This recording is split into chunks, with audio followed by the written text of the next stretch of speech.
Hey there. Welcome to Fictional Frequencies, the place where stories come alive. I know a lot of you listen to drift off to sleep, so before you get cozy, go ahead and like the video, subscribe to the channel, and drop a comment. Let me know where you're tuning in from and what time you're listening. Now, take a deep breath, get comfortable, and let your imagination take over. Oliver Twist by Charles Dickens. Chapter 37. In which the reader may perceive a contrast, not uncommon in matrimonial cases. Mr. Bumble sat in the workhouse parlor, with his eyes moodily fixed on the cheerless grate, whence, as it was summertime, no brighter gleam proceeded than the reflection of certain sickly rays of the sun, which were sent back from its cold and shining surface. A paper fly cage dangled from the ceiling, to which he occasionally raised his eyes in gloomy thought, and, as the heedless insects hovered round the gaudy network, Mr. Bumble would heave a deep sigh, while a more gloomy shadow overspread his countenance. Mr. Bumble was meditating. It might be that the insects brought to mind some painful passage in his own past life, nor was Mr. Bumble's gloom the only thing calculated to awaken a pleasing melancholy in the bosom of a spectator. There were not wanting other appearances, and those closely connected with his own person, which announced that a great change had taken place in the position of his affairs. The lace coat and the cocked hat, where were they? He still wore knee breeches and dark cotton stockings on his nether limbs, but they were not the breeches. The coat was wide-skirted, and in that respect like the coat, but oh, how different. The mighty cocked hat was replaced by a modest round one. Mr. Bumble was no longer a beetle. There are some promotions in life which, independent of the more substantial rewards they offer, require peculiar value and dignity from the coats and waistcoats connected with them. A field marshal has his uniform, a bishop his silk apron, a counselor his silk gown, a beadle his cocked hat. Strip the bishop of his apron, or the beadle of his hat and lace. What are they? Man, mere men, dignity, and even holiness too, sometimes are more questions of coat and waistcoat than some people imagine. Mr. Bumble had married Mrs. Corney and was master of the workhouse. Another beadle had come into power. On him the cocked hat, gold lace coat, and staff had all three descended. And tomorrow 2 months it was done, said Mr. Bumble with a sigh. It seems age. Mr. Bumble might have meant that he had concentrated a whole existence of happiness into the short space of 8 weeks. But the sigh, there was a vast deal of meaning in the sigh.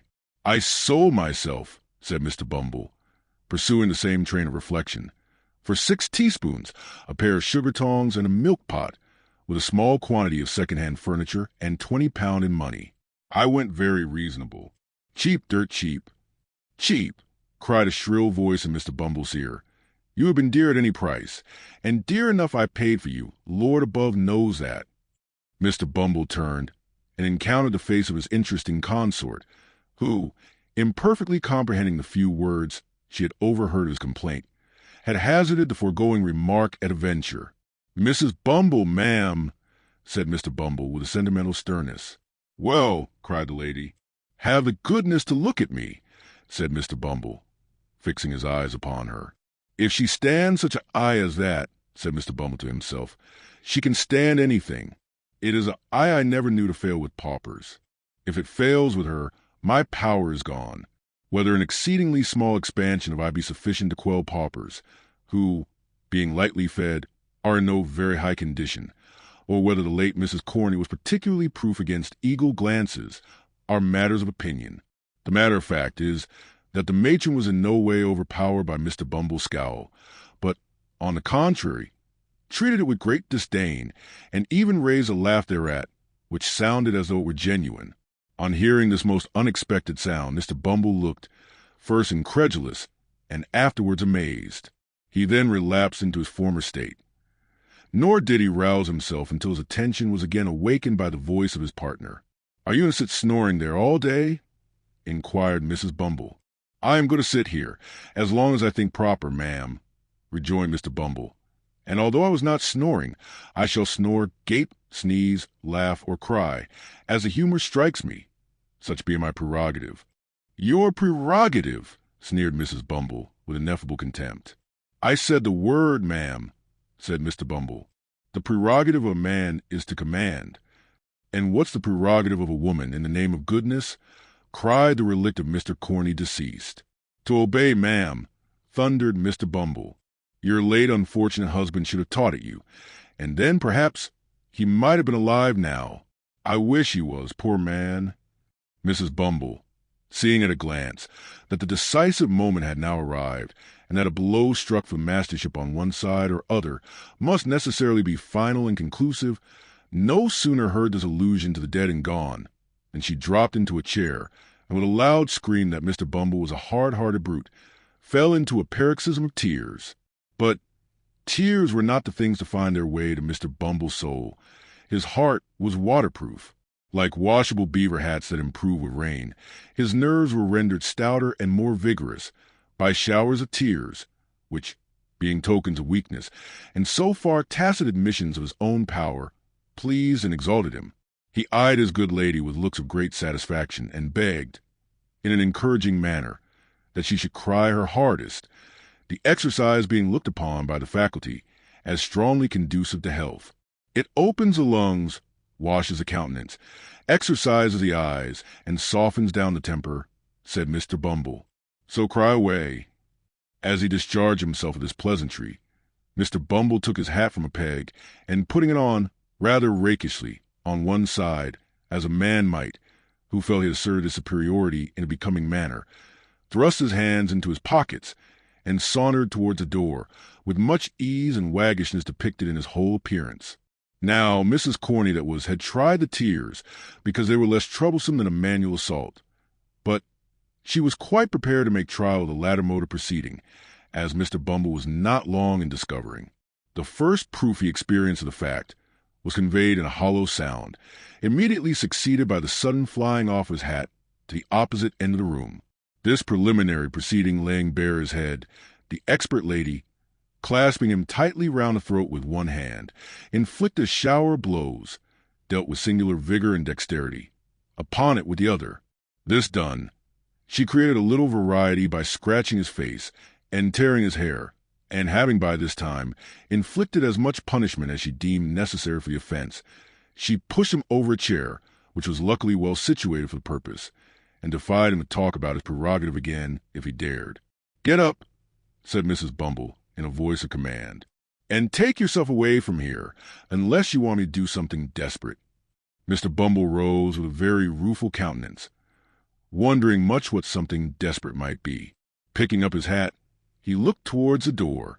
"Are you going?" demanded Mrs. Bumble. "Certainly, my dear, certainly," rejoined Mr. Bumble, making a quicker motion towards the door. "I didn't intend to. I'm going, my dear. You are so very violent that really I—" At this instant, Mrs. Bumble stepped hastily forward to replace the carpet, which had been kicked up in the scuffle. Mr. Bumble immediately darted out of the room, without bestowing another thought on his unfinished sentence, leaving the late Mrs. Corny in full possession of the field. Mr. Bumble was fairly taken by surprise, and fairly beaten. He had a decided propensity for bullying, derived no inconsiderable pleasure from the exercise of petty cruelty, and consequently was, it is needless to say, a coward. This is by no means a disparagement to his character, for many official personages, who are held in high respect and admiration, are the victims of similar infirmities. The remark is made, indeed, rather in his favor than otherwise, and with a view of impressing the reader with a just sense of his qualifications for office. But the measure of his degradation was not yet full. After making a tour of the house, and thinking for the first time that the poor laws really were too hard on people, and that men who ran away from their wives, leaving them chargeable to the parish, ought, in justice, to be visited with no punishment at all, but rather rewarded as meritorious individuals who had suffered much, Mr. Bumble came to a room where some of the female paupers were usually employed in washing the parish linen, when the sound of voices in conversation now proceeded. "Hem," said Mr. Bumble, summoning up all his native dignity. "These women at least shall continue to respect the prerogative. Hello there. What do you mean by this noise, you hussies?" With these words, Mr. Bumble opened the door and walked in with a very fierce and angry manner. which was at once exchanged for a most humiliated and cowering air, as his eyes unexpectedly rested on the form of his lady wife. "My dear," said Mr. Bumble, "I didn't know you were here." "Didn't know I was here," repeated Mrs. Bumble. "What do you do here?" "I thought they were talking rather too much to be doing their work properly, my dear," replied Mr. Bumble, glancing distractedly at a couple of old women at the washtub, who were comparing notes of admiration at the workhouse master's humility. "You thought they were talking too much?" said Mrs. Bumble. "What business is it of yours?" "Why, my dear," urged Mr. Bumble submissively. "What business is it of yours?" demanded Mrs. Bumble again. "It's very true. Your matron here, my dear," submitted Mr. Bumble. "But I thought you mightn't be in the way just then." "I'll tell you what, Mr. Bumble," returned his lady. "We don't want any of your interference. You're a great deal too fond of poking your nose into things that don't concern you, making everybody in the house laugh the moment your back is turned, and making yourself look like a fool every hour in the day. Be off, come." Mr. Bumble, seeing with excruciating feelings the delight of the two old paupers, who were tittering together most rapturously, hesitated for an instant. Mrs. Bumble, whose patience brooked no delay, caught up a bowl of soap suds, and motioning him towards the door, ordered him instantly to depart, on pain of receiving the contents upon his portly person. What could Mr. Bumble do? He looked dejectedly round and slunk away, and as he reached the door, the titterings of the paupers broke into a shrill chuckle of irrepressible delight. It wanted but this. He was degraded in their eyes. He had lost caste and station before the very paupers. He had fallen from all the height and pomp of beadleship to the lowest depth of the most snubbed henpeckery.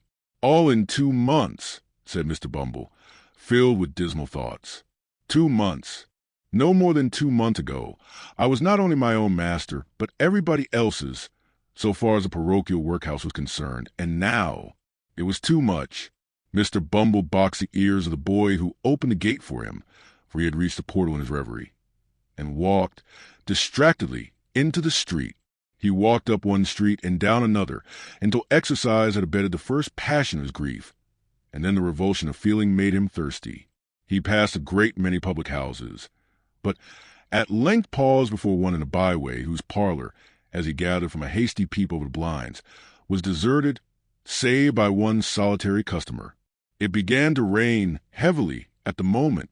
This determined him.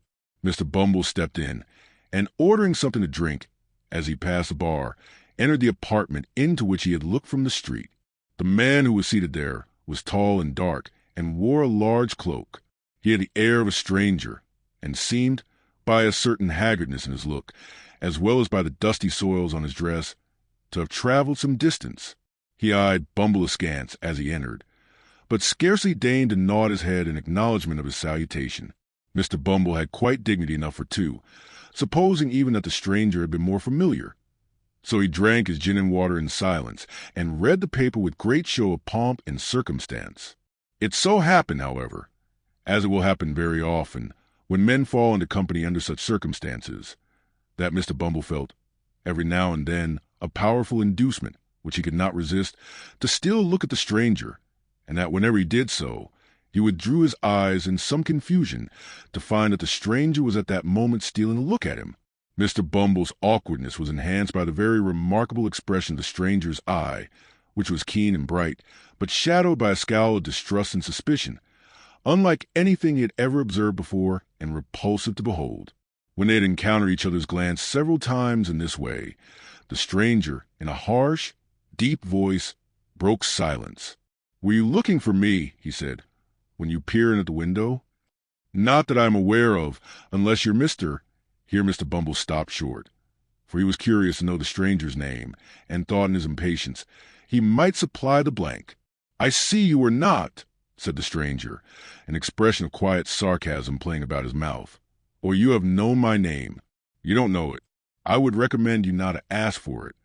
"I meant no harm, young man," observed Mr. Bumble majestically. "And have done none," said the stranger.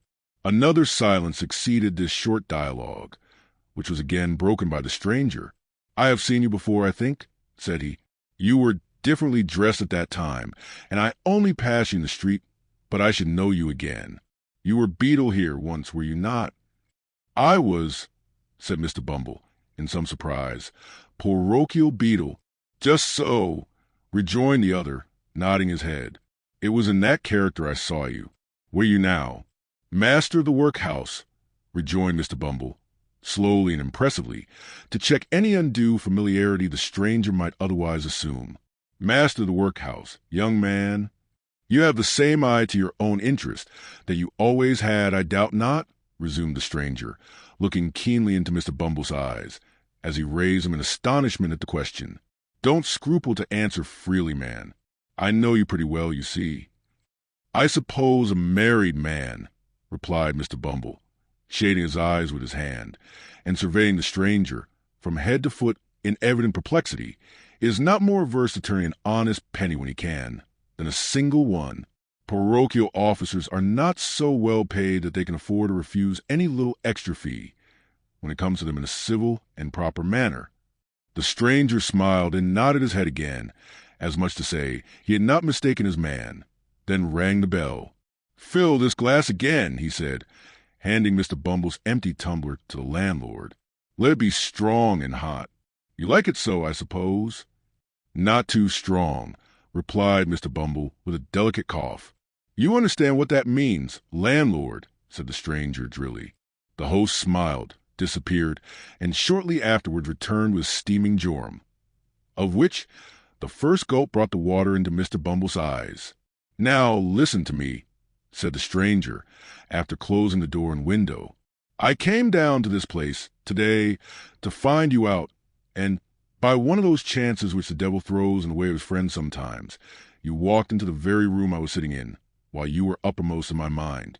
I want some information from you. I don't ask you to give it for nothing, slight as it is. Put up that to begin with."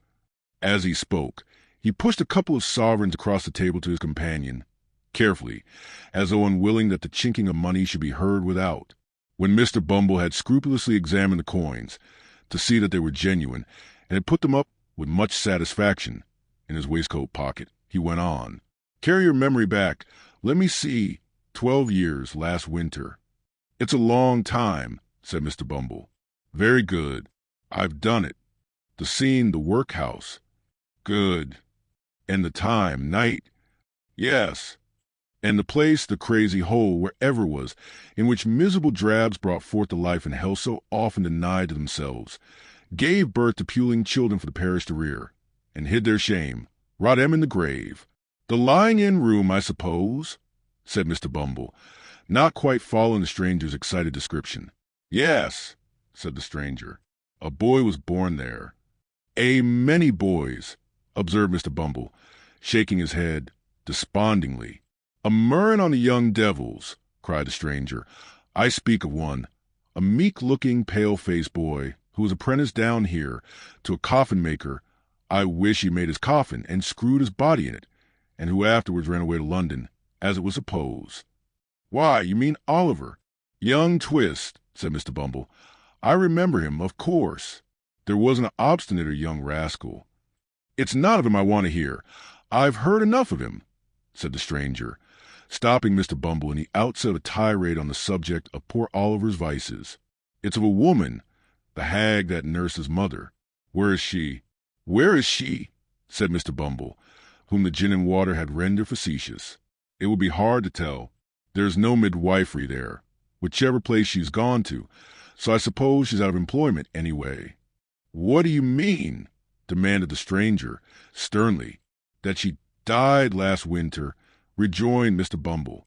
The man looked fixedly at him when he had given this information, and although he did not withdraw his eyes for some time afterwards, his gaze gradually became vacant and abstracted, and he seemed lost in thought. For some time he appeared doubtful whether he ought to be relieved or disappointed by the intelligence, but at length he breathed more freely, and withdrawing his eyes, observed that it was no great matter. With that he rose, as if to depart. But Mr. Bumble was cunning enough, and he at once saw that an opportunity was opened for the lucrative disposal of some secret in the possession of his better half. He well remembered the night of old Sally's death, which the occurrences of that day had given him good reason to recollect, as the occasion on which he had proposed to Mrs. Corney, and although that lady had never confided in him the disclosure which she had been the solitary witness, he had heard enough to know that it related to something that had occurred in the old woman's attendance, as workhouse nurse, upon the young mother of Oliver Twist. Hastily calling this circumstance to mind, he informed the stranger, with an air of mystery, that one woman had been closeted with the old harridan shortly before she died, and that she could, as he had reason to believe, throw some light on the subject of his inquiry. "How can I find her?" said the stranger, thrown off his guard, and plainly showing that all his fears, whatever they were aroused afresh by the intelligence. "Only through me," rejoined Mr. Bumble. "When?" cried the stranger hastily. "Tomorrow," rejoined Bumble. "At 9 in the evening," said the stranger, producing a scrap of paper and writing down upon it an obscure address by the waterside in characters that betrayed his agitation. "At 9 in the evening, bring her to me there. I needn't tell you to be secret. It's your interest." With these words, he led the way to the door, after stopping to pay for the liquor that had been drunk. Shortly remarking that their roads were different, he departed, without more ceremony than an emphatic repetition of the hour of appointment for the following night. On glancing at the address, the parochial functionary observed that it contained no name. The stranger had not gone far, so he made after him to ask it. "What do you want?" cried the man, turning quickly round, as Bumble touched him on the arm. "Following me?" "Only to ask a question," said the other, pointing to the scrap of paper. "What name am I to ask for?" "Monk's," rejoined the man, and strode hastily away. Chapter 38, containing an account of what passed between M.R. and M.R.S. Bumble and M.R. Monks at their nocturnal interview. It was a dull, close, overcast summer evening. The clouds, which had been threatening all day, spread out in a dense and sluggish mass of vapor, already yielded large drops of rain, and seemed to presage a violent thunderstorm when Mr. and Mrs. Bumble, turning out of the main street of the town, directed their course towards a scattered little colony of ruinous houses, distant from it some mile and a half or thereabouts, and erected on a low, unwholesome swamp, bordering upon the river. They were both wrapped in old and shabby outer garments, which might, perhaps, serve the double purpose of protecting their persons from the rain and sheltering them from observation. The husband carried a lantern, from which, however, no light yet shone, and trudged on a few paces in front, as though, the way being dirty, to give his wife the benefit of treading in his heavy footprints. They went on in profound silence. Every now and then, Mr. Bumble relaxed his pace and turned his head as if to make sure that his helpmate was following. Then, discovering that she was close at his heels, he mended his rate of walking and proceeded at a considerable increase of speed towards their place of destination. This was far from being a place of doubtful character, for it had long been known as the residence of none but low ruffians, who, under various pretenses of living by their labor, subsisted chiefly on plunder and crime. It was a collection of mere hovels, some hastily built with loose bricks, others of old worm-eaten ship timber, jumbled together without any attempt at order or arrangement, and planted, for the most part, within a few feet of the river's bank. A few leaky boats drawn up on the mud and made fast to the dwarf wall which skirted it, and here and there an oar or coil of rope appeared at first to indicate that the inhabitants of these miserable cottages pursued some avocation on the river, but a glance at the shattered and useless condition of the articles thus displayed would have led a passer-by, without much difficulty, to the conjecture that they were disposed there rather for the preservation of appearances than with any view to their being actually employed. In the heart of this cluster of huts, and skirting the river, which its upper stories overhung, stood a large building, formerly used as a manufactory of some kind. It had, in its day, probably furnished employment to the inhabitants of the surrounding tenements, but it had long since gone to ruin.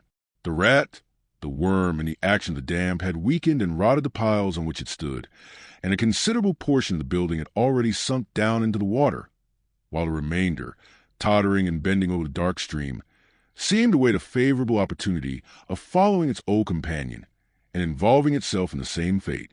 It was before this ruinous building that the worthy couple paused, as the first peal of distant thunder reverberated in the air, and the rain commenced pouring violently down. "The place should be somewhere here," said Bumble, consulting a scrap of paper he held in his hand. "Hello there," cried a voice from above. Following the sound, Mr. Bumble raised his head and descried a man looking out of a door breast high on the second story. "Stand still a minute," cried the voice. "I'll be with you directly," with which the head disappeared and the door closed. "Is that the man?" asked Mr. Bumble's good lady. Mr. Bumble nodded in the affirmative. "Then mind what I told you," said the matron, "and be careful to say as little as you can, or you'll betray us at once." Mr. Bumble, who had eyed the building with very rueful looks, was apparently about to express some doubts relative to the advisability of proceeding any further with the enterprise just then, when he was prevented by the appearance of Monks, who opened a small door near which they stood and beckoned him inwards. "Come in," he cried impatiently, stamping his foot upon the ground. "Don't keep me here." The woman, who had hesitated at first, walked boldly in without any other invitation. Mr. Bumble, who was ashamed or afraid to lag behind, followed, obviously very ill at ease and with scarcely any of that remarkable dignity which was usually his chief characteristic. "What the devil made you stand lingering there in the wet?"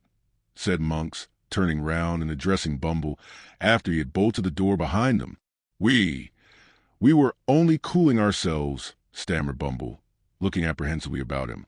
"Cooling yourselves," retorted Monks. "Not all the rain that ever fell, or ever will fall, will put as much of hell's fire out as a man can carry about with him. You won't cool yourself so easily. Don't think it." With this agreeable speech, Monks turned short upon the matron and bent his gaze upon her, till even she, who was not easily cowed, was fain to withdraw her eyes and turn them towards the ground. "This is the woman, is it?" demanded Monks. "Hem, that is the woman," replied Mr. Bumble, mindful of his wife's caution.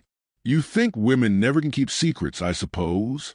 said the matron, interposing and returning as she spoke the searching look of Monks. "I know they will always keep one till it's found out," said Monks. "And what may that be?" asked the matron. "The loss of their own good name," replied Monks. "So, by the same rule, if a woman's a party to a secret that might hang or transport her, I'm not afraid of her telling it to anybody." "Not I. Do you understand, mistress?" "No," rejoined the matron, slightly coloring as she spoke. "Of course you don't," said Monks. "How should you?" bestowing something halfway between a smile and a frown upon his two companions, and again beckoning them to follow him. The man hastened across the apartment, which was a considerable extent, but low in the roof. He was preparing to ascend a steep staircase, or rather ladder, leading to another floor of warehouses above, when a bright flash of lightning streamed down the aperture, and a peal of thunder followed, which shook the crazy building to its center. "Hear it!" he cried, shrinking back. "Hear it!" rolling and crashing on as if it echoed through 1,000 caverns where the devils were hiding from it. "I hate the sound." He remained silent for a few moments, and then, removing his hands suddenly from his face, showed, to the unspeakable discomposure of Mr. Bumble, that it was much distorted and discolored. "These fits come over me now and then," said Monks, observing his alarm, "and thunder sometimes brings 'em on. Don't mind me now. It's all over for this once." Thus speaking, he led the way up the ladder, and hastily closing the window shut of the room into which it led, lowered a lantern which hung at the end of a rope and pulley passed through one of the heavy beams in the ceiling, and which cast a dim light upon an old table and 3 chairs that were placed beneath it. "Now," said Monks, when they had all 3 seated themselves, "the sooner we come to our business, the better for all. The woman know what it is, does she?" The question was addressed to Bumble, but his wife anticipated the reply by intimating that she was perfectly acquainted with it. "He is right in saying that you were with this hag the night she died, and that she told you something." "About the mother of the boy you named," replied the matron, interrupting him. "Yes. The first question is, of what nature was her communication?" said Monks. "That's the second. Observe the woman with much deliberation. The first is, what may the communication be worth?" "Who the devil can tell that, without knowing what kind it is?" asked Monks. "Nobody better than you, I am persuaded," answered Mrs. Bumble, who did not want for spirit, as her yoke-fellow could abundantly testify. "Humph!" said Monks significantly, and with a look of eager inquiry. There may be money's worth to get at? Perhaps there may, was the composed reply. Something that was taken from her, said Monks. Something that she wore. Something that— You had better bid, interrupted Mrs. Bumble. I have heard enough already to assure me that you are the man I ought to talk to. Mr. Bumble, who had not yet been admitted by his better half into any greater share of the secret than he had originally possessed, listened to this dialogue with outstretched neck and distended eyes, which he directed towards his wife and Monks by turns in undisguised astonishment, increased, if possible, when the latter sternly demanded what sum was required for disclosure. "What's it worth to you?" asked the woman as collectedly as before. "It may be nothing. It may be £20, replied Monks. "Speak out, and let me know which." "Add £5 to some you have named. Give me £25 in gold," said the woman, "and I'll tell you all I know. Not before." £25! exclaimed Monks, drawing back. "I spoke as plainly as I could," replied Mrs. Bumble. "It's not a large sum either. Not a large sum for a paltry secret. That may be nothing when it's told," cried Monks impatiently, "and which have been lying dead for 12 years past or more. Such matters keep well, and, like good wine, often double their value in course of time," answered the matron, still preserving the resolute indifference she had assumed. "As to lying dead, there are those who will lie dead for 12,000 years to come, or 12,000,000, for anything you or I know, who will tell strange tales at last." "What if I pay for nothing?" asked Monks, hesitating. "You can easily take it away again," replied the matron. "I am but a woman, alone here and unprotected." "Not alone, my dear, nor unprotected neither," submitted Mr. Bumble, in a voice tremulous with fear. "I am here, my dear. And besides," said Mr. Bumble, his teeth chattering as he spoke, "Mr. Monks is too much of a gentleman to attempt any violence on parochial persons. Mr. Monks is aware that I am not a young man, my dear, and also that I am a little run to seed, as I may say, but he is heerd.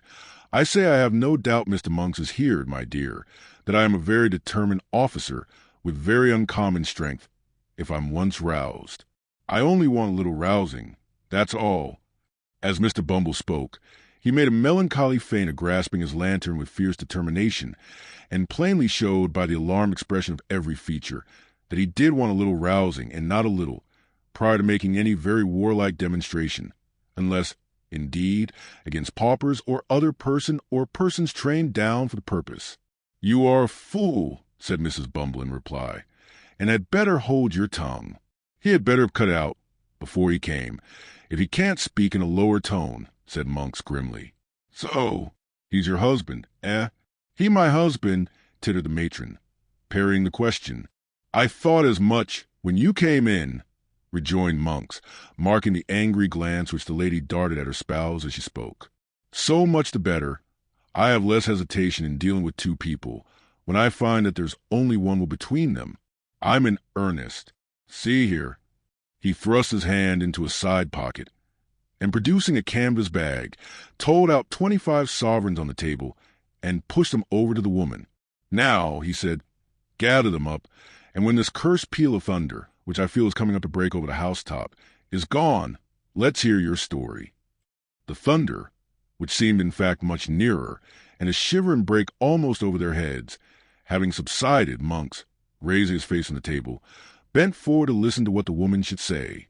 The faces of the three nearly touched, as the two men leant over the small table in their eagerness to hear, and the woman also leant forward to render her whisper audible. The sickly rays of the suspended lantern falling directly upon them aggravated the paleness and anxiety of their countenances, which, encircled by the deepest gloom and darkness, looked ghastly in the extreme. "When this woman, that we called Old Sally, died, the matron began, she and I were alone." "Was there no one by?" asked Monks, in the same hollow whisper. "No sick wretch or idiot in some other bed. No one who could hear and might, by possibility, understand." "Not a soul," replied the woman. "We were alone. I stood alone beside the body when death came over it." "Good," said Monks, regarding her attentively. "Go on." "She spoke of a young creature," resumed the matron, "who had brought a child into the world some years before, not merely in the same room, but in the same bed in which she then lay dying. "I?" said Monks, with quivering lip and glancing over his shoulder. "Blood, how things come about." "The child was the one you named to him last night," said the matron, nodding carelessly towards her husband. "The mother this nurse had robbed." "In life?" asked Monks. "In death," replied the woman, with something like a shudder.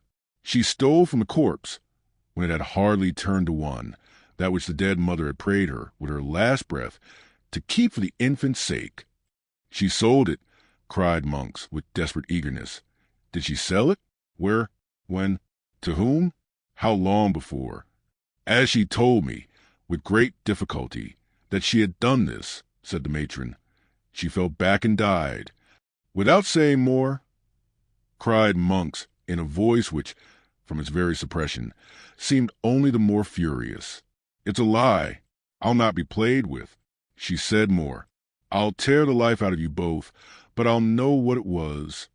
"She didn't utter another word," said the woman, to all appearance unmoved, as Mr. Bumble was very far from being, by the strange man's violence. "But she clutched my gown violently with one hand, which was partly closed, and when I saw that she was dead, and so removed the hand by force, I found it clasped a scrap of dirty paper, which contained," interposed Monks, stretching forward. "Nothing," replied the woman. "It was a pawnbroker's duplicate." "For what?" demanded Monks. "In good time I'll tell you," said the woman. "I judged that she kept the trinket for some time, in the hope of turning it to better account, and then had pawned it, and had saved or scraped together money to pay the pawnbroker's interest year by year, and prevent its running out, so that if anything came of it, it could still be redeemed. Nothing had come of it, and, as I tell you, she died with the scrap of paper, all worn and tattered, in her hand. The time was out in 2 days. I thought something might one day come of it too, and so redeemed the pledge." "Where is it now?" asked Monks quickly. "There," replied the woman, and, as if glad to be relieved of it, she hastily threw upon the table a small kid bag scarcely large enough for a French watch, which Monks, pouncing upon, tore open with trembling hands. It contained a little gold locket, in which were 2 locks of hair and a plain gold wedding ring. "It has the word Agnes engraved on the inside," said the woman.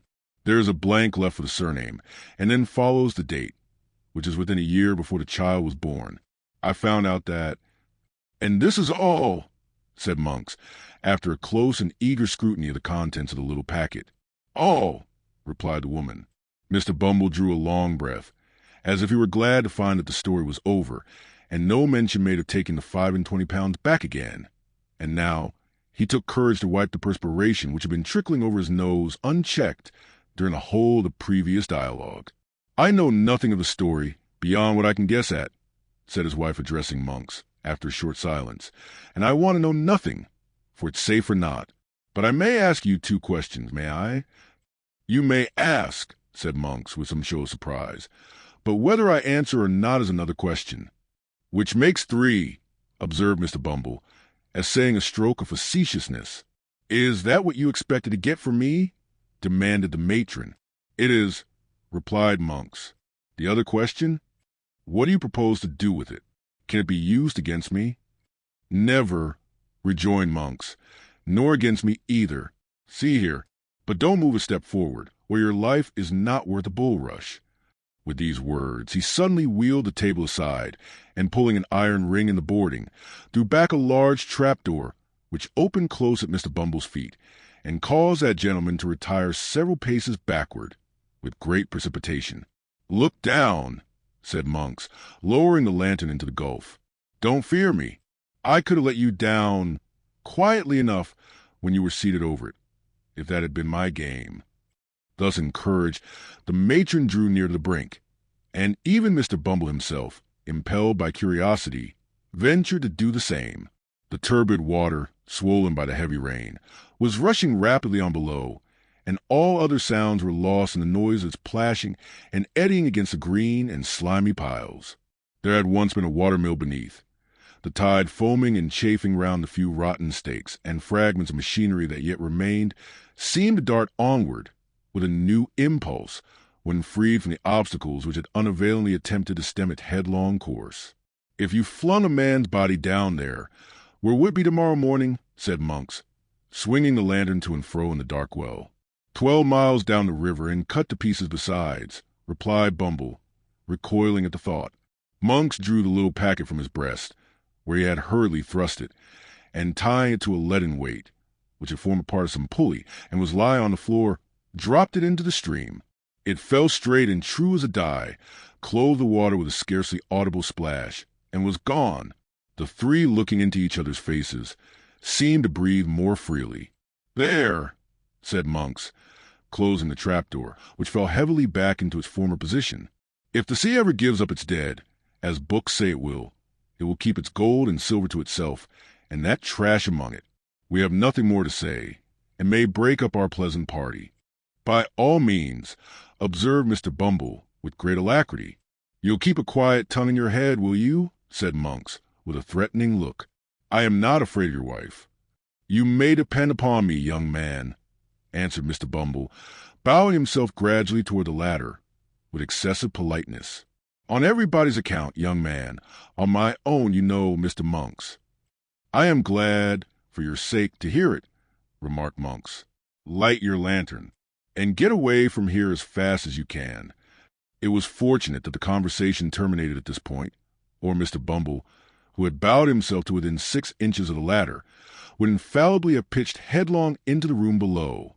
He lighted his lantern from that which Monks had detached from the rope and now carried in his hand, and making no effort to prolong the discourse, descended in silence, followed by his wife. Monks brought up the rear, after pausing on the steps to satisfy himself that there were no other sounds to be heard than the beating of the rain without and the rushing of the water.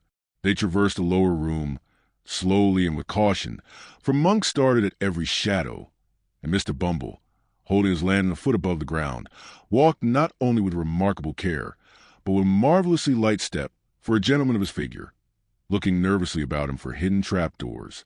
The gate at which they had entered was softly unfastened and opened by Monks. Merely exchanging a nod with their mysterious acquaintance, the married couple emerged into the wet and darkness outside. They were no sooner gone than Monks, who appeared to entertain an invincible repugnance to being left alone, called to a boy who had been hidden somewhere below. Bidding him go first and bear the light, he returned to the chamber he had just quitted. Chapter 39 introduces some respectable characters with whom the reader is already acquainted, and shows how Monks and the Jew laid their worthy heads together. On the evening following that upon which the three worthies mentioned in the last chapter disposed of their little matter of business, as therein narrated, Mr. William Sikes, awakening from a nap, drowsily growled forth an inquiry what time of night it was. The room in which Mr. Sikes propounded this question was not one of those he had tenanted previous to the Chertsey expedition, although it was in the same quarter of the town, and was situated at no great distance from his former lodgings. It was not, in appearance, so desirable a habitation as his old quarters, being a mean and badly furnished apartment of very limited size, lighted only by one small window in the shelving roof, and abutting on a close and dirty lane. Nor were there wanting other indications of the good gentleman's having gone down in the world of late, for a great scarcity of furniture and total absence of comfort, together with the disappearance of all such small movables as spare clothes and linen, bespoke a state of extreme poverty, while the meager and attenuated condition of Mr. Sikes himself would have fully confirmed these symptoms if they had stood in any need of corroboration. The housebreaker was lying on the bed, wrapped in his white greatcoat, by way of dressing gown, and displaying a set of features in no degree improved by the cadaverous hue of illness, and the addition of a soiled nightcap and a stiff, black beard of a week's growth. The dog sat at the bedside, now eyeing his master with a wistful look, and now pricking his ears and uttering a low growl as some noise in the street or in the lower part of the house attracted his attention. Seated by the window, busily engaged in patching an old waistcoat which formed a portion of the robber's ordinary dress, was a female, so pale and reduced with watching and privation that there would have been considerable difficulty in recognizing her as the same Nancy who has already figured in this tale, but for the voice in which she replied to Mr. Sikes's question. "Not long gone, 7," said the girl. "How do you feel tonight, Bill?" "As weak as water, replied Mr. Sikes, with an imprecation on his eyes and limbs. "Here, lend us a hand, and let me get off this thundering bed anyhow." Illness had not improved Mr. Sikes's temper, for, as the girl raised him up and led him to a chair, he muttered various curses on her awkwardness and struck her. "Whining, are you?" said Sikes. "Come, don't stand sniveling there. If you can't do anything better than that, cut off altogether. Do you hear me?" "I hear you," replied the girl, turning her face aside and forcing a laugh. "What fancy have you got in your head now?" "Oh, you've thought better of it, have you?" growled Sikes, marking the tear which trembled in her eye. "All the better for you, you have. Why, you don't mean to say you'd be hard upon me tonight, Bill?" said the girl, laying her hand upon his shoulder. "No," cried Mr. Sikes. "Why not?" "Such a number of nights," said the girl, with a touch of woman's tenderness, which communicated something like sweetness of tone, even to her voice. "Such a number of nights as I've been patient with you, nursing and caring for you, as if you had been a child. And this the first that I've seen you like yourself. You wouldn't have served me as you did just now. If you thought of that, would you?" Come, say you wouldn't." "Well, then," rejoined Mr. Sikes, "I wouldn't. Why, damn, now the girls is whining again." "It's nothing," said the girl, throwing herself into a chair. "Don't you seem to mind me. It'll soon be over." "What'll be over?" demanded Mr. Sikes in a savage voice. "What foolery are you up to? Now again, get up and bustle about, and don't come over me with your woman's nonsense." At any other time, this remonstrance and the tone in which it was delivered would have had the desired effect. But the girl, being really weak and exhausted, dropped her head over the back of the chair and fainted, before Mr. Sikes could get out a few of the appropriate oaths with which, on similar occasions, he was accustomed to garnish his threats. Not knowing very well what to do in this uncommon emergency, for Miss Nancy's hysterics were usually of that violent kind which the patient fights and struggles out of without much assistance, Mr. Sikes tried a little blasphemy, and finding that mode of treatment wholly ineffectual, called for assistance. "What's the matter here, my dear?" said Fagin, looking in. "Lend a hand to the girl, can't you?" replied Sikes impatiently. "Don't stand chattering and grinning at me." With an exclamation of surprise, Fagin hastened to the girl's assistance, while Mr. John Dawkins, otherwise the Artful Dodger, who had followed his venerable friend into the room, hastily deposited on the floor a bundle with which he was laden, and snatching a bottle from the grasp of Master Charles Bates, who came close at his heels, uncorked it in a twinkling with his teeth, and poured a portion of its contents down the patient's throat, previously taking a taste himself to prevent mistakes. "Give her a whiff of fresh air with the bellows, Charlie," said Mr. Dawkins, "and you slap her hands, Fagin, while Bill undoes the petticoats." These united restoratives, administered with great energy, especially that department consigned to Master Bates, who appeared to consider his share in the proceedings a piece of unexampled pleasantry, were not long in producing the desired effect. The girl gradually recovered her senses, and, staggering to a chair by the bedside, hid her face upon the pillow, leaving Mr. Sikes to confront the newcomers in some astonishment at their unlooked-for appearance. "Why, what evil wind has blowed you here?" he asked Fagin. "No evil wind at all, my dear, for evil winds blow nobody any good, and I brought something good with me that you'll be glad to see. Dodger, my dear, open the bundle, and give Bill the little trifles that we spent all our money on this morning." In compliance with Mr. Fagin's request, the Artful untied this bundle, which was of large size and formed of an old tablecloth, and handed the articles it contained one by one to Charlie Bates, who placed them on the table with various encomiums on their rarity and excellence. "Sich a rabbit pie, Bill," exclaimed that young gentleman, disclosing to view a huge pasty. "Sich delicate creeters, with sich tender limbs, Bill, that the wery bones melt in your mouth, and there's no occasion to pick 'em. 1/2 pound of 7 and 6 green, so precious strong that if you mix it with biling water, it'll go nigh to blow the lid of the teapot off. 1.5 pounds of moist sugar that the niggers didn't work at all at, afore they got it up to sich a pitch of goodness. Oh no, 2 half-quartern brands, pound of best fresh, piece of double Gloucester, and to wind up all, some of the richest sort you ever lushed." Uttering this last panegyric, Master Bates produced from one of his extensive pockets a full-size wine bottle, carefully corked, while Mr. Dawkins, at the same instant, poured out a wine glassful of raw spirits from the bottle he carried, which the invalid tossed down his throat without a moment's hesitation. "Ah!" said Fagin, rubbing his hands with great satisfaction. "You'll do, Bill, you'll do now." "Do!" exclaimed Mr. Sikes. "I might have been done for 20 times over, afore you'd have done anything to help me. What do you mean by leaving a man in this state? 3 weeks and more, you false-hearted vagabond." "Only hear him, boys," said Fagin, shrugging his shoulders, "and us come to bring him all these bow-tie-full things." "The things is well enough in their way," observed Mr. Sikes, a little soothed as he glanced over the table. "But what have you got to say for yourself why you should leave me here, down in the mouth, health blunt, and everything else, and take no more notice of me, all this mortal time, than if I was that 'ere dog? Dried him down, Charlie.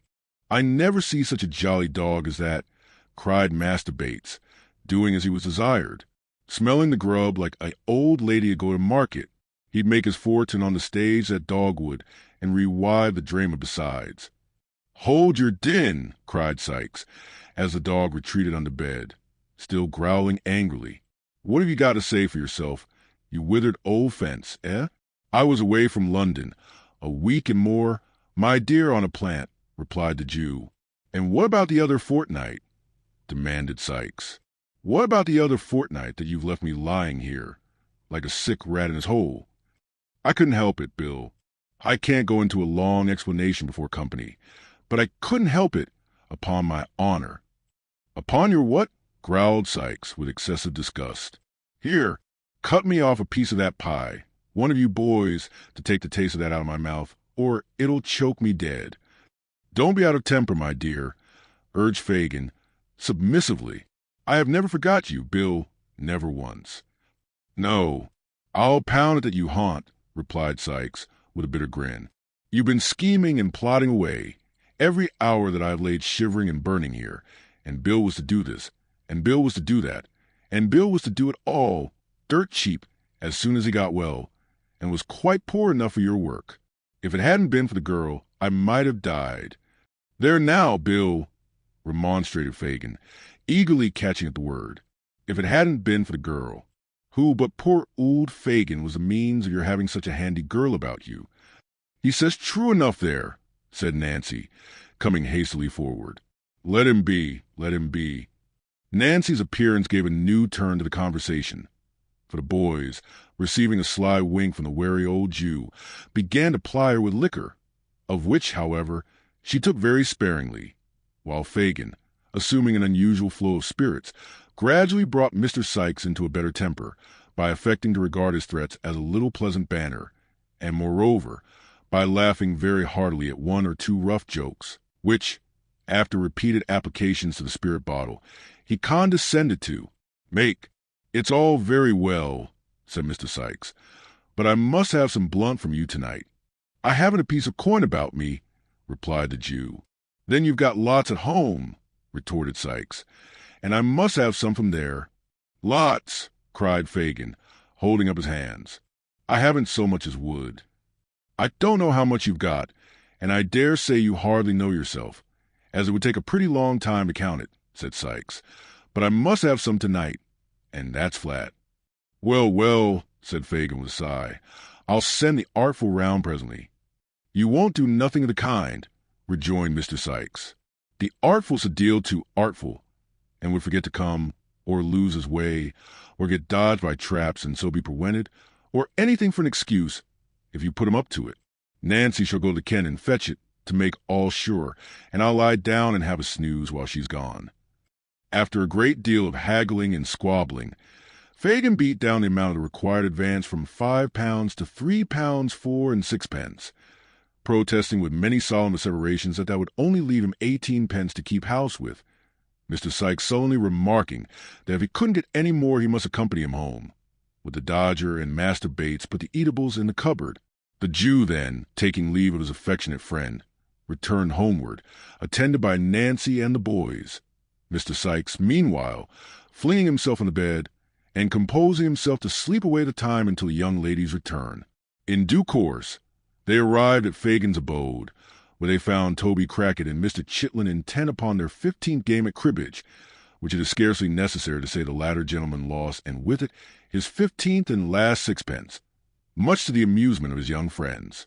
Mr. Crackit, apparently somewhat ashamed at being found relaxing himself with gentlemen so much as inferior in station and mental endowments, yawned, and inquiring after Sikes, took up his hat to go. "Has nobody been, Toby?" asked Fagin. "Not a living leg," answered Mr. Crackit, pulling up his collar. "It's been as dull as swipes. You ought to stand something handsome, Fagin, to recompense me for keeping house so long. Damn, I'm as flat as a juryman, and should have gone to sleep, as fast as Newgate, if I hadn't had the good nature to amuse this youngster. Horrid though I'm blessed if I ain't." With these and other ejaculations of the same kind, Mr. Toby Crackit swept up his winnings and crammed them into his waistcoat pocket with a haughty air, as though such small pieces of silver were wholly beneath the consideration of a man of his figure. This done, he swaggered out of the room with so much elegance and gentility that Mr. Chitlin, bestowing numerous admiring glances on his legs and boots till they were out of sight, assured the company that he considered his acquaintance cheap at 15 sixpences an interview, and that he didn't value his losses a snap of his little finger. "What a rum chap you are, Tom," said Master Bates, highly amused by this declaration. "Not a bit of it," replied Mr. Chitlin. "Am I Fagin?" "A very clever fellow, my dear," said Fagin, patting him on the shoulder and winking to his other pupils. "And Mr. Crackit is a heavy swell." "And he, Fagin?" asked Tom. "No doubt at all of that, my dear, and it is a creditable thing to have his acquaintance." "And Fagin?" pursued Tom. "Very much so, indeed, my dear. They're only jealous, Tom, because he won't give it to them." "Ah!" cried Tom triumphantly. "That's where it is. He has cleaned me out, but I can go and earn some more when I like. Can't I, Fagin?" "To be sure you can, and the sooner you go the better, Tom. So make up your loss at once, and don't lose any more time. Dodger, Charlie, it's time you were on the lay. Come, it's near 10 and nothing done yet."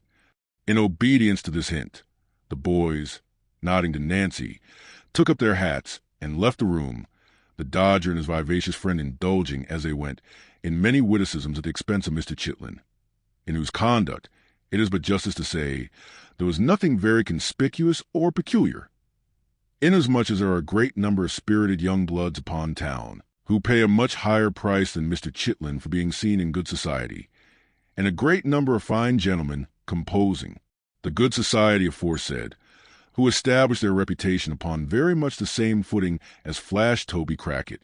"Now," said Fagin, when they had left the room, "I'll go and get you that cash, Nancy.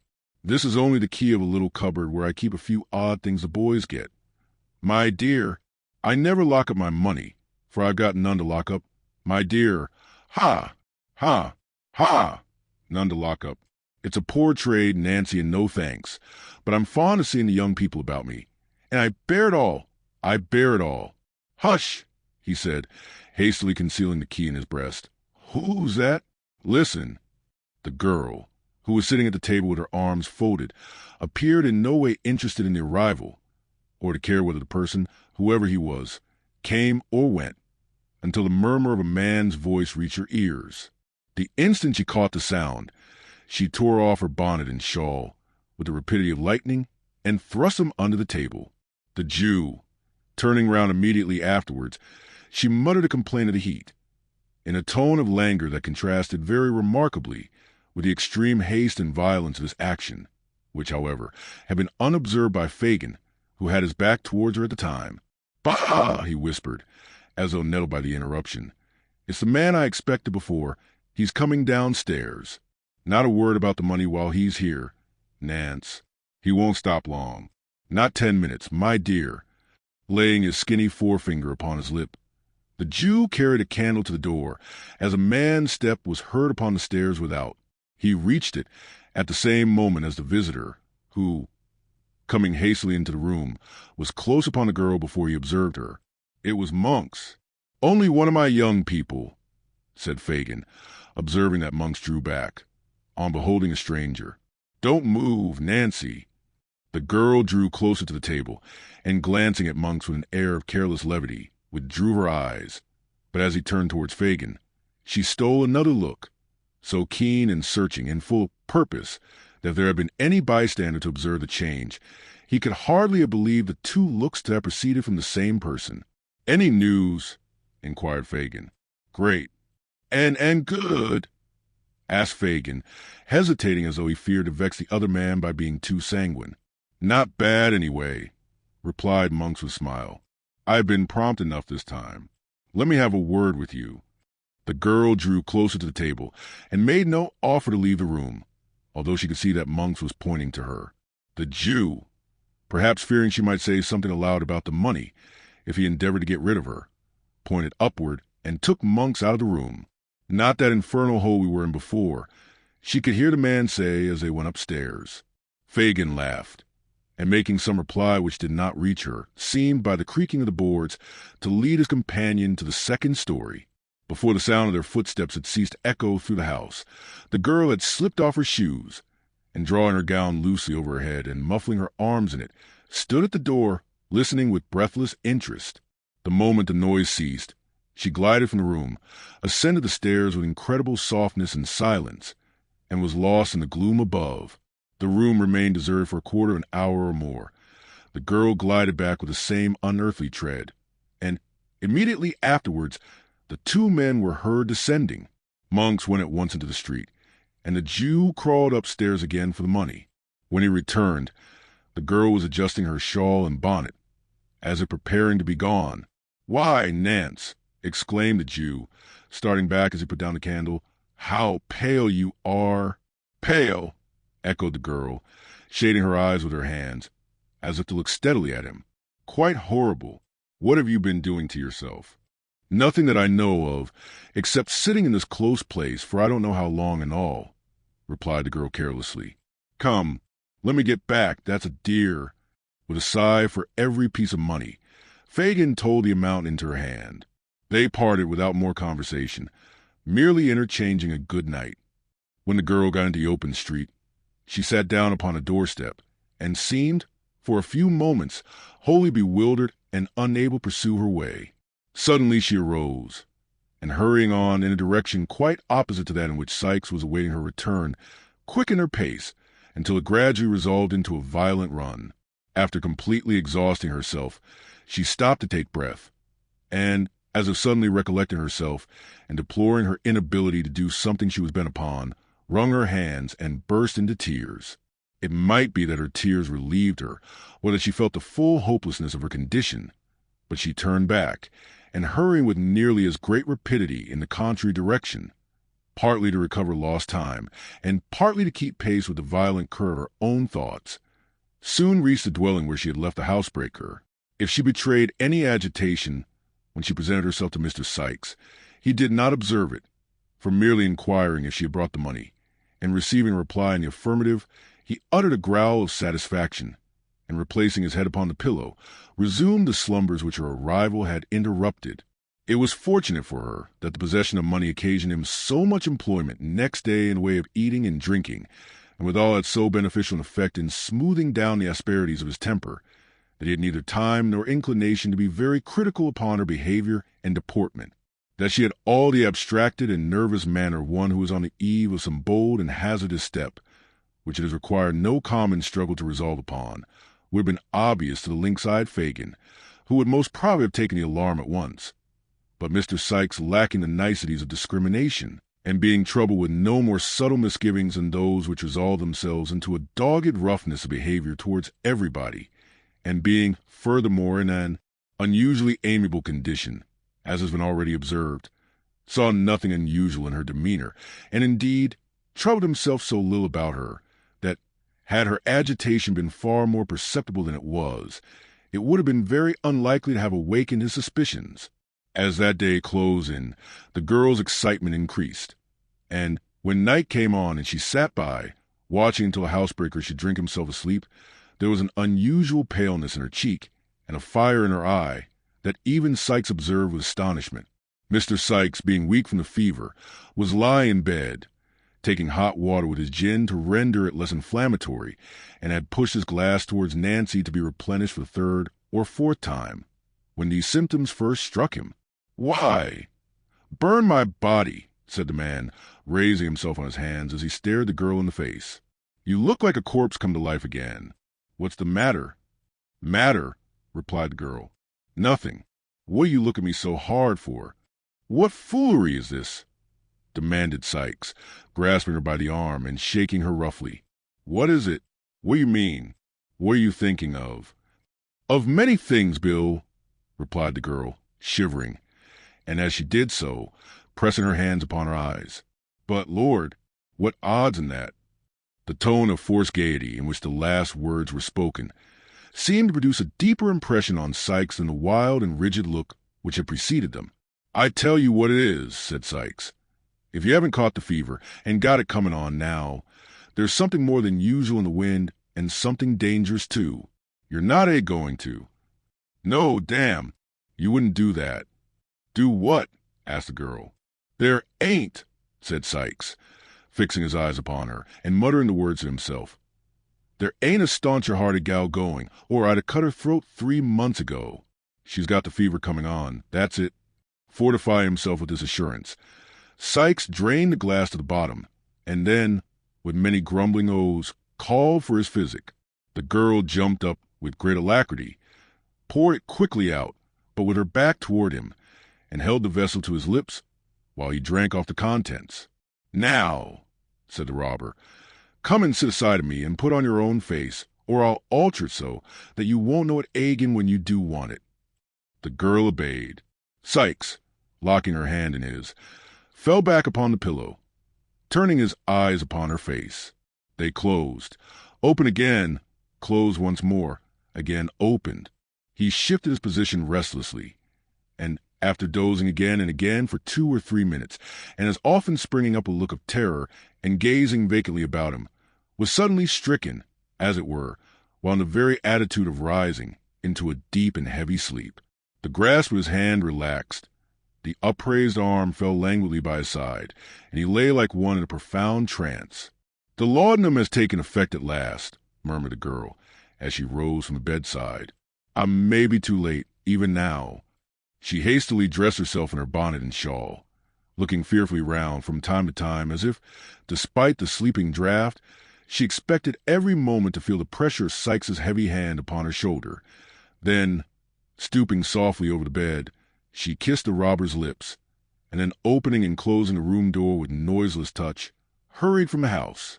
A watchman was crying 9:30, down a dark passage through which she had to pass, in gaining the main thoroughfare. "Has it long gone the half hour?" asked the girl. "It'll strike the hour in another quarter," said the man, raising his lantern to her face. "And I cannot get there in less than an hour or more," muttered Nancy, brushing swiftly past him and gliding rapidly down the street. Many of the shops were already closing in the back lanes and avenues through which she tracked her way, in making from Spitalfields towards the West End of London. The clock struck 10, increasing her impatience. She tore along the narrow pavement, elbowing the passengers from side to side, and darting almost under the horses' heads across crowded streets where clusters of persons were eagerly watching their opportunity to do the like. "The woman is mad," said the people, turning to look after her as she rushed away.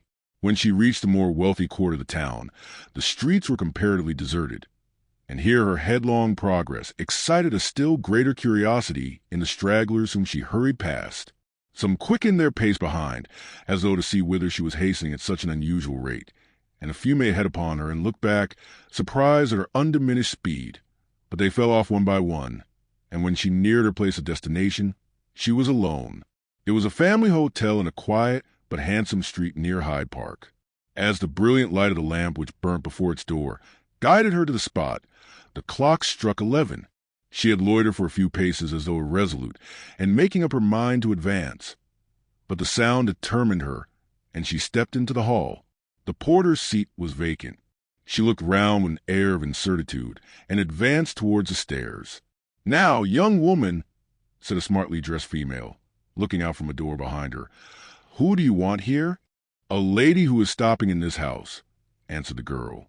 "A lady," was the reply, accompanied with a scornful look. "What lady?" "Miss Maylie," said Nancy. The young woman, who had by this time noted her appearance, replied only by a look of virtuous disdain, and summoned a man to answer her. To him, Nancy repeated her request. "What name am I to say?" asked the waiter. "It's of no use saying any," replied Nancy. "Nor business?" said the man. "No, nor that neither," rejoined the girl. "I must see the lady." "Come," said the man, pushing her toward the door. "None of this. Take yourself off." "I shall be carried out if I go," said the girl violently, "and I can make that a job that two of you won't like to do. Isn't there anybody here," she said, looking round, "that will see a simple message carried for a poor wretch like me?" This appeal produced an effect on a good-tempered faced man-cook, who with some of the other servants was looking on, and who stepped forward to interfere. "Take it up for her, Joe, can't you?" said this person. "What's the good?" replied the man. "You don't suppose the young lady will see such as her, do you?" This allusion to Nancy's doubtful character raised a vast quantity of chaste wrath in the bosoms of four housemaids, who remarked with great fervor that the creature was a disgrace to her sex, and strongly advocated her being thrown ruthlessly into the kennel. "Do what you like with me," said the girl, turning to the men again. "But do what I ask you first, and I ask you to give this message for God Almighty's sake." The soft-hearted cook added his intercession, and the result was that the man who had first appeared undertook its delivery. "What's it to be?" said the man, with one foot on the stairs. "That a young woman earnestly asks to speak to Miss Maylie alone," said Nancy, "and that if the lady will only hear the first word she has to say, she will know whether to hear her business, or to have her turn out of doors as an impostor." "I say," said the man, "you're coming it strong." "You give the message," said the girl firmly, "and let me hear the answer." The man ran upstairs. Nancy remained, pale and almost breathless, listening with quivering lip to the very audible expressions of scorn, of which the chaste housemaids were very prolific, and of which they became still more so when the man returned and said the young woman was to walk upstairs. "It's no good being proper in this world," said the first housemaid. "Brass can do better than the gold what has stood the fire," said the second. The third contented herself with wondering what ladies was made of, and the fourth took the first in the quartet of shameful, with which the Dianas concluded. Regardless of all this, for she had weightier matters at heart, Nancy followed the man, with trembling limbs, to a small antechamber lighted by a lamp from the ceiling. Here he left her and retired. Chapter 40. A strange interview, which is a sequel to The Last Chamber. The girl's life had been squandered in the streets, and among the most noisome of the stews and dens of London. But there was something of the woman's original nature left in her still, and when she heard a light step approaching the door opposite to that by which she had entered, and thought of the wide contrast which the small room would in another moment contain, she felt burdened with the sense of her own deep shame, and shrunk as though she could scarcely bear the presence of her with whom she had sought this interview. But struggling with these better feelings was pride, the vice of the lowest and most debased creatures no less than the high and self-assured, the miserable companion of thieves and ruffians, the fallen outcast of low haunts, the associate of the scourings of the jails and hulks, living within the shadow of the gallows itself. Even this degraded being felt too proud to betray a feeble gleam of the womanly feeling which she thought a weakness, but which alone connected her with that humanity of which her wasting life had obliterated so many, many traces when a very child. She raised her eyes sufficiently to observe that the figure which presented itself was that of a slight and beautiful girl. Then, bending them on the ground, she tossed her head with affected carelessness as she said, "It's a hard matter to get to see you, lady. If I had taken offense and gone away, as many would have done, you had been sorry for it one day, and not without reason either." "I am very sorry if anyone has behaved harshly to you," replied Rose. "Do not think of that. Tell me why you wish to see me. I am the person you inquired for." The kind tone of this answer, the sweet voice, the gentle manner, the absence of any accent of haughtiness or displeasure, took the girl completely by surprise, and she burst into tears. "Oh, lady," she said, clasping her hands passionately before her face, "if there was more like you, there would be fewer like me. There would. "Sit down," said Rose earnestly. "If you are in poverty or affliction, I shall be truly glad to relieve you if I can. I shall indeed. Sit down." "Let me stand, lady," said the girl, still weeping, "and do not speak to me so kindly till you know me better. It is growing late. Is that door shut?" "Yes," said Rose, recoiling a few steps, as if to be nearer assistance in case she should require it. "Why?" "Because," said the girl, "I am about to put my life and the lives of others in your hands. I am the girl that dragged little Oliver back to old Fagin's on the night he went out from the house in Pentonville." "You," said Rose Maylie. "Aye, lady," replied the girl. "I am the infamous creature you have heard of, that lives among the thieves, and that never from the first moment I can recollect my eyes and senses opening on London streets have known any better life, or kinder words than they have given me. So help me God. Do not mind shrinking openly from me. Lady, I am younger than you would think, to look at me, but I am well used to it. The poorest women fall back, as I make my way along the crowded pavement." "What dreadful things are these?" said Rose, involuntarily falling from her strange companion. "Thank heaven upon your knees, dear lady," cried the girl, "that you had friends to care for and keep you in your childhood, and that you were never in the midst of cold and hunger and riot and drunkenness and something worse than all, as I have been from my cradle. I may use the word, for the alley and the gutter were mine, as they will be my deathbed. I pity you," said Rose in a broken voice. "It wrings my heart to hear you." "Heaven bless you for your goodness," rejoined the girl. "If you knew what I am sometimes, you would pity me, indeed. But I have stolen away from those who would surely murder me, if they knew I had been here, to tell you what I have overheard. Do you know a man named Monks?" "No," said Rose. "He knows you," replied the girl, "and knew you were here, for it was by hearing him tell the place that I found you out." "I never heard the name," said Rose. "Then he goes by some other amongst us," rejoined the girl, "which I more than thought before. Some time ago, and soon after Oliver was put into your house on the night of the robbery, I, suspecting this man, listened to a conversation held between him and Fagin in the dark. I found out, from what I heard, that Monks, the man I asked you about, you know—" "Yes," said Rose, "I understand." "That Monks," pursued the girl, "had seen him accidentally with two of our boys on the day we first lost him, and had known him directly to be the same child that he was watching for, though I couldn't make out why. A bargain was struck with Fagin, that if Oliver was got back, he should have a certain sum, and he was to have more for making him a thief, which this Monks wanted for some purpose of his own." "For what purpose?" asked Rose. "He caught sight of my shadow on the wall as I listened, in the hope of finding out," said the girl. "And there are not many people besides me that could have got out of their way in time to escape discovery. But I did, and I saw him no more till last night." "And what occurred then?" "I'll tell you, lady. Last night he came again. Again they went upstairs, and I, wrapping myself up so that my shadow would not betray me, again listened at the door.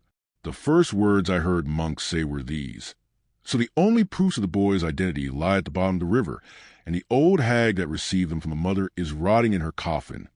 They laughed and talked of his success in doing this, and Monks, talking on about the boy and getting very wild, said that though he got the young devil's money safely now, he'd rather have had it the other way. For what a game it would have been to have brought down the boast of the father's will by driving him through every jail in town, and then hauling him up for some capital felony which Fagin could easily manage, after having made a good profit of him besides." "What is all this?" said Rose. "The truth, lady, though it comes from my lips," replied the girl. "Then he said, with oaths common enough in my ears, but strange to yours, that if he could gratify his hatred by taking the boy's life without bringing his own neck in danger, he would. But as he couldn't, he'd be upon the watch to meet him at every turn in life, and if he took advantage of his birth and history, he might harm him yet. In short, Fagin, he says, Jew as you are, you never laid such snares as I'll contrive for my young brother, Oliver." "His brother!" exclaimed Rose. "Those were his words," said Nancy, glancing uneasily round, as she had scarcely ceased to do, since she began to speak, for a vision of Sikes haunted her perpetually. "And more, When he spoke of you and the other lady and said it seemed contrived by heaven or the devil against him that Oliver should come into your hands, he laughed and said there was some comfort in that too, for how many thousands and hundreds of thousands of pounds would you not give, if you had them, to know who your two-legged spaniel was? You do not mean, said Rose, turning very pale, to tell me that this was said in earnest? He spoke in hard and angry earnest. If a man ever did, replied the girl, shaking her head, he is an earnest man when his hatred is up. I know many who do worse things, but I'd rather listen to them all a dozen times than to that monk's once. It is growing late, and I have to reach home without suspicion of having been on such an errand as this. I must get back quickly. But what can I do? Said Rose. To what use can I turn this communication without you? Back. Why do you wish to return to companions you paint in such terrible colors? If you repeat this information to a gentleman whom I can summon in an instant from the next room, you can be consigned to some place of safety without half an hour's delay. I wish to go back, said the girl. I must go back, because how can I tell such things to an innocent lady like you? Because among the men I have told you, there is one, the most desperate among them all, that I can't leave. No, not even to be saved from the life I am leading now. Your having interfered in this dear boy's behalf before, said Rose. Your coming here at so great a risk to tell me what you have heard, your manner, which convinces me of the truth of what you say, your evident contrition and sense of shame, all lead me to believe that you might yet be reclaimed.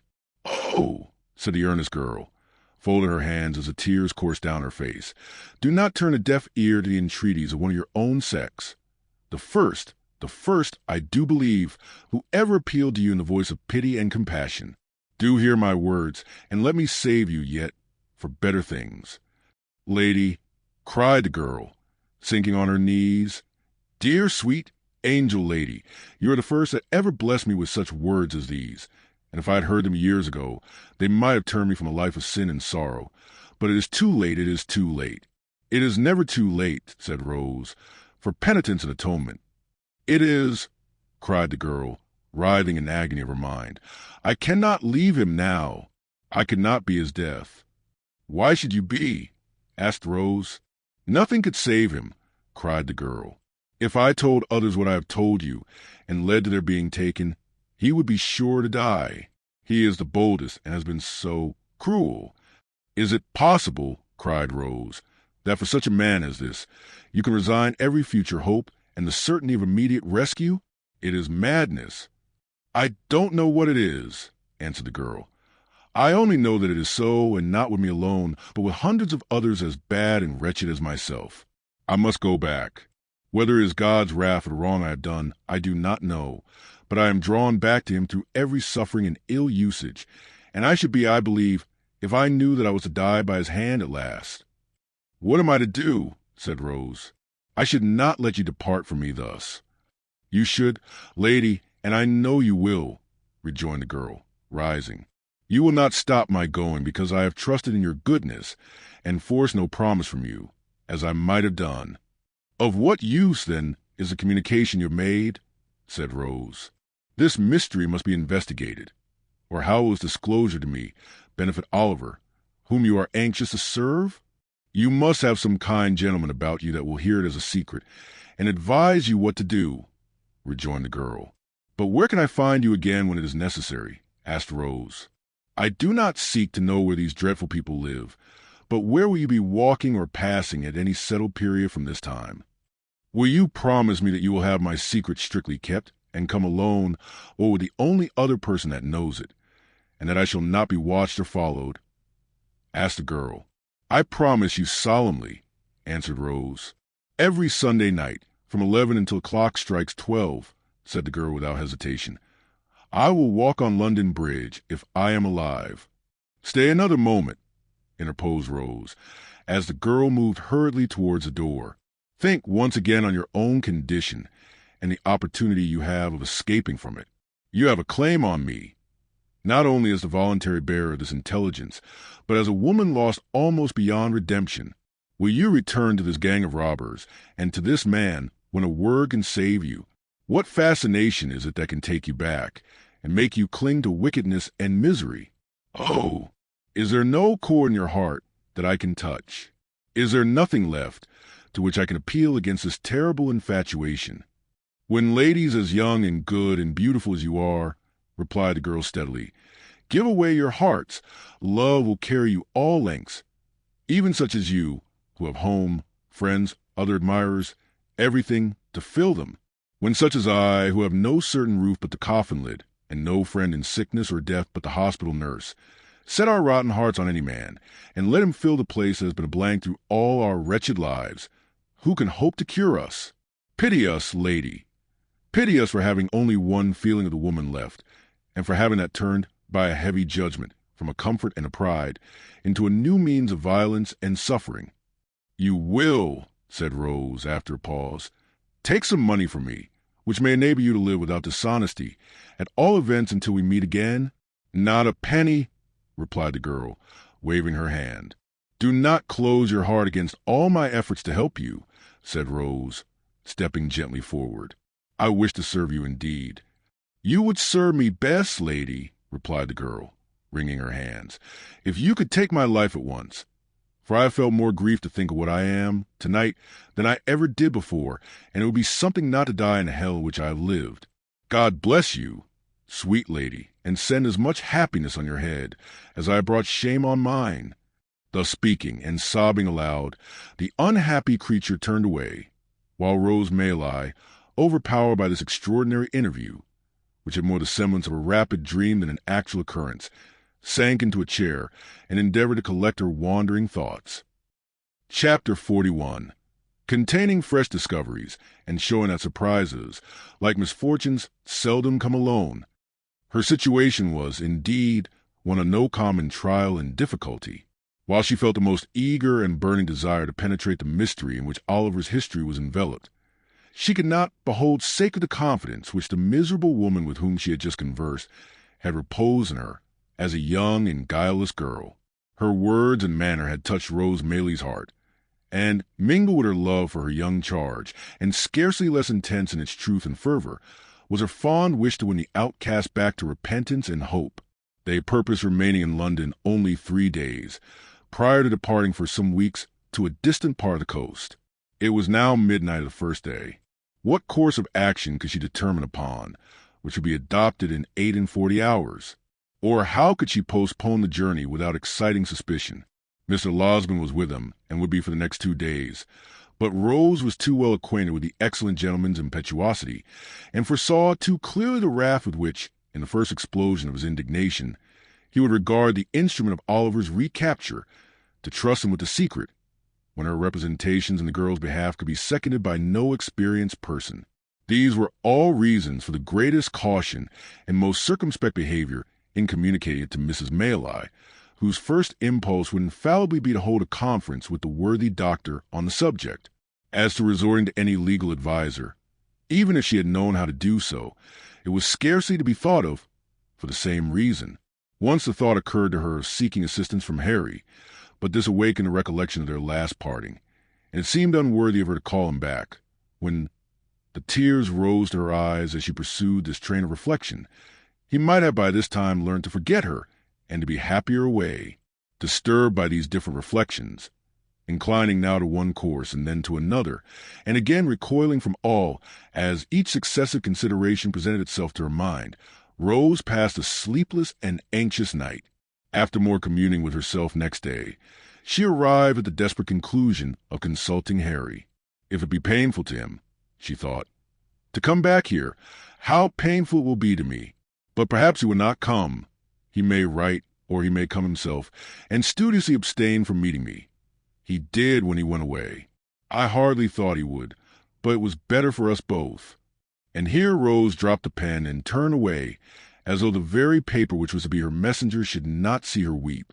She had taken up the same pen, and laid it down again 50 times, and had considered and reconsidered the first line of her letter without writing the first word, when Oliver, who had been walking in the streets, with Mr. Giles for a bodyguard, entered the room in such breathless haste and violent agitation as seemed to betoken some new cause of alarm. "What makes you look so flurried?" asked Rose, advancing to meet him. "I hardly know how. I feel as if I should be choked," replied the boy. "Oh, dear, to think that I should see him at last, and you should be able to know that I have told you the truth." "I never thought you had told us anything but the truth," said Rose, soothing him. "But what is this? Of whom do you speak?" "I have seen the gentleman," replied Oliver, scarcely able to articulate. "The gentleman who was so good to me, Mr. Brownlow, that we have so often talked about." "Where?" asked Rose. "Getting out of a coach," replied Oliver, shedding tears of delight, "and going into a house. I didn't speak to him. I couldn't speak to him, for he didn't see me, and I trembled so that I was not able to go up to him. But Giles asked for me whether he lived there, and they said he did." "Look here," said Oliver, opening a scrap of paper. "Here it is. Here's where he lives. I'm going there directly. Oh, dear me, dear me. What shall I do when I come to see him and hear him speak again?" With her attention not a little distracted by these and a great many other incoherent exclamations of joy, Rose read the address, which was Craven Street in the Strand. She very soon determined upon turning the discovery to account. "Quick," she said, "tell him to fetch a hackney coach, and be ready to go with me. I will take you there directly, without a minute's loss of time. I will only tell my aunt that we are going out for an hour, and be ready as soon as you are." Oliver needed no prompting to dispatch, and in little more than 5 minutes they were on their way to Craven Street. When they arrived there, Rose left Oliver in the coach under pretense of preparing the old gentleman to receive him, and sending up her card by the servant, requested to see Mr. Brownlow on very pressing business. The servant soon returned to beg that she would walk upstairs, and following him into an upper room, Miss Maylie was presented to an elderly gentleman of benevolent appearance in a bottle green coat, at no great distance from whom was seated another old gentleman in nankeen breeches and gaiters, who did not look particularly benevolent, and who was sitting with his hands clasped on the top of a thick stick and his chin propped thereupon. "Dear me," said the gentleman in the bottle green coat, hastily rising with great politeness. "I beg your pardon, young lady. I imagine it was some importunate person who— I beg you will excuse me. Be seated, pray." "Mr. Brownlow, I believe, sir?" said Rose, glancing from the other gentleman to the one who had spoken. "That is my name," said the old gentleman. "This is my friend, Mr. Grimwig. Grimwig, will you leave us for a few minutes?" "I believe," interposed Miss Maylie, "that at this period of our interview I need not give that gentleman the trouble of going away. If I am correctly informed, he is cognizant of the business on which I wish to speak to you." Mr. Brownlow inclined his head. Mr. Grimwig, who had made one very stiff bow and risen from his chair, made another very stiff bow and dropped into it again.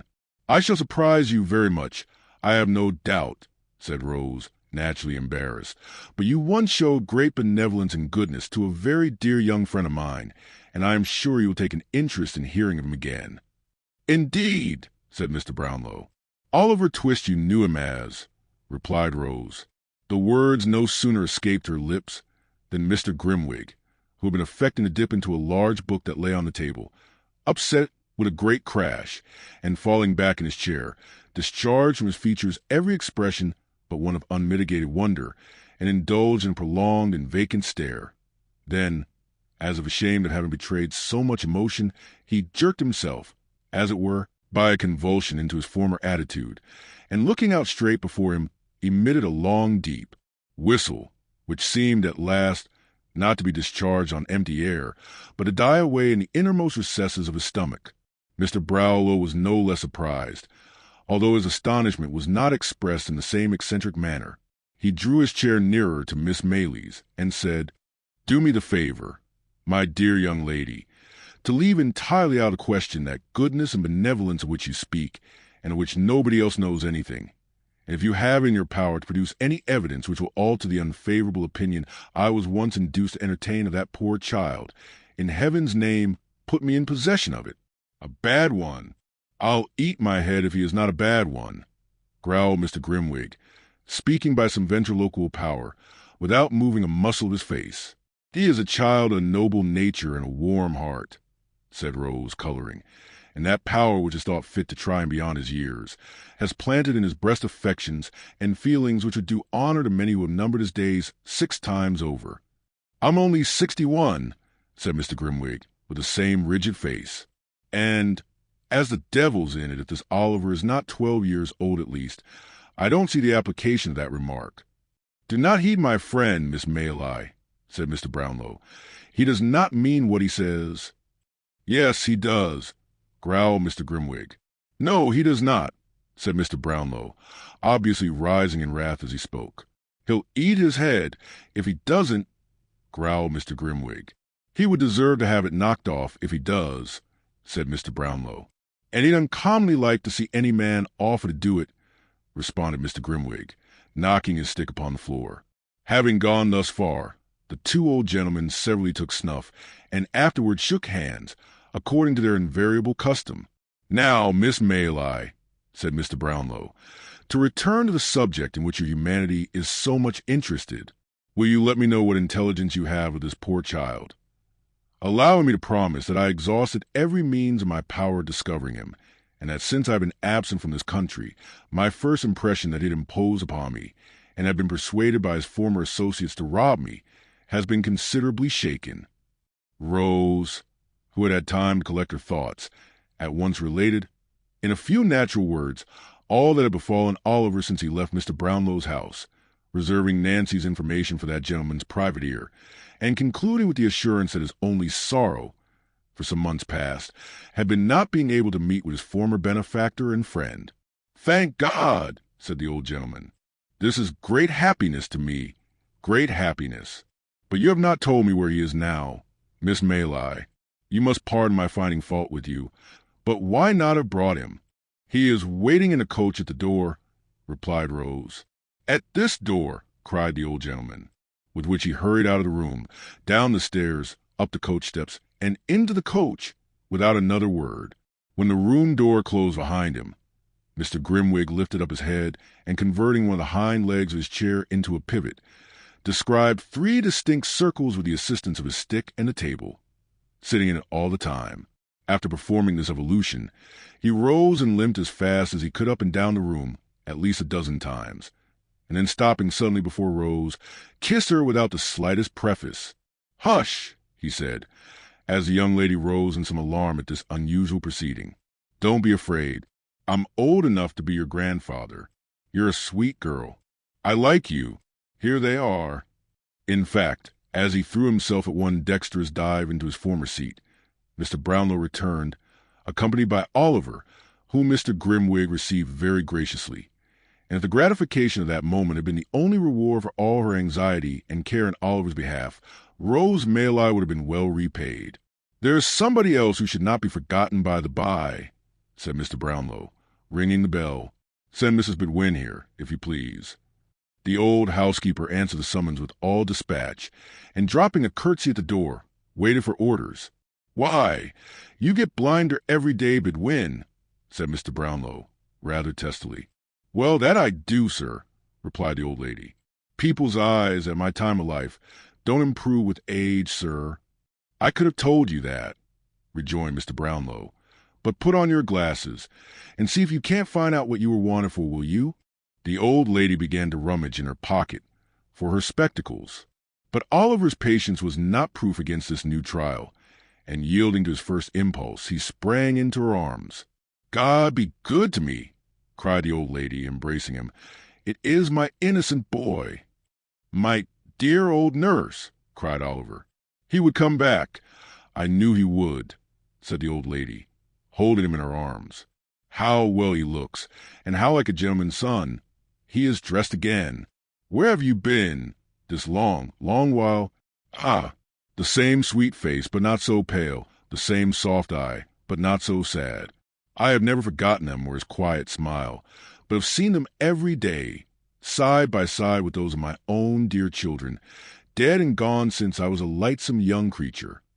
Running on thus, and now holding Oliver from her to mark how he had grown, now clasping him to her and passing her fingers fondly through his hair, the good soul laughed and wept upon his neck by turns. Leaving her and Oliver to compare notes at leisure, Mr. Brownlow led the way into another room, and there heard from Rose a full narration of her interview with Nancy, which occasioned him no little surprise and perplexity. Rose also explained her reasons for not confiding in her friend Mr. Losberne in the first instance. The old gentleman considered that she had acted prudently, and readily undertook to hold solemn conference with the worthy doctor himself. To afford him an early opportunity for the execution of this design, it was arranged that he should call at the hotel at 8 o'clock that evening, and that in the meantime Mrs. Mayleye should be cautiously informed of all that had occurred.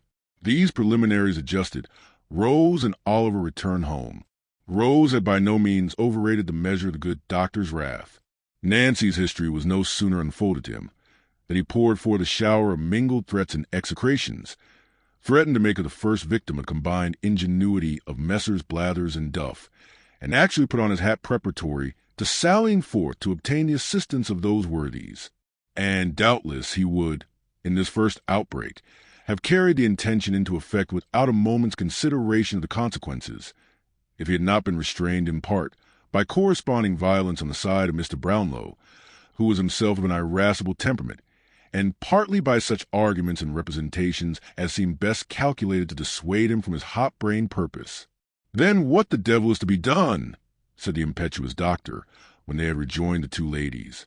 "Are we to pass a vote of thanks to all these vagabonds, male and female, and beg them to accept £100 or so apiece as a trifling mark of our esteem and some slight acknowledgment of their kindness to Oliver?" "Not exactly that," rejoined Mr. Brownlow, laughing, "but we must proceed gently and with great care." "Gentleness and care!" exclaimed the doctor. "I'd send them one and all to—" "Never mind where," interposed Mr. Brownlow, "but reflect whether sending them anywhere is likely to attain the object we have in view." "What object?" asked the doctor. "Simply the discovery of Oliver's parentage, and regaining for him the inheritance of which, if the story be true, he has been fraudulently deprived." "Ah!" said Mr. Losberne, cooling himself with his pocket-handkerchief, "I almost forgot that." "You see," pursued Mr. Brownlow, "placing this poor girl entirely out of question, and supposing it were possible to bring these scoundrels to justice without compromising her safety, what good should we bring about?" "Hanging a few of them, at least, in all probability," suggested the doctor, "and transporting the rest."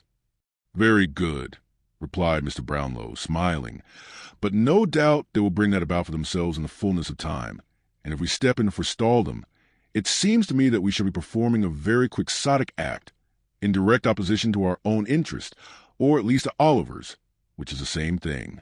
"How?" inquired the doctor. "Thus. It is quite clear that we shall have extreme difficulty in getting to the bottom of this mystery, unless we can bring this man Monks upon his knees. That can only be done by stratagem, and by catching him when he is not surrounded by these people. For, suppose he were apprehended, we have no proof against him. He is not even, so far as we know, or as the fact appear to us, concerned with the gang in any of their robberies. If he were not discharged, it is very unlikely that he could receive any further punishment than being committed to prison as a rogue and vagabond. And of course ever afterwards his mouth would be so obstinately closed that he might as well, for our purposes, be deaf, dumb, blind, and an idiot." "Then," said the doctor impetuously, "I put it to you again, whether you think it reasonable that this promise of the girl should be considered binding, a promise made with the best and kindest intentions, but really—" "Do not discuss the point, my dear young lady, pray," said Mr. Brownlow, interrupting Rose as she was about to speak. "The promise shall be kept. I don't think it will, in the slightest degree, interfere with our proceedings.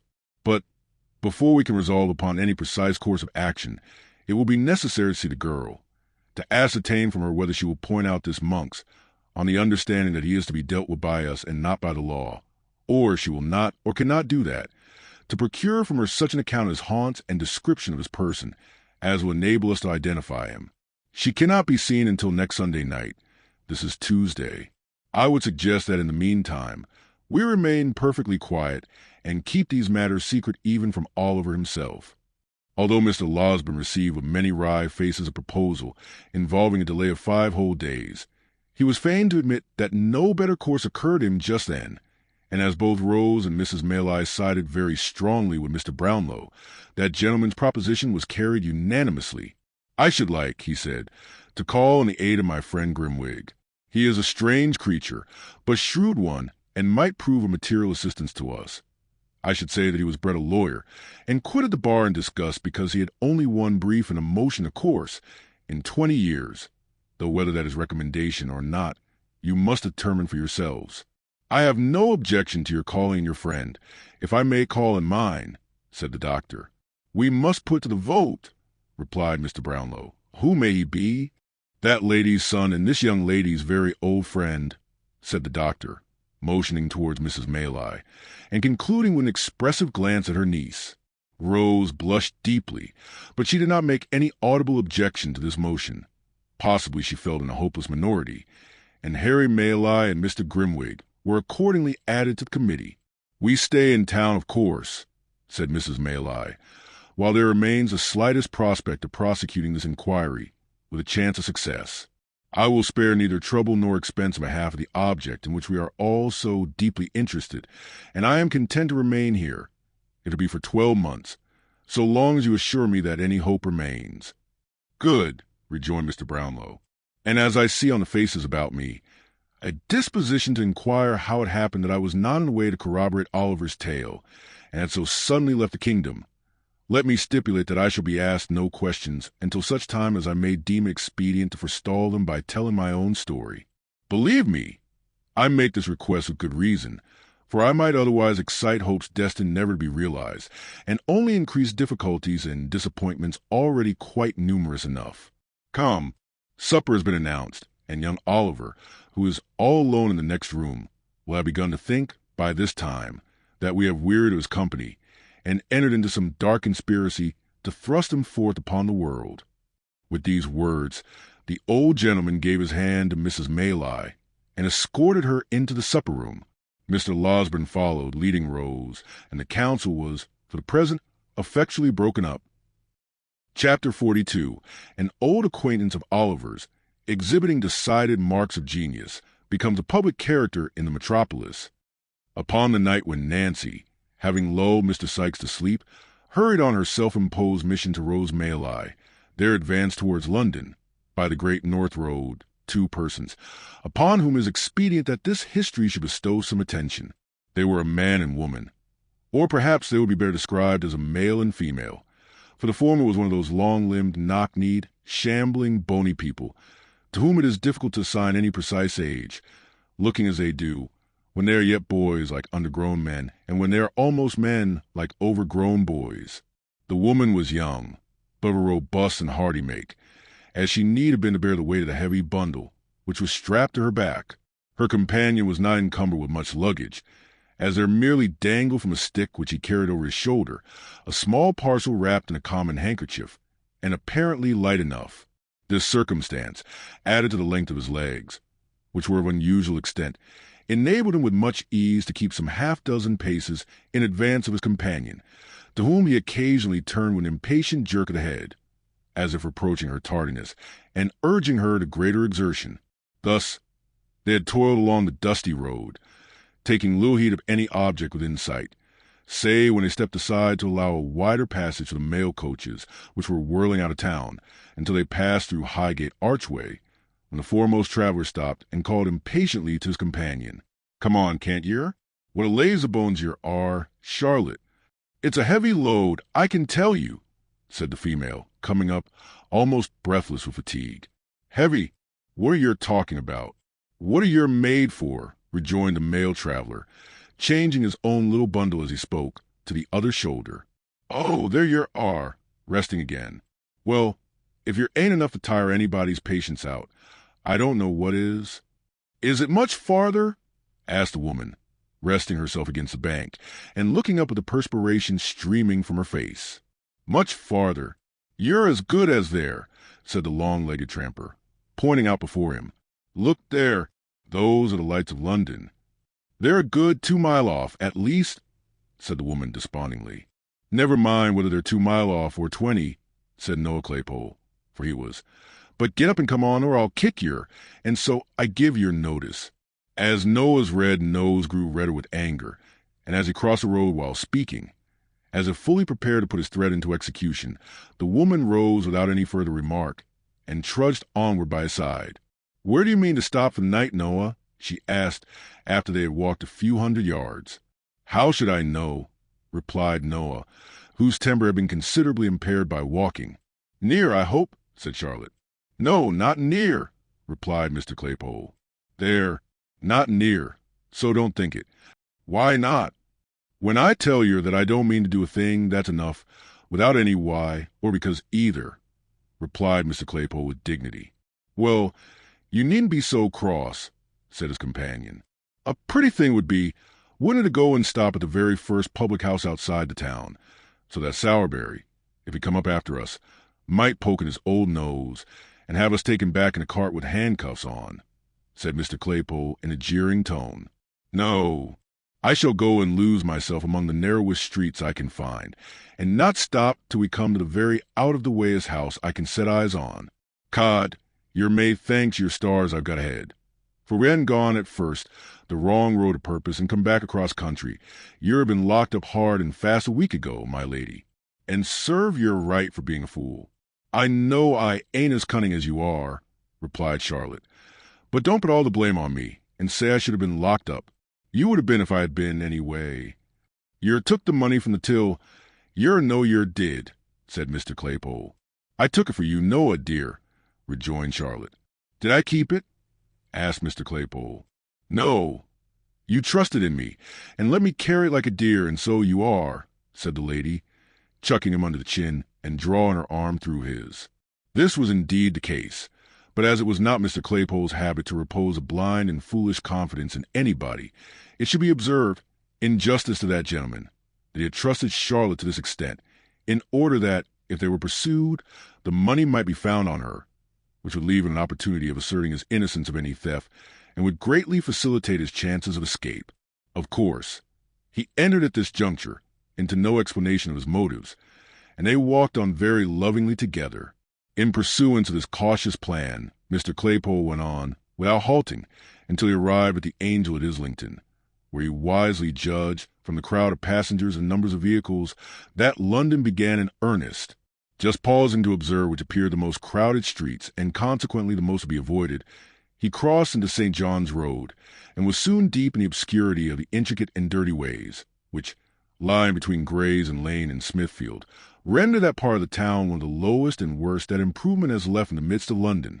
Through these streets Noah Claypole walked, dragging Charlotte after him, now stepping into the kennel to embrace at a glance the whole external character of some small public house, now jogging on again, as some fancied appearance induced him to believe it too public for his purpose. At length he stopped in front of one, more humble in appearance and more dirty than any he had yet seen, and, having crossed over and surveyed it from the opposite pavement, graciously announced his intention of putting up there for the night. "So give us the bundle," said Noah, unstrapping it from the woman's shoulders and slinging it over his own. "And don't yer speak, except when you're spoke to. What's the name of the house? THR. 3 what?" "Cripples," said Charlotte. 3 cripples," repeated Noah, "and a very good sign, too. Now then, keep close at my heels, and come along." With these injunctions, he pushed the rattling door with his shoulder, and entered the house, followed by his companion. There was nobody in the bar but a young Jew, who, with his 2 elbows on the counter, was reading a dirty newspaper. He stared very hard at Noah, and Noah stared very hard at him. If Noah had been attired in his charity boy's dress, there might have been some reason for the Jew opening his eyes so wide, but as he discarded the coat and badge, and wore a short smock frock over his leathers, there seemed no particular reason for his appearance exciting so much attention in a public house. "Is this the 3 cripples?" asked Noah. "That is the Dabe of this ooze," replied the Jew. "A gentleman we met on the road, coming up from the country, recommended us here," said Noah, nudging Charlotte, perhaps to call her attention to this most ingenious device for attracting respect, and perhaps to warn her to betray no surprise. "We want to sleep here tonight." "I be it's certade you cad," said Barney, who was the attendant sprite, "but I'll inquire." "Show us the tap, and give us a bit of cold meat and a drop of beer while you're inquiring, will yer?" said Noah. Barney complied by ushering them into a small back room and setting the required vine before them. Having done which, he informed the travelers that they could be lodged that night and left the amiable couple to their refreshment. Now, this back room was immediately behind the bar and some steps lower, so that any person connected with the house, undrawing a small curtain which concealed a single pane of glass fixed in the wall of the last-named apartment, about 5 feet from its flooring, could not only look down upon any guest in the back room without any great hazard of being observed, the glass being in a dark angle of the wall, between which and a large upright beam the observer had to thrust himself, but could, by applying his ear to the partition, ascertain with tolerable distinctness their subject of conversation. The landlord of the house had not withdrawn his eye from this place of espial for 5 minutes, and Barney had only just returned from making the communication above related, when Fagin, in the course of his evening's business, came into the bar to inquire after some of his young pupils. "Hush," said Barney. "Stratagers ID the next rube." "Strangers," repeated the old man in a whisper. Add rub UDS too," added Barney.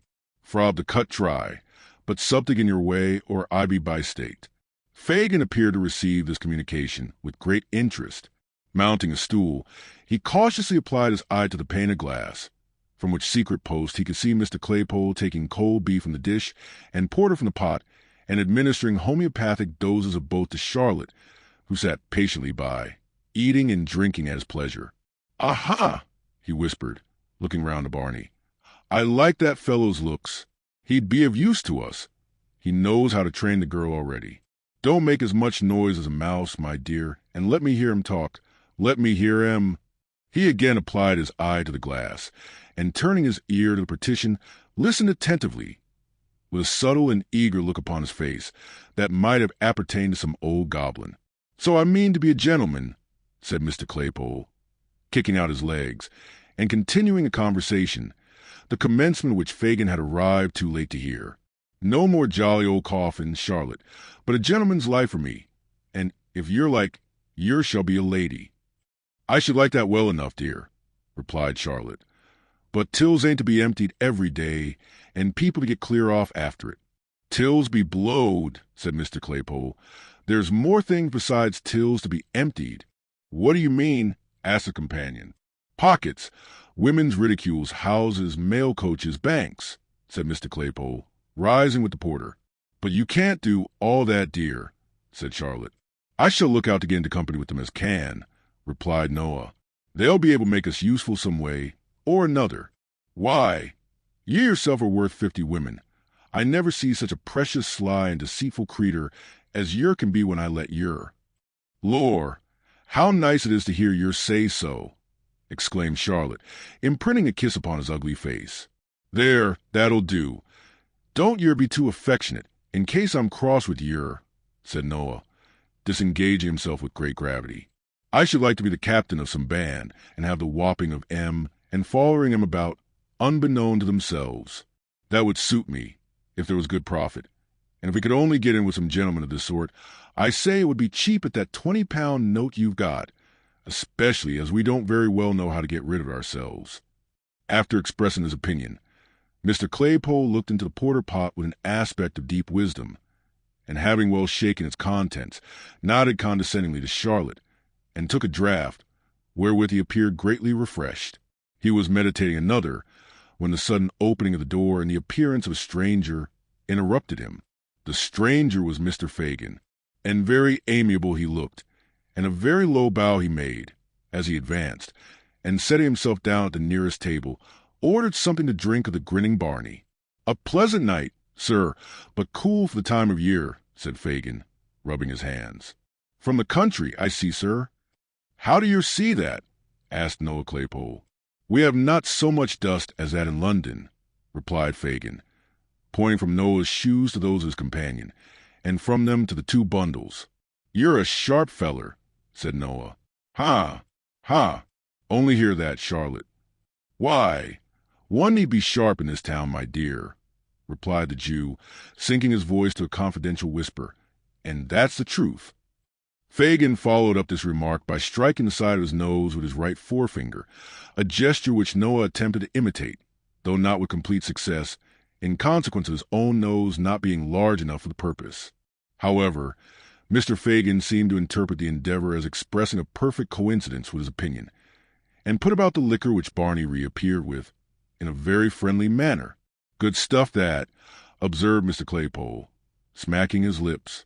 "Dear," said Fagin. "A man need be always emptying a till or a pocket or a woman's reticule or a house or a mail coach or a bank if he drinks it regularly." Mr. Claypole no sooner heard this extract from his own remarks than he fell back in his chair and looked from the Jew to Charlotte with a countenance of ashy paleness and excessive terror. "Don't mind me, my dear," said Fagin, drawing his chair closer. "Ha! Ha! It was lucky it was only me that heard you by chance. It was very lucky it was only me. I didn't take it," stammered Noah, no longer stretching out his legs like an independent gentleman, but coiling them up as well as he could under his chair. "It was all her doing. You got it now, Charlotte. You know you have." "No matter who's got it, or who did it, my dear," replied Fagin, glancing, nevertheless, with a hawk's eye at the girl and the two bundles. "I'm in that way myself, and I like you for it." "In what way?"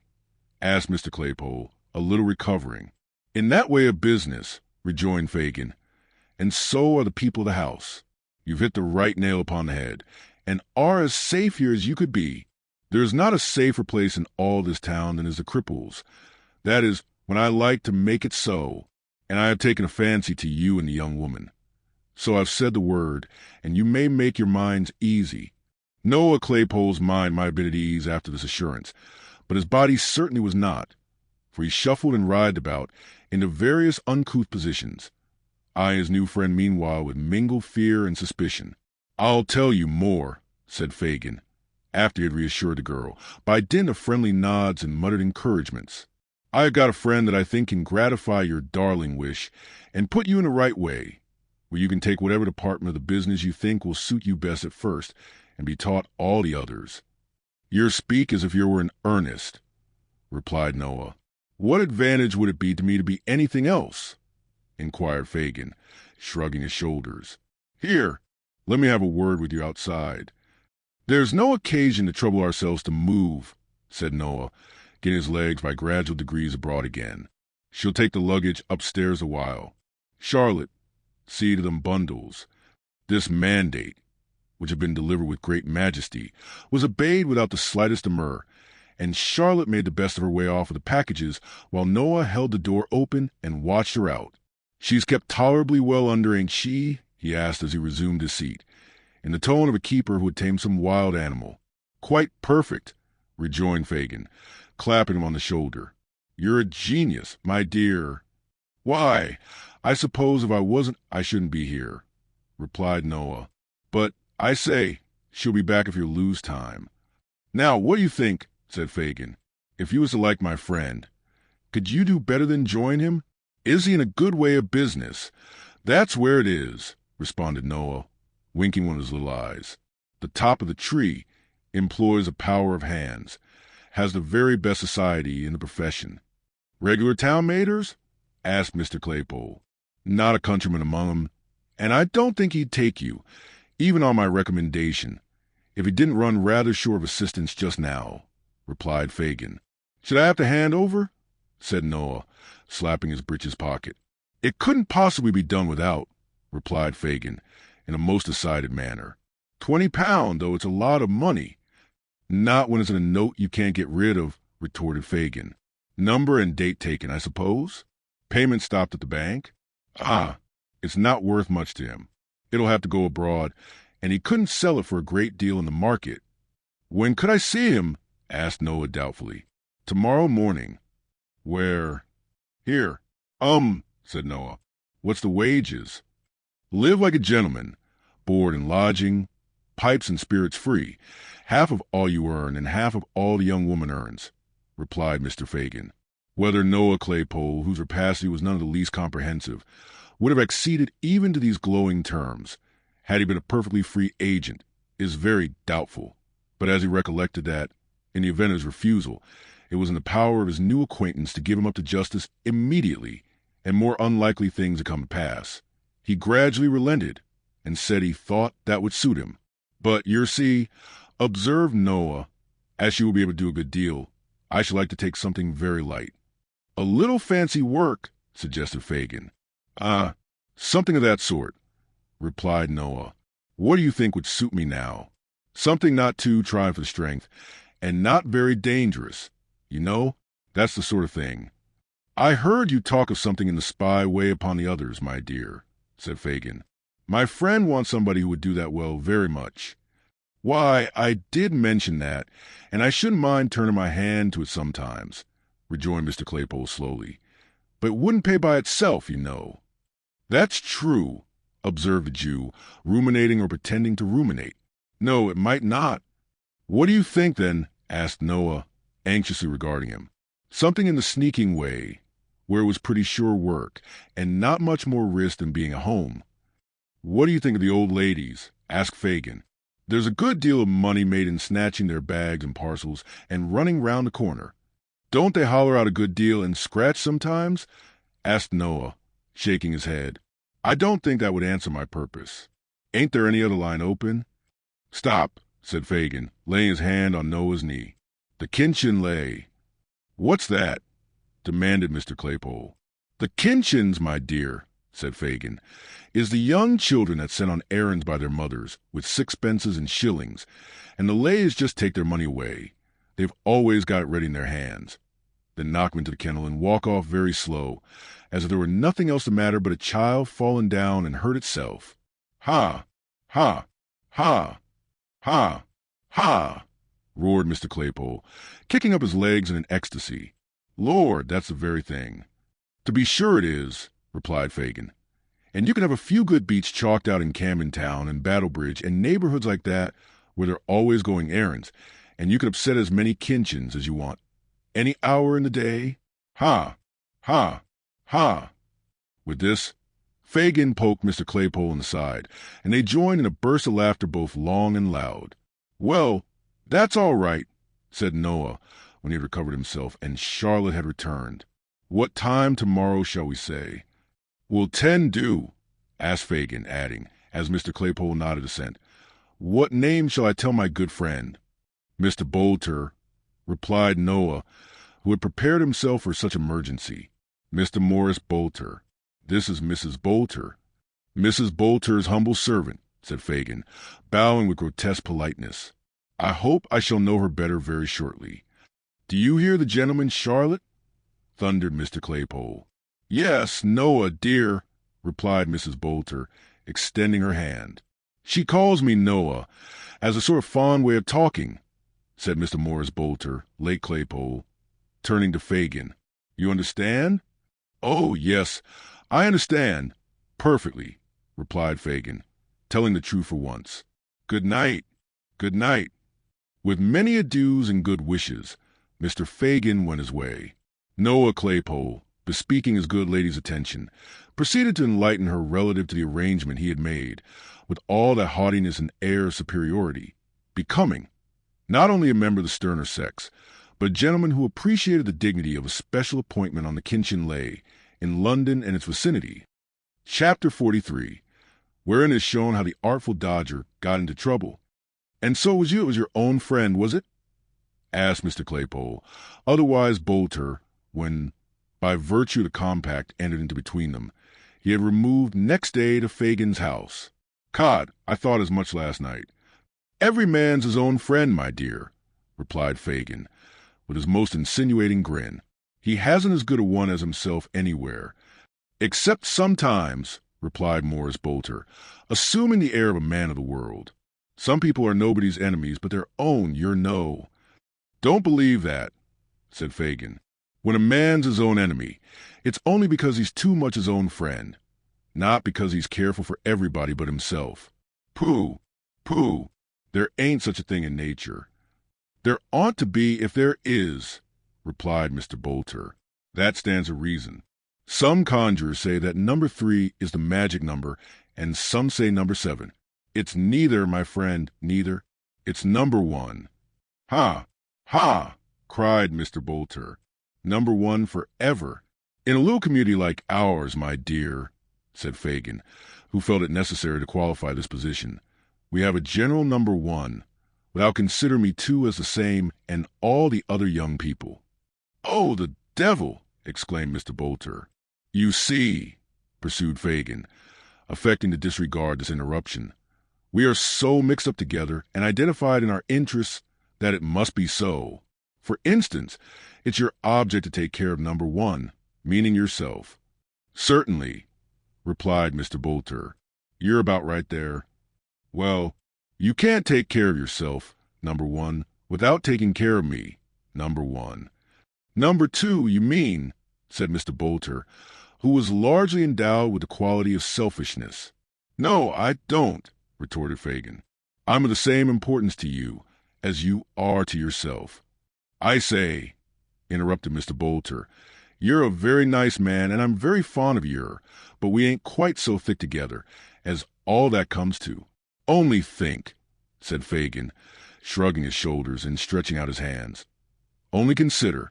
You've done what's a very pretty thing and what I love you for doing, but what at the same time would put the cravat round your throat, that's so very easily tied and so very difficult to unloose. In plain English, the halter." Mr. Bolter put his hand to his neckerchief, as if he felt it inconveniently tight, and murmured an assent qualified in tone but not in substance. "The gallows," continued Fagin, "the gallows, my dear, is an ugly finger-post, which points out a very short and sharp turning that has stopped many a bold fellow's career on the broad highway. To keep an easy road, and keep at a distance, is object number one with you." "Of course it is," replied Mr. Bolter. "What do you talk about such things for?" "Only to show you my meaning clearly," said the Jew, raising his eyebrows. "To be able to do that, you depend upon me. To keep my little business all snug, I depend upon you. The first is your number one, the second my number one. The more you value your number one, the more careful you must be of mine. So we come at last to what I told you at first, that a regard for number one holds us all together, and must do so, unless we would all go to pieces in company." "That's true," rejoined Mr. Bolter thoughtfully. "Oh, you're a cunning old codger." Mr. Fagin saw, with delight, that this tribute to his powers was no mere compliment, but that he had really impressed his recruit with a sense of his wily genius, which it was most important that he should entertain in the outset of their acquaintance. To strengthen an impression so desirable and useful, he followed up the blow by acquainting him, in some detail, with the magnitude and extent of his operations, blending truth and fiction together as best served his purpose, and bringing both to bear with so much art that Mr. Bolter's respect visibly increased and became tempered at the same time with a degree of wholesome fear, which it was highly desirable to awaken. "It's this mutual trust we have in each other that consoles me under heavy losses," said Fagin. "My best hand was taken from me yesterday morning." "You don't mean to say he died?" cried Mr. Bolter. "No, no," replied Fagin. "Not so bad as that. Not quite so bad." "What, I suppose he was wanted," interposed Fagin. "Yes, he was wanted." "Very particular?" inquired Mr. Bolter. "No," replied Fagin, "not very. He was charged with attempting to pick a pocket, and they found a silver snuff-box on him. His own, my dear, his own, for he took snuff himself and was very fond of it. They remanded him till today, for they thought they knew the owner. Ah, he was worth 50 boxes, and I'd give the price of as many to have him back. You should have known the Dodger, my dear, you should have known the Dodger." "Well, but I shall know him, I hope. Don't you think so?" said Mr. Bolter. "I'm doubtful about it," replied Fagin with a sigh. "If they don't get any fresh evidence, it'll only be a summary conviction, and we shall have him back again after 6 weeks or so. But if they do, it's a case of lagging. They know what a clever lad he is. He'll be a lifer. They'll make the artful nothing less than a lifer." "What do you mean by lagging and a lifer?" demanded Mr. Bolter. "What's the good of talking in that way to me? Why don't you speak so as I can understand you?" Fagin was about to translate these mysterious expressions into vulgar tongue, and, being interpreted, Mr. Bolter would have been informed that they represented that combination of words, Transportation for life. When the dialogue was cut short by the entry of Master Bates, with his hands in his breeches pockets, and his face twisted into a look of semi-comical woe. "It's all up, Fagin," said Charlie, when he and his new companion had been made known to each other. "What do you mean?" "They found the gentleman as owns the box. 2 or 3 more are coming to identify him, and the artful's booked for a passage out," replied Master Bates. "I must have a full suit of mourning, Fagin, and a hat band to whiz him in afore he sets out upon his travels. To think of Jack Dawkins, Lummy Jack, the Dodger, the artful Dodger, going abroad for a common to penny-halfpenny sneeze box. I never thought he'd have done it under a gold watch, chain, and seals at the lowest. Oh, why didn't he rob some rich old gentleman of all his whaleables, and go out as a gentleman, and not like a common prig, without no honor nor glory?" With this expression of feeling for his unfortunate friend, Master Bates sat himself on the nearest chair with an aspect of chagrin and despondency. "What do you talk about as having neither honor nor glory for?" exclaimed Fagin, darting an angry look at his pupil. "Wasn't he always the top sawyer among you all? Is there one of you that could touch him or come near him on any scent?" "Not one," replied Master Bates, in a voice rendered husky by regret. "Not one." "Then what do you talk of?" replied Fagin angrily. "What are you blubbering for?" "'Cause it isn't on the record, is it?" said Charlie, chafed into perfect defiance of his venerable friend by the current of his regrets. "'Cause it can't come out in the Dickment. 'Cause nobody will never know half of what he was. How will he stand in the Newgate calendar? P'raps not be there at all. Oh, my eye, what a blow it is!" "Ha! Ha!" cried Fagin, extending his right hand, and turning to Mr. Bolter in a fit of chuckling which shook him as though he had the palsy. "See what a pride they take in their profession, my dear. Ain't it beautiful?" Mr. Bolter nodded assent, and Fagin, after contemplating the grief of Charlie Bates for some seconds with evident satisfaction, stepped up to that young gentleman and patted him on the shoulder. "Never mind, Charlie," said Fagin soothingly. "It'll come out. It'll be sure to come out. They'll all know what a clever fellow he was. He'll show it himself, and not disgrace his old pals and teachers. Think how young he is, too. What a distinction, Charlie, to be lag at his time of life." "Well, it is an honor, that is," said Charlie, a little consoled. "He shall have all he wants," continued the Jew. "He shall be kept in the stone jug, Charlie, like a gentleman, with his beer every day and money in his pocket to pitch and toss with, if he can't spend it." "No, shall he, though?" cried Charlie Bates. "Aye, that he shall," replied Fagin, "and we'll have a bigwig, Charlie, one that's got the greatest gift of the gab, to carry on his defense, and he should make a speech for himself, too, if he likes, and we'll read it all in the papers. Artful Dodger, shrieks of laughter. Here the court was convulsed.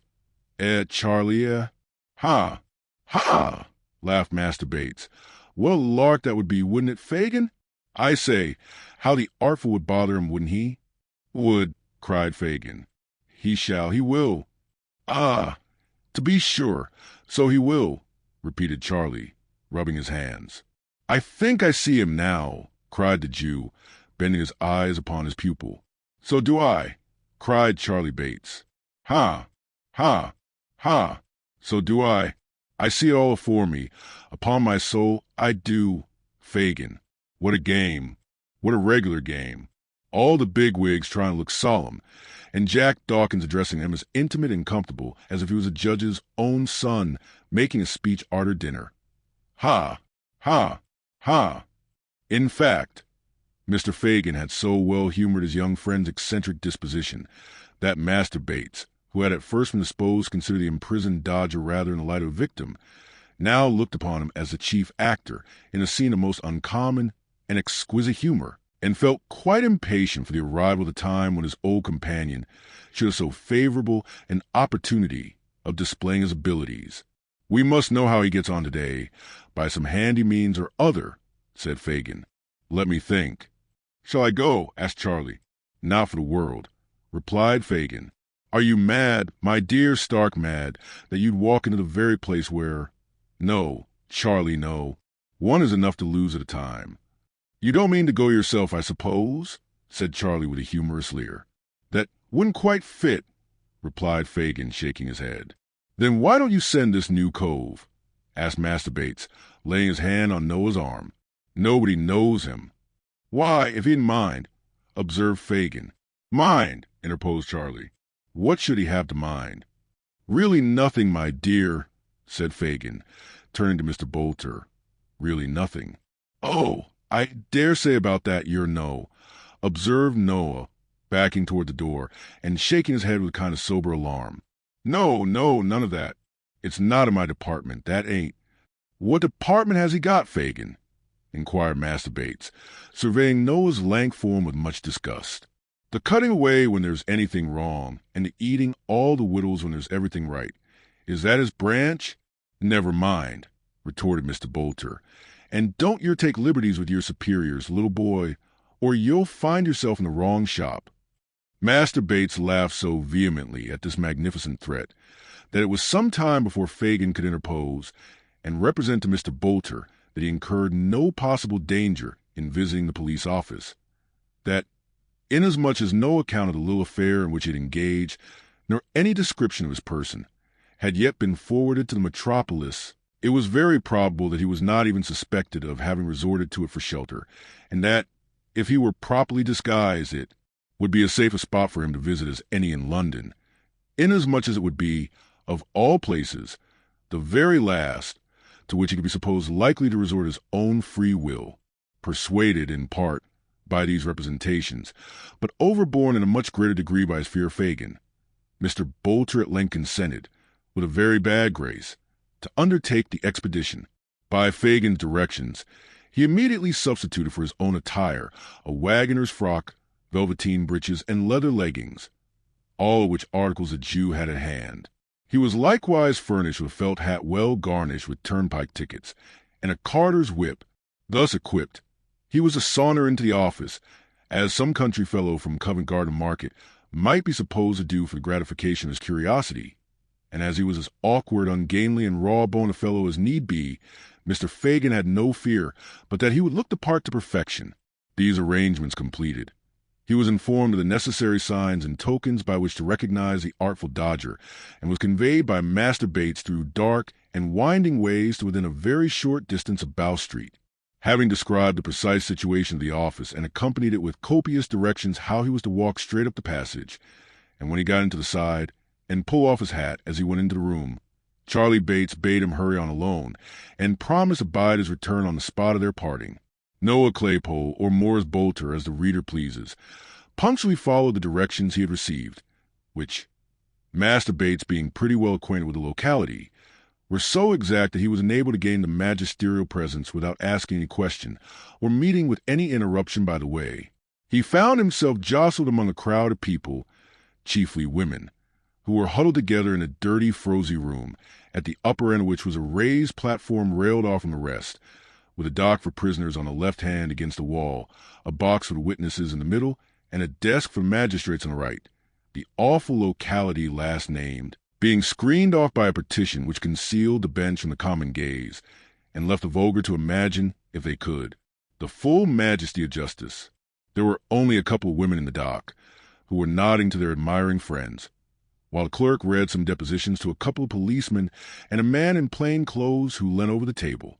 A jailer stood reclining against the dock rail, tapping his nose listlessly with a large key, except when he repressed an undue tendency to conversation among the idlers by proclaiming silence, or looked sternly up to bid some woman take that baby out, when the gravity of justice was disturbed by feeble cries, half smothered in the mother's shawl, from some meager infant. The room smelt close and unwholesome. The walls were dirt-discolored, and the ceiling blackened. There was an old smoky bust over the mantel-shelf and a dusty clock above the dock, the only thing present that seemed to go on as it ought, for depravity or poverty or an habitual acquaintance with both had left a taint on all the animate matter, hardly less unpleasant than the thick greasy scum on every inanimate object that frowned upon it. Noah looked eagerly about him for the dodger, but although there were several women who had done very well for that distinguished character's mother or sister, and more than one man who might be supposed to bear a strong resemblance to his father, nobody at all answering the description given him of Mr. Dawkins was to be seen.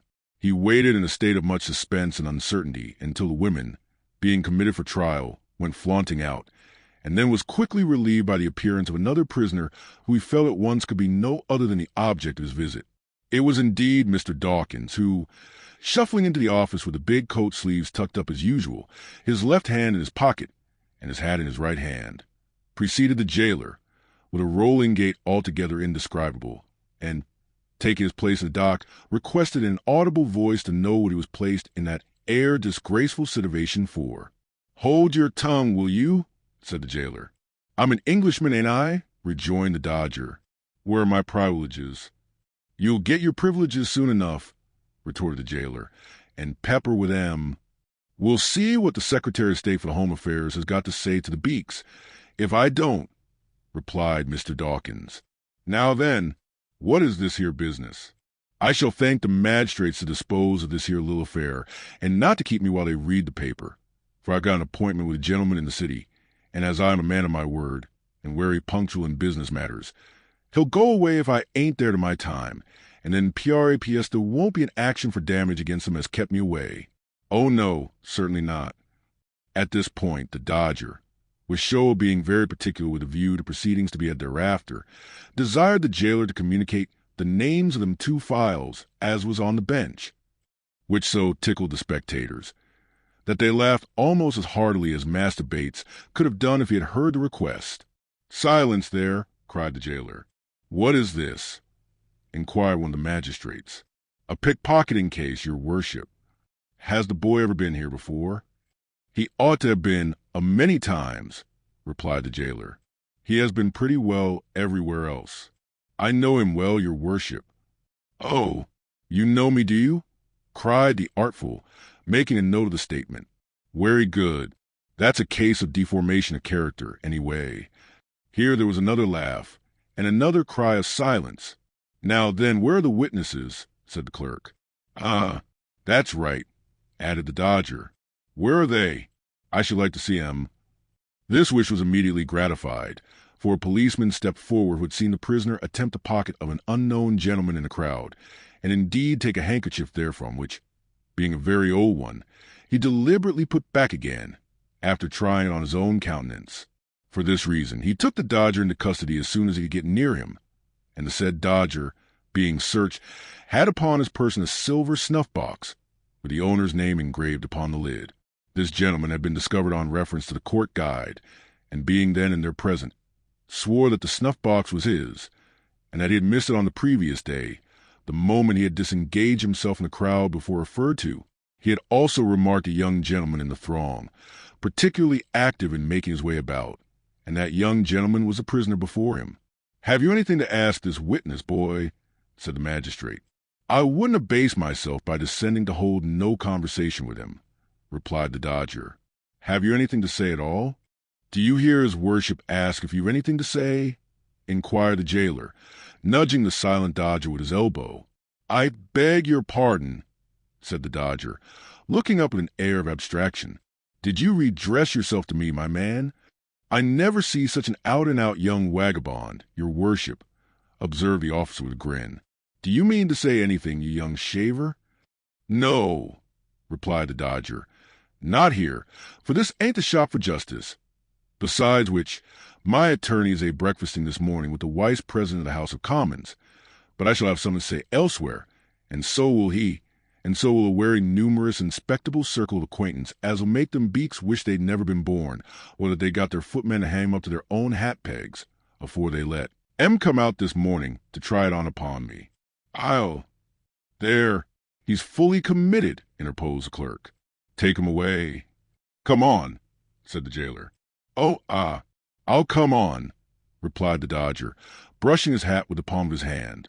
"To the bench. It's no use your looking frightened. I won't show you no mercy, not a ha'porth of it. You'll pay for this, my fine fellers. I wouldn't be you for something.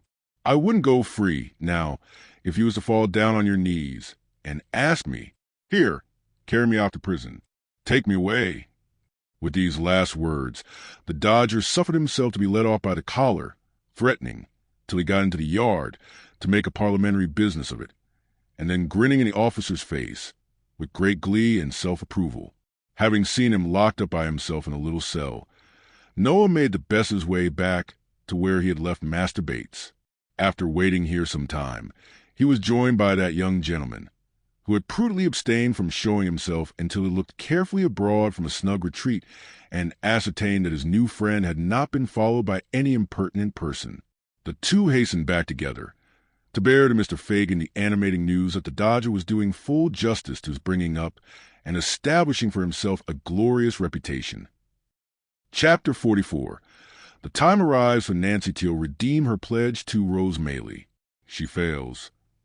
Adept as she was in all the arts of cunning and dissimulation, the girl Nancy could not wholly conceal the effect which the knowledge of the steps she had taken wrought upon her mind.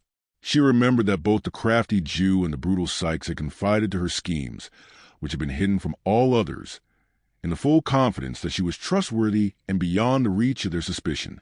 Vile as those schemes were, desperate as were their originators, and bitter as were her feelings towards Fagin, who had led her, step by step, deeper and deeper down into an abyss of crime and misery, whence was no escape. Still, there were times when, even towards him, she felt some relenting, lest her disclosure should bring him within the iron grasp he had so long eluded, and he should fall at last, richly as he merited such a fate, by her hand. But these were the mere wanderings of a mind unable wholly to detach itself from old companions and associations, though enabled to fix itself steadily on one object, and resolved not to be turned aside by any consideration. Her fears for Sikes would have been more powerful inducements to recoil while there was yet time, but she had stipulated that her secret should be rigidly kept. She had dropped no clue which could lead to his discovery. She had refused, even for his sake, a refuge from all the guilt and wretchedness that encompasses her, and what more could she do? She was resolved. Though all her mental struggles terminated in this conclusion, they forced themselves upon her, again and again, and left their traces too. She grew pale and thin, even within a few days. At times, she took no heed of what was passing before her, or no part in conversations where once she would have been the loudest. At other times, she laughed without merriment, and was noisy without a moment afterwards. She sat silent and dejected, brooding with her head upon her hands, while the very effort by which she roused herself told, more forcibly than even these indications, that she was ill at ease, and that her thoughts were occupied with matters very different and distant from those in the course of discussion by her companions. It was Sunday night, and the bell of the nearest church struck the hour. Sikes and the Jew were talking, but they paused to listen. The girl looked up from the low seat on which she crouched, and listened too. 11. An hour this side of midnight, said Sikes, raising the blind to look out and returning to his seat. Dark and heavy it is too. A good night for business, this. Ah, replied Fagin. What a pity, Bill, my dear, that there's none quite ready to be done. You're right for once, replied Sikes gruffly. It is a pity, for I'm in a humor too. Fagin sighed and shook his head despondingly. We must make up for lost time when we got things into a good train. That's all I know, said Sikes. That's the way to talk, my dear, replied Fagin, venturing to pat him on the shoulder. It does me good to hear you. Does you good, does it? Cried Sikes. Well, so be it. Ha! Ha! Ha! Laughed Fagin, as if he were relieved by even this concession. You're like yourself tonight, Bill. Quite like yourself. I don't feel like myself when you lay that withered old claw on my shoulder. So take it away, said Sikes, casting off the Jew's hand. It make you nervous, Bill. Reminds you of being nabbed, does it? Said Fagin, determined not to be offended. Reminds me of being nabbed by the devil, returned Sikes. There never was another man with such a face as yours, unless it was your father, and I suppose he is singeing his grizzled red beard by this time, unless you came straight from the old without any father at all betwixt you, which I shouldn't wonder at a bit. Fagin offered no reply to this compliment, but, pulling Sikes by the sleeve, pointed his finger towards Nancy, who had taken advantage of the foregoing conversation to put on her bonnet, and was now leaving the room. Hello, cried Sikes. Nance, where's the gal going to at this time of night? Not far. What answers that? Retorted Sikes. Do you hear me? I don't know where, replied the girl. Then I do, said Sikes, more in the spirit of obstinacy than because he had any real objection to the girl going where she listed. Nowhere. Sit down. I'm not well. I told you that before, rejoined the girl. I want a breath of air. Put your head out of the winder, replied Sikes. There's not enough there, said the girl. I want it in the street. Then you won't have it, replied Sikes, with which assurance he rose, locked the door, took the key out, and pulling her bonnet from her head, flung it up to the top of an old press. There, said the robber. Now stop quietly where you are, will you? It's not such a matter as a bonnet would keep me, said the girl, turning very pale. What do you mean, Bill? Do you know what you're doing? No, what I'm— Oh, cried Sikes, turning to Fagin. She's out of her senses, you know, or she daren't talk to me in that way. You'll drive me onto something desperate, muttered the girl, placing both hands upon her breast, as though to keep down by force some violent outbreak. Let me go, will you, this minute, this instant? No, said Sikes. Tell him to let me go. Fagin, he had better. It'll be better for him. Do you hear me? Cried Nancy, stamping her foot upon the ground. Hear you? Repeated Sikes, turning round in his chair to confront her. And if I hear you for half a minute longer, the dog shall have such a grip on your throat as'll tear some of that screaming voice out. What has come over you, you jade? What is it? Let me go, said the girl with great earnestness. Then sitting herself down on the floor before the door, she said, Bill, let me go. You don't know what you are doing. You don't, indeed, for only 1 hour. Do. Cut my limbs off one by one, cried Sikes, seizing her roughly by the arm. If I don't think the gal's stark raving mad. Get up. Not till you let me go. Not till you let me go. Never, never, screamed the girl. Sikes looked on for a minute, watching his opportunity, and suddenly pinioning her hands dragged her, struggling and wrestling with him by the way, into a small room adjoining, where he sat himself on a bench and, thrusting her into a chair, held her down by force. She struggled and implored by turns until 12 o'clock had struck, and then, wearied and exhausted, ceased to contest the point any further, with a caution, backed by many oaths, to make no more efforts to go out that night. Sikes left her to recover at leisure and rejoined Fagin.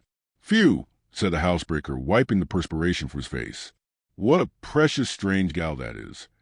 You may say that, Bill, replied Fagin thoughtfully. You may say that. What did she take it into her head to go out tonight for, do you think? Asked Sikes. Come, you should know her better than me. What does it mean? Obstinacy, woman's obstinacy, I suppose, my dear. Well, I suppose it is, growled Sikes. I thought I had tamed her, but she's as bad as ever. Worse, said Fagin thoughtfully. I never knew her like this, for such a little cause. Nor I, said Sikes. I think she's got a touch of that fever in her blood yet, and it won't come out, Like enough. I'll let her a little blood, without troubling the doctor, if she's took that way again, said Sikes. Fagin nodded in expressive approval of this mode of treatment. She was hanging about me all day and night, too, when I was stretched on my back, and you, like a black-heart wolf as you are, kept yourself aloof, said Sikes. We was poor, too, all the time, and I think, one way or other, it's worried and fretted her, and that being shut up here so long has made her restless, That's it, my dear, replied the Jew in a whisper. Hush! As he uttered these words, the girl herself appeared and resumed her former seat. Her eyes were swollen and red. She rocked herself to and fro, tossed her head, and after a little time burst out laughing. Why, now she's on the other tack, exclaimed Sikes, turning a look of excessive surprise on his companion. Fagin nodded to him to take no further notice just then, and in a few minutes the girl subsided into her accustomed demeanor. Whispering Sikes that there was no fear of her relapsing, Fagin took up his hat and bade him good night. He paused when he reached the room door and, looking round, asked if somebody would light him down the dark stairs.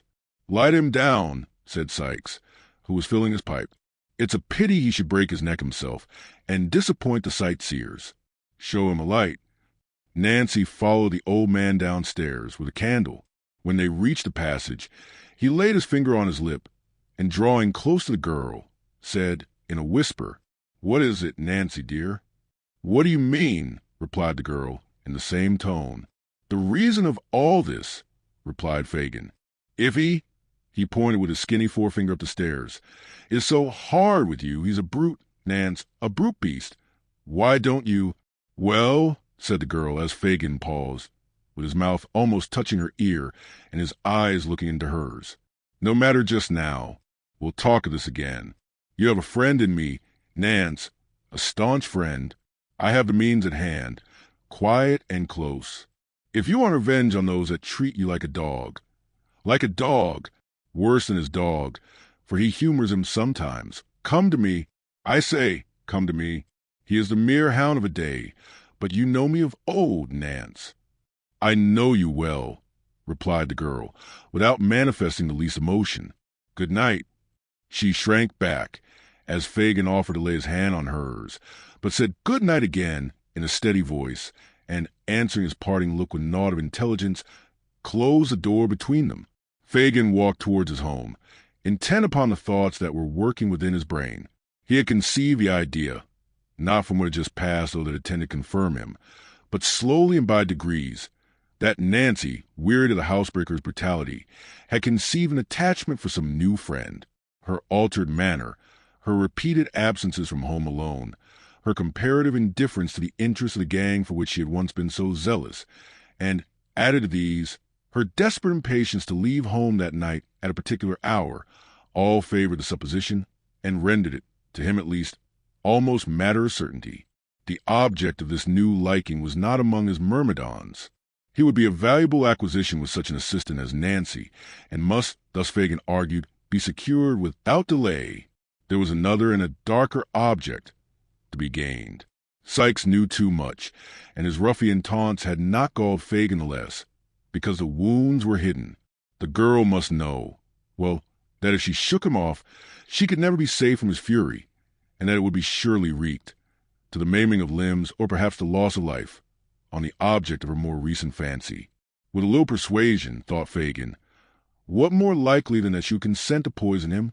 Women have done such things, and worse, to secure the same object before now. There would be the dangerous villain, the man I hate, gone, another secured in his place, and my influence over the girl, with a knowledge of this crime to back it, unlimited.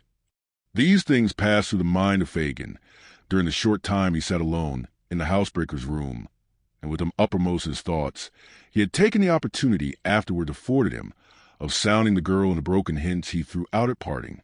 There was no expression of surprise, no assumption of an inability to understand his meaning. The girl clearly comprehended it. Her glance at parting showed that. But perhaps she would recoil from a plot to take the life of Sikes, and that was one of the chief ends to be attained. How, thought Fagin as he crept homeward, can I increase my influence with her? What new power can I acquire? Such brains are fertile in expedients. If, without extracting a confession from herself, he laid a watch, discovered the object of her altered regard, and threatened to reveal the whole history to Sikes, of whom she stood in no common fear, unless she entered into his designs, could he not secure her compliance? "I can," said Fagin, almost aloud. She durst not refuse me then. Not for her life, not for her life. I have it all. The means are ready, and shall be set to work. I shall have you yet. He cast back a dark look and a threatening motion of the hand towards the spot where he had left the bolder villain, and went on his way, busying his bony hands in the folds of his tattered garment, which he wrenched tightly in his grasp, as though there were a hated enemy crushed with every motion of his fingers. Chapter 45. Noah Claypole is employed by Fagin on a secret mission. The old man was up betimes next morning and waited impatiently for the appearance of his new associate, who, after a delay that seemed interminable, at length presented himself, and commenced a voracious assault on the breakfast. "Bolter," said Fagin, drawing up a chair and seating himself opposite Morris Bolter. "Well, here I am," returned Noah. "What's the matter?" "Don't yer ask me to do anything till I have done eating. That's a great fault in this place. Yer never get time enough over your meals." "You can talk as you eat, can't you?" said Fagin, cursing his dear young friend's greediness from the very bottom of his heart. "Oh, yes, I can talk. I get on better when I talk," said Noah, cutting a monstrous slice of bread. "Where's Charlotte?" "Out," said Fagin. "I sent her out this morning with the other young woman, because I wanted us to be alone." "Oh," said Noah, I wish you had ordered her to make some buttered toast first. Well, talk away. Yer won't interrupt me." There seemed, indeed, no great fear of anything interrupting him, as he had evidently sat down with a determination to do a great deal of business. "You did well yesterday, my dear," said Fagin. "Beautiful. 6 shillings and 9 pence halfpenny on the very first day. The kinchin lay will be a fortune to you. Don't you forget to add 3 pint pots and a milk can," said Mr. Bolter. "No, no, my dear." The pint pots were great strokes of genius, but the milk can was a perfect masterpiece.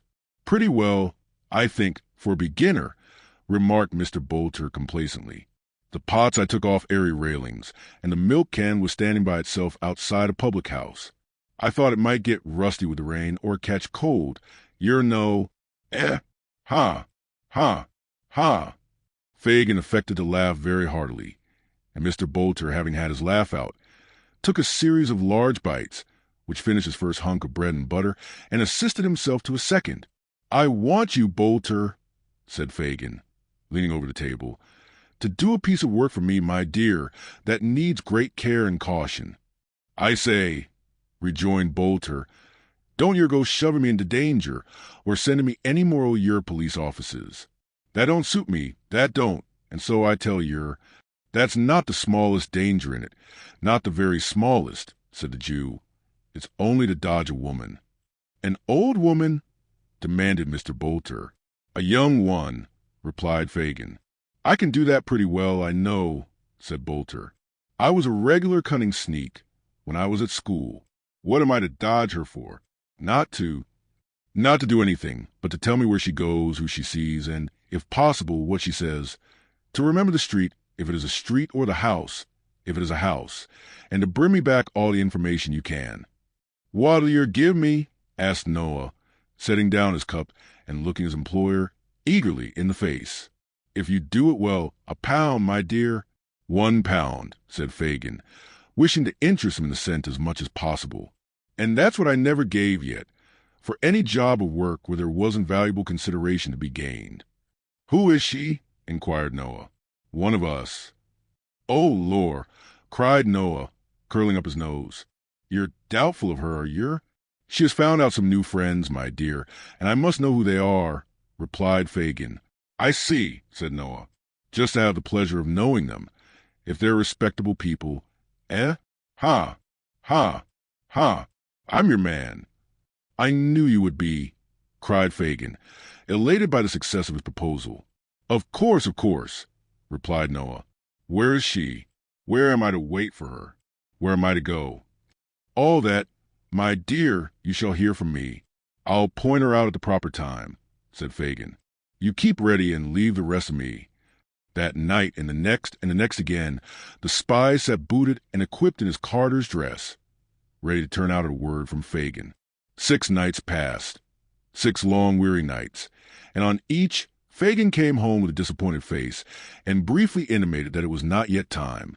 On the 7th, he returned earlier, and with an exultation he could not conceal. It was Sunday.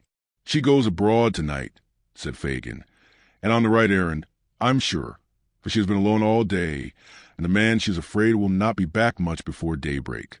Come with me. Quick." Noah started up without saying a word, for the Jew was in a state of such intense excitement that it infected him. They left the house stealthily, and hurrying through a labyrinth of streets, arrived at length before a public house, which Noah recognized as the same in which he had slept on the night of his arrival in London. It was past 11 o'clock, and the door was closed. It opened softly on its hinges as Fagin gave a low whistle. They entered without noise, and the door was closed behind them. Scarcely venturing to whisper, but substituting dumb show for words, Fagin and the young Jew who had admitted them pointed out the pane of glass to Noah and signed him to climb up and observe the person in the adjoining room. "Is that the woman?" he asked, scarcely above his breath. Fagin nodded yes. "I can't see her face well," whispered Noah. "She is looking down, and the candle is behind her." "Stay there," whispered Fagin. He signed to Barney, who withdrew. In an instant, the lad entered the room adjoining and, under pretense of snuffing the candle, moved it in the required position, and, speaking to the girl, caused her to raise her face. "I see her now," cried the spy. "Plainly, I should know her among 1,000. He hastily descended as the room door opened and the girl came out. Fagin drew him behind a small partition, which was curtained off, and they held their breaths as she passed within a few feet of their place of concealment and emerged by the door at which they had entered. "Hist!" cried the lad who held the door. "Thou!" Noah exchanged a look with Fagin and darted out. "To the left," whispered the lad. "Take the left hand and keep O.D. the other side." He did so, and by the light of the lamps saw the girl's retreating figure already at some distance before him. He advanced as near as he considered prudent and kept on the opposite side of the street, the better to observe her motions. She looked nervously round, twice or thrice, and once stopped to let 2 men who were following close behind her pass on. She seemed to gather courage as she advanced, and to walk with a steadier and firmer step. The spy preserved the same relative distance between them, and followed, with his eye upon her. Chapter 45. The Appointment Kept. The church clocks chimed 11:15 as 2 figures emerged on London Bridge. One, which advanced with a swift and rapid step, was that of a woman who looked eagerly about her as though in quest of some expected object. The other figure was that of a man who slunk along in the deepest shadow he could find, and at some distance accommodated his pace to hers, stopping when she stopped, and as she moved again, creeping stealthily on, but never allowing himself, in the ardor of his pursuit, to gain upon her footsteps. Thus they crossed the bridge from the Middlesex to the Surrey shore, when the woman, apparently disappointed in her anxious scrutiny of the foot passengers, turned back. The movement was sudden, but he who watched her was not thrown off his guard by it, for, shrinking into one of the recesses which surmount the piers of the bridge, and leaning over the parapet the better to conceal his figure, he suffered her to pass on the opposite pavement. When she was about the same distance in advance as she had been before, he slipped quietly down and followed her again. At nearly the center of the bridge, she stopped. The man stopped too. It was a very dark night. The day had been unfavorable, and at that hour and place there were few people stirring, such as there were, hurried quickly past, very possibly without seeing, but certainly without noticing, either the woman or the man who kept her in view. Their appearance was not calculated to attract the importunate regards of such of London's destitute population as chanced to take their way over the bridge that night in search of some cold arch or doorless hovel wherein to lay their heads. They stood there in silence, neither speaking nor spoken to by anyone who passed. A mist hung over the river, deepening the red glare of the fires that burned upon the small craft moored off the different wharfs, and rendering darker and more indistinct the murky buildings on the banks. The old smoke-stained storehouses on either side rose heavy and dull from the dense mass of roofs and gables, and frowned sternly upon water too black to reflect even their lumbering shapes. The tower of old St. Saviour's Church and the spire of St. Magnus, so long the giant warders of the ancient bridge, were visible in the gloom, but the forest of shipping below bridge and the thickly scattered spires of churches above were nearly all hidden from sight. The girl had taken a few restless turns to and fro, closely watched meanwhile by her hidden observer, when a heavy bell of St. Paul's tolled for the death of another day. Midnight had come upon the crowded city.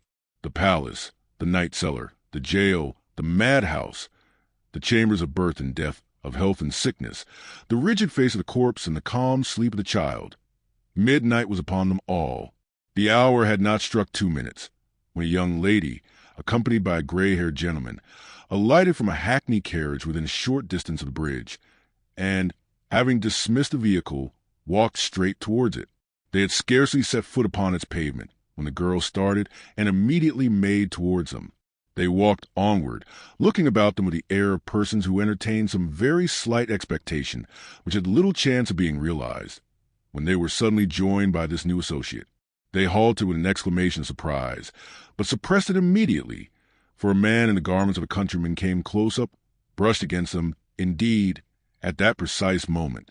"Not here," said Nancy hurriedly. "I am afraid to speak to you here. Come away out of the public road, down the steps yonder." As she uttered these words and indicated, with her hand, the direction in which she wished them to proceed, the countryman looked round, and roughly asking what they took up the whole pavement for, passed on. The steps to which the girl had pointed were those which, on the Surrey bank, and on the same side of the bridge as St. Saviour's Church, form a landing stairs from the river. To this spot, the man bearing the appearance of a countryman hastened unobserved, and after a moment's survey of the place, he began to descend. These stairs are a part of the bridge. They consist of 3 flights. Just below the end of the second, going down, the stone wall on the left terminates in an ornamental pilaster facing towards the Thames. At this point, the lower steps widen, so that a person turning that angle of the wall is necessarily unseen by any others on the stairs who chance to be above him, if only a step. The countryman looked hastily round when he reached this point, and as there seemed no better place of concealment, and, the tide being out, there was plenty of room, he slipped aside, with his back to pilaster, and there waited, pretty certain that they would come no lower, and that even if he could not hear what was said, he could follow them again with safety. So tardily stole the time in this lonely place, and so eager was the spy to penetrate the motives of an interview so different from what he had been led to expect, that he more than once gave the matter up for lost, and persuaded himself either that they had stopped far above, or had resorted to some entirely different spot to hold their mysterious conversation. He was on the point of emerging from his hiding place and regaining the road above, when he heard the sound of footsteps, and directly afterwards of voices almost close at his ear. He drew himself straight upright against the wall, and, scarcely breathing, listened attentively. "This is far enough," said a voice, which was evidently that of the gentleman. "I will not suffer the young lady to go any farther. Many people would have distrusted you too much to have come even so far, but you see I am willing to humor you." "To humor me?" cried the voice of the girl whom he had followed. "You're considerate, indeed, sir. To humor me? Well, it's no matter." "Why? For what?" said the gentleman in a kindred tone. "For what purpose can you have brought us to this strange place? Why now let me speak to you, above there, where it is light, and there is something stirring, instead of bringing us to this dark and dismal hole." "I told you before," replied Nancy, "that I was afraid to speak to you there." "I don't know why it is," said the girl, shuddering, "but I have such a fear and dread upon me tonight that I can hardly stand." "A fear of what?" asked the gentleman, who seemed to pity her. "I scarcely know of what," replied the girl. "I wish I did. Horrible thoughts of death, and shrouds with blood upon them, and a fear that has made me burn as if I was on fire, have been upon me all day. I was reading a book tonight, to while the time away, and the same things came into print." "Imagination," said the gentleman, soothing her. "No imagination," replied the girl in a hoarse voice. "I'll swear I saw a coffin written in every page of the book in large black letters. Aye, and they carried one close to me, in the streets tonight."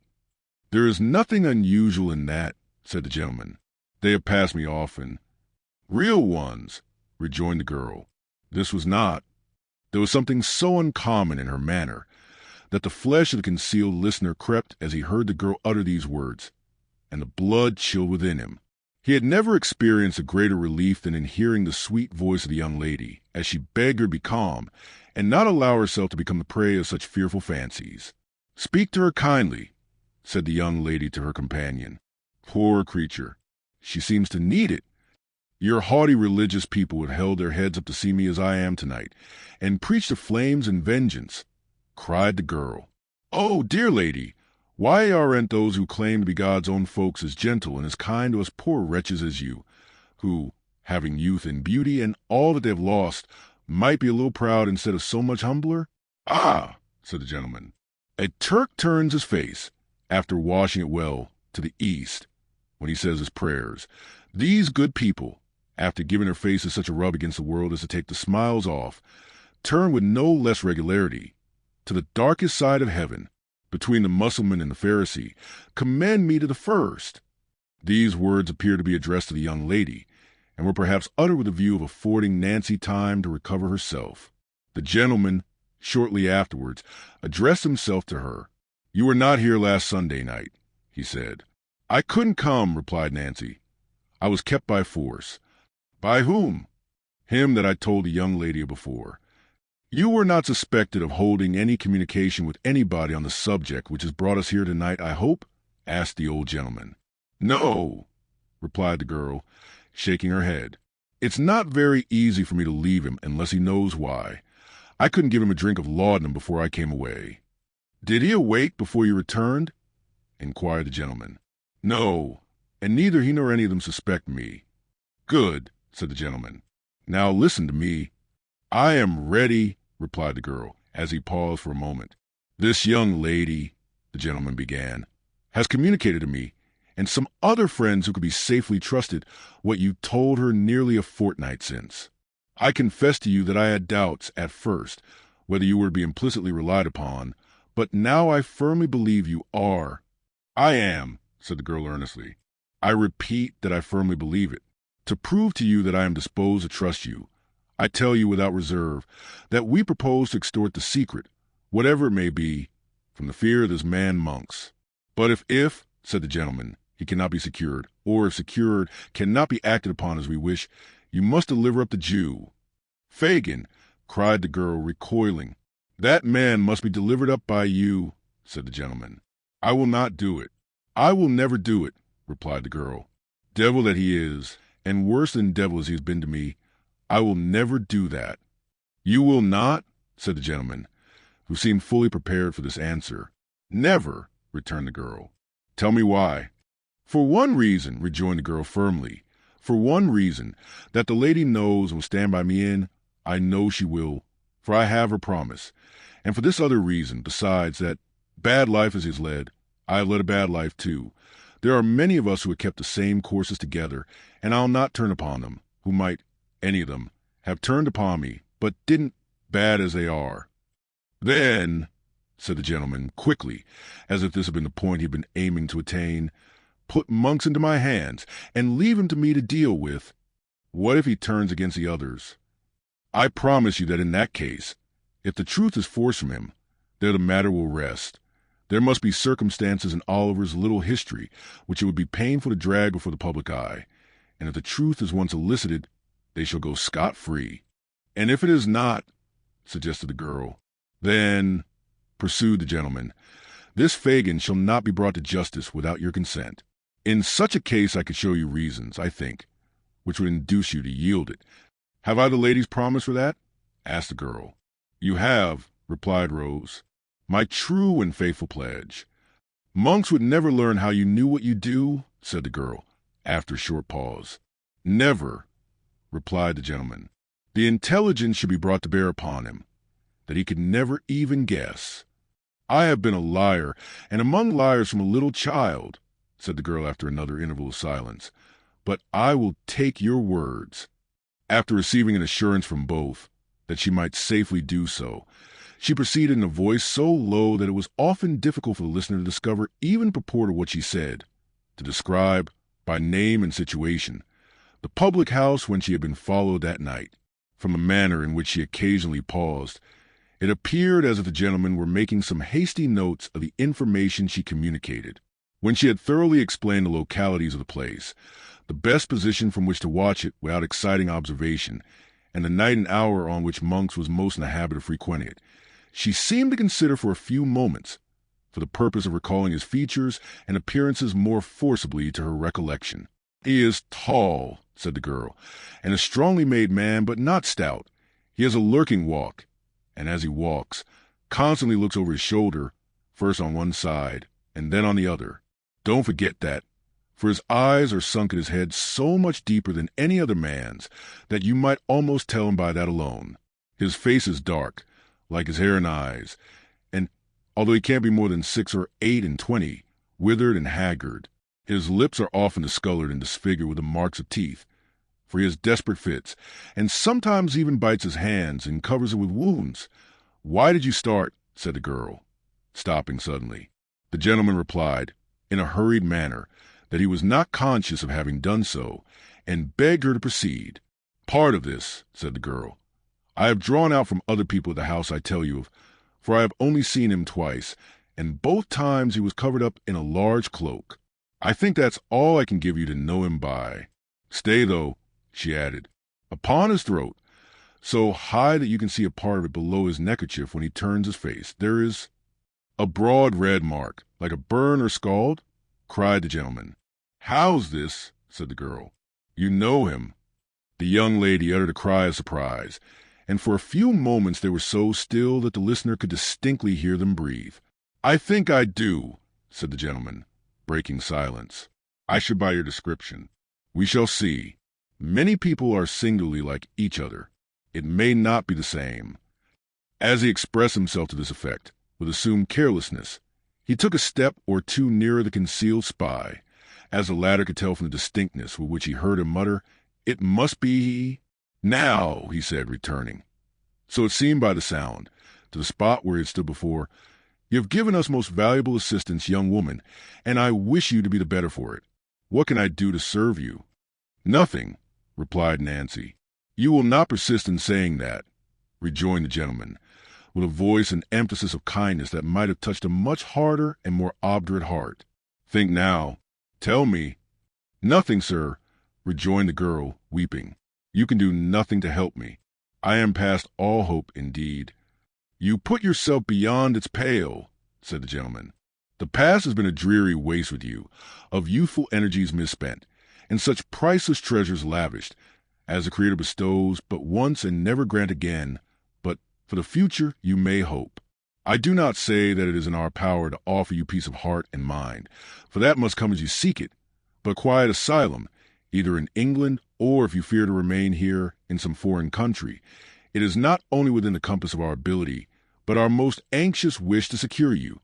Before the dawn of morning, before this river wakes to the first glimpse of daylight, you should be placed as entirely beyond the reach of your former associates, and leave as utter an absence of all trace behind you, as if you were to disappear from the earth this moment. Come, I would not have you go back to exchange one word with any old companion, or take one look at any old haunt, or breathe the very air which is pestilence and death to you. Quit them all, while there is time and opportunity." "She will be persuaded now," cried the young lady. "She hesitates, I am sure." "I fear not, my dear," said the gentleman. "No, sir, I do not," replied the girl, after a short struggle. "I am chained to my old life. I loathe and hate it now, but I cannot leave it. I must have gone too far to turn back. And yet I don't know, for if you had spoken to me so, some time ago, I should have laughed it off. But," she said, looking hastily round, "this fear comes over me again. I must go home." "Home," repeated the young lady, with great stress upon the word. "Home, lady," rejoined the girl, "to such a home as I have raised for myself with the work of my whole life. Let us part. I shall be watched or seen. Go, go. If I have done you any service, all I ask is that you leave me and let me go my way alone." "It is useless," said the gentleman with a sigh. "We compromise her safety, perhaps by staying here. We may have detained her longer than she expected already." "Yes, yes," urged the girl. "You have." "What," cried the young lady, "can be the end of this poor creature's life?" "What?" repeated the girl. "Look before you, lady. Look at that dark water. How many times do you read of such as I who spring into the tide, and leave no living thing to care for or bewail them? It may be years hence, or it may be only months, but I shall come to that at last." "Do not speak thus, pray," returned the young lady, sobbing. "It will never reach your ears, dear lady, and God forbid such horrors should," replied the girl. "Good night, good night." The gentleman turned away. "This purse," cried the young lady, "take it for my sake, that you may have some resource in an hour of need and trouble." "No," replied the girl, "I have not done this for money. Let me have that to think of. And yet, give me something that you have worn. I should like to have something. No, no, not a ring, your gloves or handkerchief, anything that I can keep as having belonged to you, sweet lady. There, bless you. God bless you. Good night, good night." The violent agitation of the girl, and the apprehension of some discovery which would subject her to ill usage and violence, seemed to determine the gentleman to leave her, as she requested. The sound of retreating footsteps were audible, and the voices ceased. The two figures of the young lady and her companion soon afterwards appeared upon the bridge. They stopped at the summit of the stairs. "Hark!" cried the young lady, listening. "Did she call? I thought I heard her voice." "No, my love," replied Mr. Brownlow, looking sadly back. She has not moved, and will not till we are gone." Rose Mayeli lingered, but the old gentleman drew her arm through his and led her with gentle force away. As they disappeared, the girl sunk down nearly at her full length upon one of the stone stairs and vented the anguish of her heart in bitter tears. After a time she arose, and with feeble and tottering steps ascended the street. The astonished listener remained motionless on his post for some minutes afterwards, and having ascertained, with many cautious glances round him, that he was again alone, crept slowly from his hiding place, and returned stealthily and in the shade of the wall, in the same manner as he had descended, peeping out more than once. When he reached the top, to make sure that he was unobserved, Noah Claypole darted away at his utmost speed, and made for the Jew's house as fast as his legs would carry him. Chapter 47. Fatal Consequences. It was nearly 2 hours before daybreak, that time which in the autumn of the year may be truly called the dead of night, when the streets are silent and deserted, when even sounds appear to slumber and profligacy and riot have staggered home to dream. It was at this still and silent hour that Fagin sat watching in his old lair, with face so distorted and pale and eyes so red and bloodshot that he looked less like a man than like some hideous phantom, moist from the grave and worried by an evil spirit. He sat crouching over a cold hearth, wrapped in an old torn coverlet, with his face turned towards a wasting candle that stood upon a table by his side. His right hand was raised to his lips, and as, absorbed in thought, he bit his long black nails, he disclosed among his toothless gums a few such fangs as should have been a dog's or rat's. Stretched upon a mattress on the floor lay Noah Claypole, fast asleep. Towards him the old man sometimes directed his eyes for an instant, and then brought them back again to candle, which with a long burnt wick drooping almost double, and hot grease falling down in clots upon the table, plainly showed that his thoughts were busy elsewhere. Indeed they were. Mortification at the overthrow of his notable scheme, hatred of the girl who had dared appall to his strangers, and utter distrust of the sincerity of her refusal to yield him up, bitter disappointment at the loss of his revenge on Sikes, the fear of detection and ruin and death, and a fierce and deadly rage kindled by all.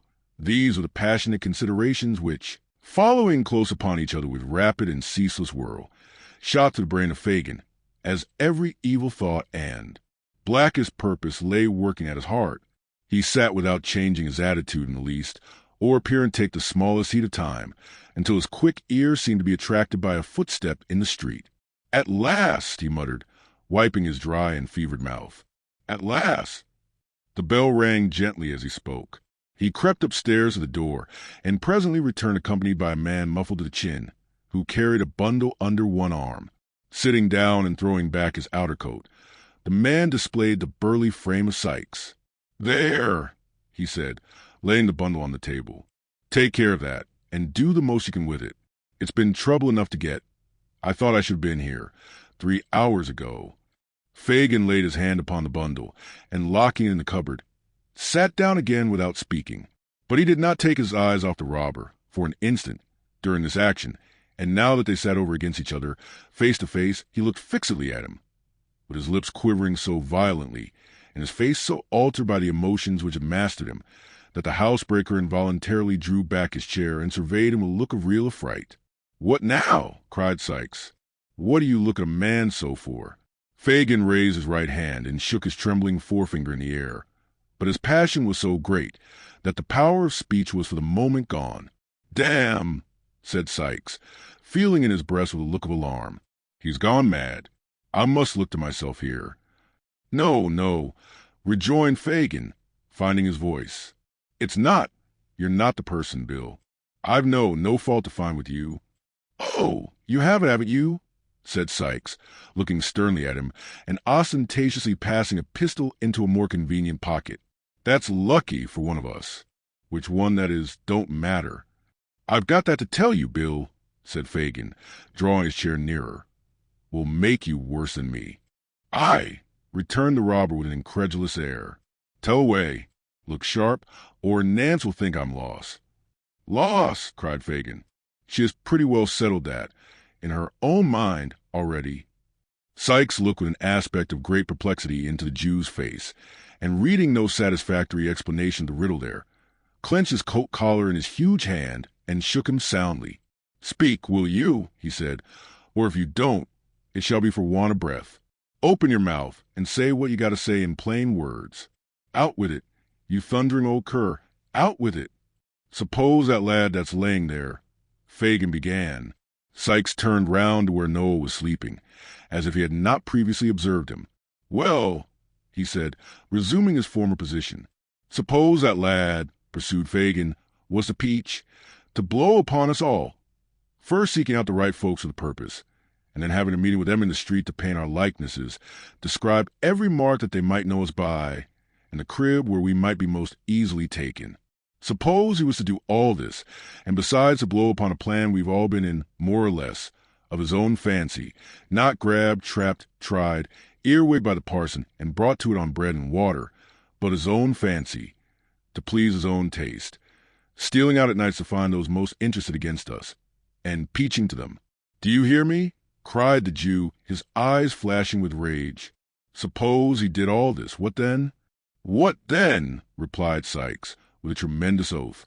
"If he was left alive till I came, I'd grind his skull under the iron heel of my boot into as many grains as there are hairs upon his head." "What if I did it?" cried Fagin, almost a yell. "I that know so much, and could hang so many beside myself." "I don't know," replied Sikes, clenching his teeth and turning white at the mere suggestion. "I'd do something in the jail that you'd get me put in irons, and if I was tried along with you, I'd fall upon you within the open court, and beat your brains out afore the people. I should have such strength," muttered the robber, poising his brawny arm, "that I could smash your head as if a loaded wagon had gone over it." "You would." "Would I?" said the housebreaker. "Try me? If it was Charlie, or the Dodger, or Bet, or—" "I don't care who," replied Sikes impatiently. "Whoever it was, I'd serve them the same." Fagin looked hard at the robber, and, motioning him to be silent, stooped over the bed upon the floor and shook the sleeper to rouse him.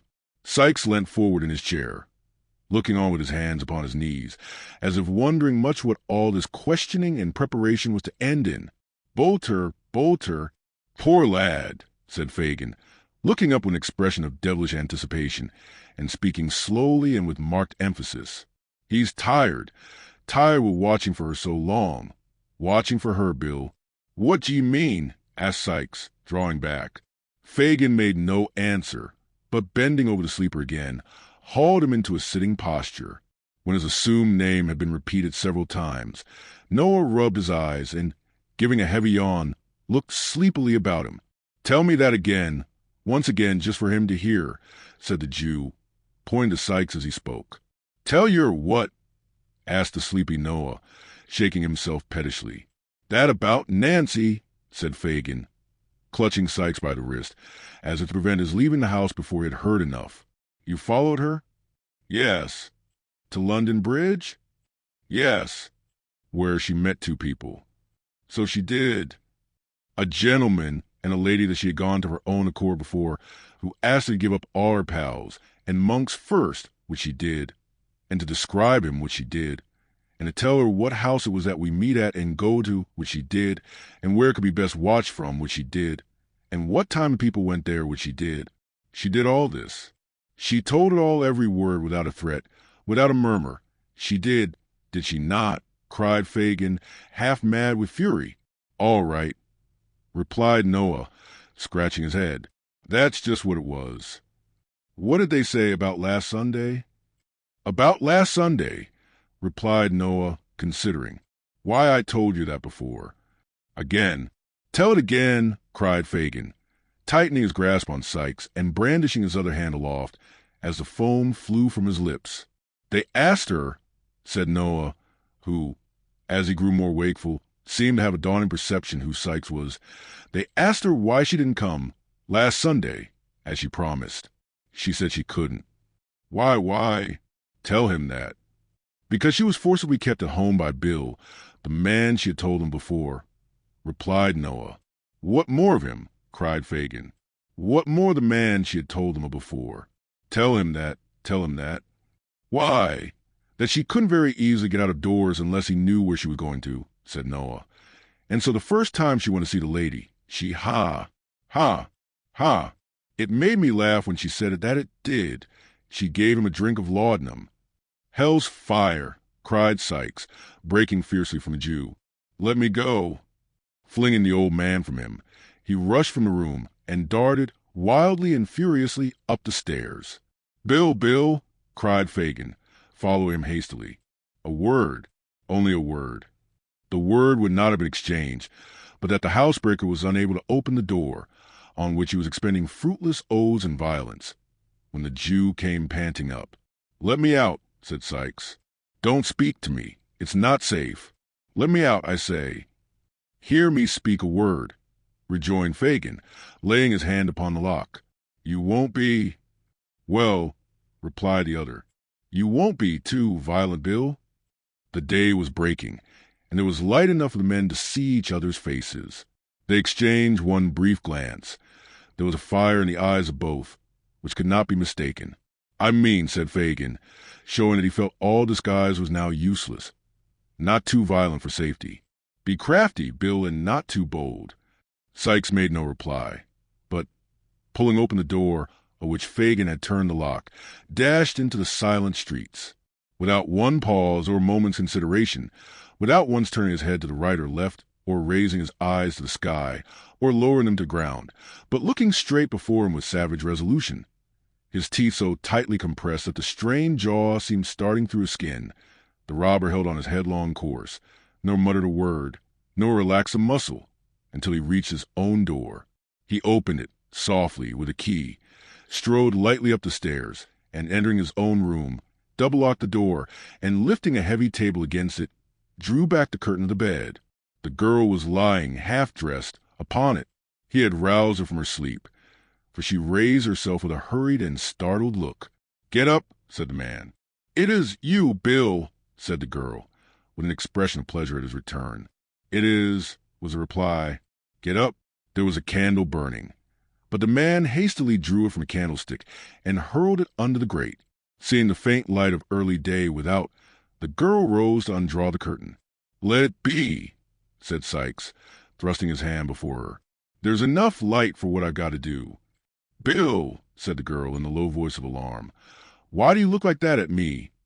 The robber sat regarding her for a few seconds with dilated nostrils and heaving breast, and then, grasping her by the head and throat, dragged her into the middle of the room, and looking once toward the door, placed his heavy hand upon her mouth.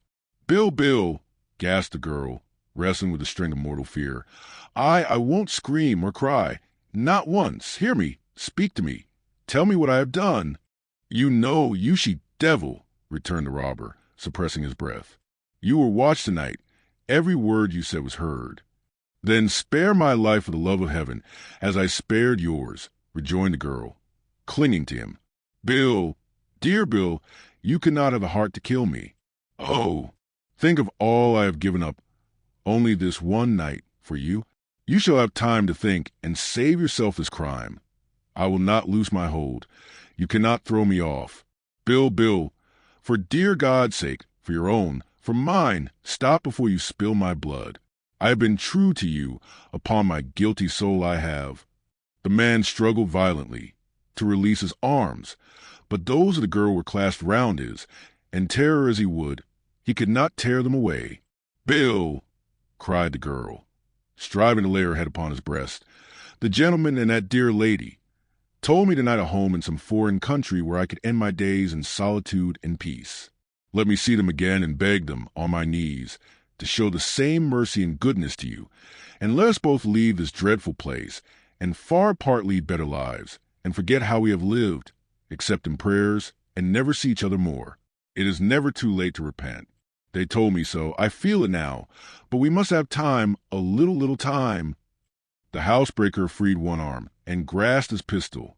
The certainty of immediate detection if he fired flashed across his mind even in the midst of his fury, and he beat it twice with all the force he could summon, upon the upturned face that almost touched his own. She staggered and fell, nearly blinded with the blood that rained down from a deep gash in her forehead, but raising herself, with difficulty on her knees, drew from her bosom a white handkerchief, Rose Maylie's own, and holding it up in her folded hands, as high toward heaven as her feeble strength would allow, breathed one prayer for mercy to her Maker. It was a ghastly figure to look upon. The murderer, staggering backward to the wall and shutting out the sight with his hand, seized a heavy club and struck her down.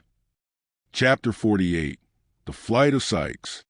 Of all bad deeds that, under cover of the darkness, had been committed within wide London's bounds since night hung over it, that was the worst.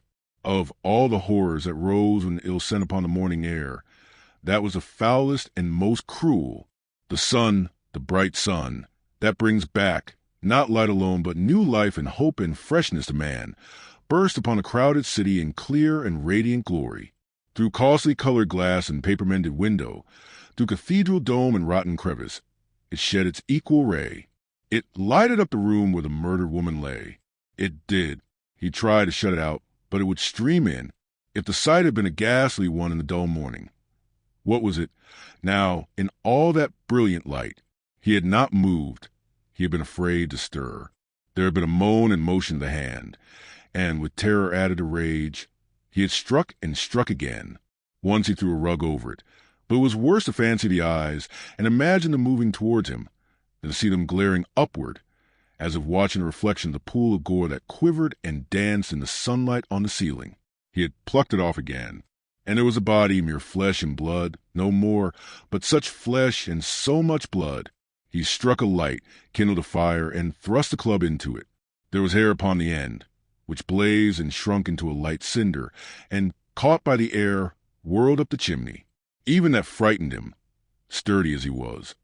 But he held the weapon till it broke, and then piled on the coals to burn away and smolder into ashes. He washed himself and rubbed his clothes. There were spots that would not be removed, but he cut the pieces out and burnt them. How those stains were dispersed about the room! The very feet of the dog were bloody. All this time he had, never once, turned his back upon the corpse.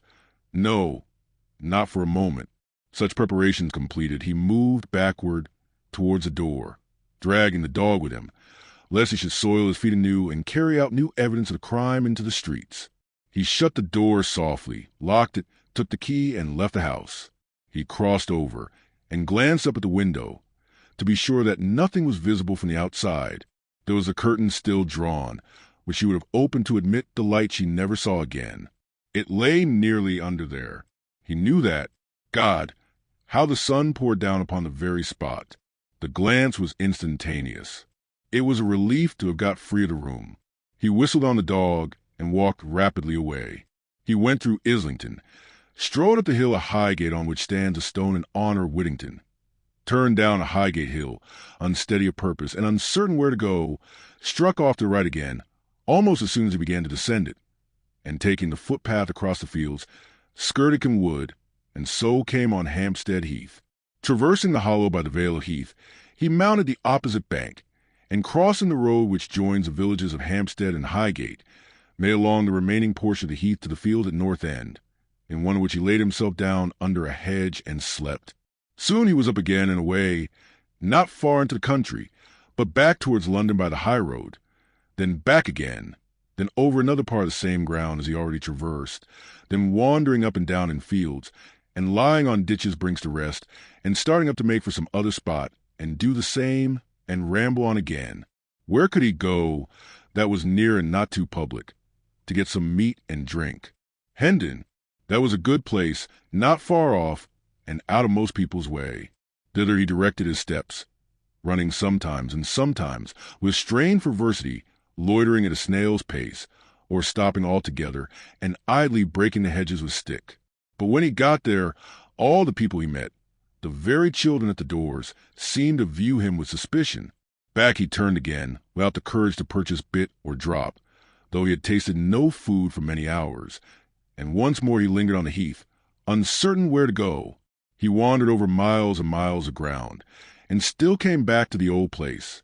Morning and noon had passed, and the day was on the wane, and still he rambled to and fro and up and down and round, and still lingered about the same spot.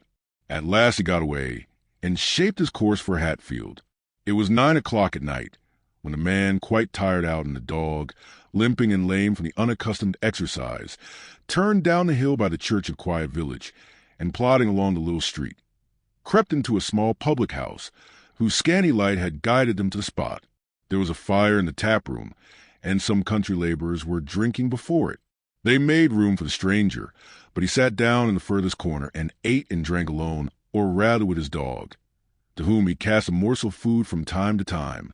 The conversation of the men assembled here turned upon the neighboring land and farmers, and when those topics were exhausted, upon the age of some old man who had been buried on the previous Sunday, the young men present considering him very old, and the old men present declaring him to have been quite young, not older, one white-haired grandfather said, than he was, with 10 or 15 years of life in him at least, if he had taken care.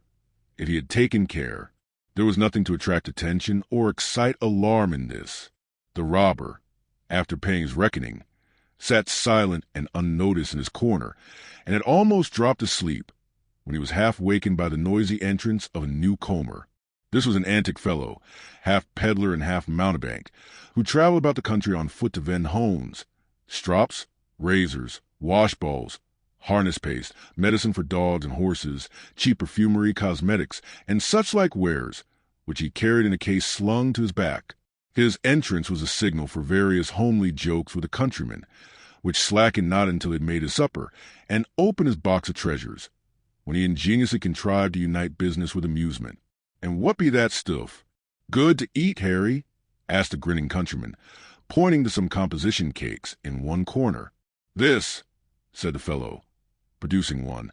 "This is infallible and invaluable composition for removing all sorts of stain, rust, dirt, mildew, spick, speck, spot, or spatter from silk, satin, linen, cambric, cloth, crepe, stuff, carpet, merino, muslin, bombazine, or woolen stuff. Wine stains, fruit stains, beer stains, water stains, paint stains, pitch stains, any stains, all come out at one rub with the infallible and invaluable composition.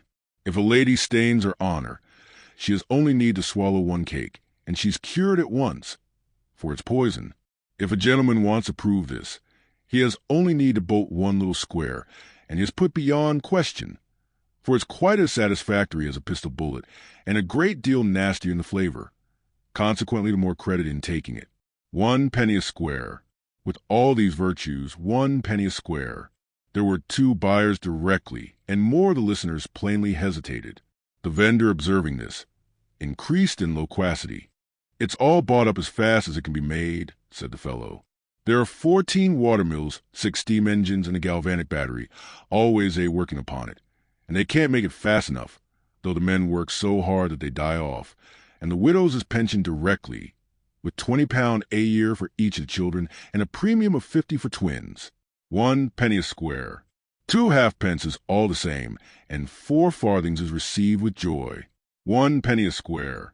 Wine stains, fruit stains, beer stains, water stains, paint stains, pitch stains, mud stains, blood stains. Here is a stain upon the hat of a gentleman in company, that I'll take clean out before he can order me a pint of ale." "Ha!" cried Sikes, starting up. "Give that back." "I'll take it clean out, sir," replied the man, winking to the company, "before you can come across the room to get it. Gentlemen all, observe the dark stain upon this gentleman's hat, no wider than a shilling, but thicker than a half-crown. Whether it is a wine stain, fruit stain, beer stain, water stain, paint stain, pitch stain, mud stain, or blood stain." The man got no further, for Sikes, with a hideous imprecation, overthrew the table, and tearing a hat from him, burst out of the house. With the same perversity of feeling and irresolution that had fastened upon him, despite himself all day, the murderer, finding that he was not followed, and that they most probably considered him some drunken, sullen fellow, turned back up the town, and getting out of the glare of the lamps of a stagecoach that was standing in the street, was walking past, when he recognized a mail from London, and saw that it was standing at the little post office. He almost knew what was to come, but he crossed over and listened. The guard was standing at the door, waiting for the letter bag. A man, dressed like a gamekeeper, came up at the moment, and he handed him a basket, which lay ready on the pavement. "That's for your people," said the guard. "Now, look alive in there, will you? Damn that air bag. It warn't ready night afore last. This won't do, you know." "Anything new up in town, Ben?" asked the gamekeeper, drawing back to the window shutters, the better to admire the horses. "No, nothing that I knows on," replied the man, pulling on his gloves. "Corns up a little. I heerd talk of a murder, too, down Spitalfields way, but I don't reckon much upon it." "Oh, that's quite true," said a gentleman inside, who was looking out of the window. "And a dreadful murder was." "Was it, sir?" rejoined the guard, touching his hat. "Man or woman, pray, sir?" "A woman," replied the gentleman. "It is supposed—" "Now, Ben," replied the coachman impatiently.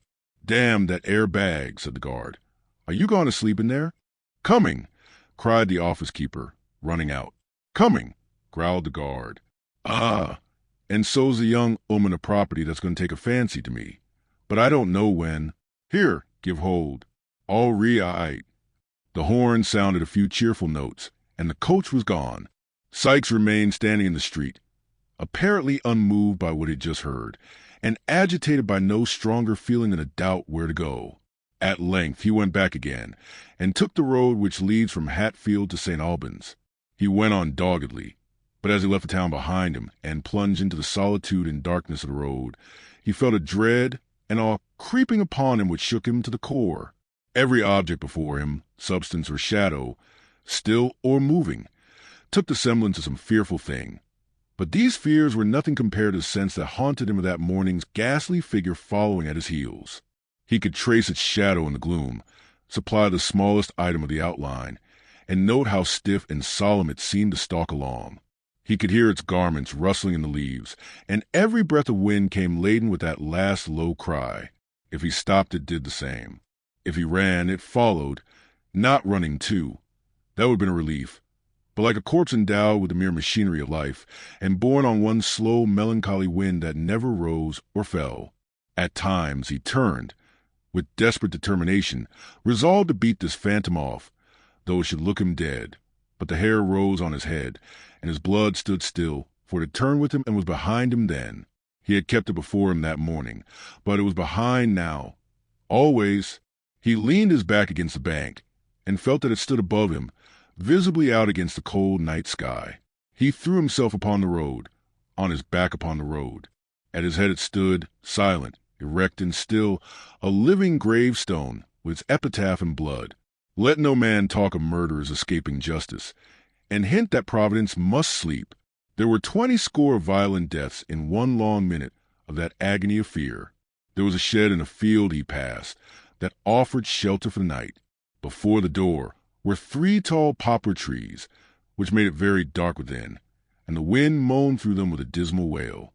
He could not walk on till daylight came again, and here he stretched himself close to the wall to undergo new torture. For now a vision came before him, as constant and more terrible than that from which he had escaped. Those widely staring eyes, so lustreless and so glassy that he had better borne to see them than think upon them, appeared in the midst of the darkness, lighting themselves, but giving light to nothing. There were but 2, but they were everywhere. If he shut out the sight, there came the room with every well-known object, some, indeed, that he would have forgotten if he had gone over its contents from memory, each in its accustomed place. The body was in its place, and its eyes were as he saw them when he stole away. He got up and rushed into the field without. The figure was behind him. He re-entered the shed and shrunk down once more. The eyes were there, before he had laid himself along. And here he remained in such terror as none but he can know, trembling in every limb, and the cold sweat starting from every pore, when suddenly there arose upon the night wind the noise of distant shouting, and the roar of voices mingled in alarm and wonder. Any sound of men in that lonely place, even though it conveyed a real cause of alarm, was something to him. He regained his strength and energy at the prospect of personal danger, and springing to his feet, rushed into the open air.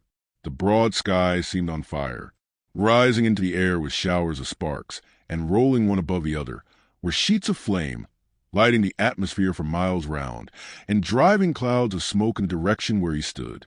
The shouts grew louder as new voices swelled the roar, and he could hear the cry of fire, mingle with the ringing of an alarm bell, the fall of heavy bodies, and the crackling of flames as they twined round some new obstacle and shot aloft as though refreshed by food. The noise increased as he looked. There were people there, men and women, light bustle. It was like new life to him. He darted onward, straight, headlong, dashing through briar and brake, and leaping gate and fence as madly as his dog, who careered with loud and sounding bark before him. He came upon the spot. There were half-dressed figures tearing to and fro, some endeavoring to drag the frightened horses from the stables, others driving the cattle from the yard and outhouses, and others coming laden from the burning pile, amidst a shower of falling sparks and the tumbling down of red-hot beams. The apertures, where doors and windows stood an hour ago, disclosed a mass of raging fire. Walls rocked and crumbled into the burning well. The molten lead and iron poured down, white-hot, upon the ground. Women and children shrieked, and men encouraged each other with noisy shouts and cheers. The clanking of the engine pumps and the spurting and hissing of the water as it fell upon the blazing wood added to the tremendous roar. He shouted, too, till he was hoarse, and flying from memory and himself, plunged into the thickest of the throng.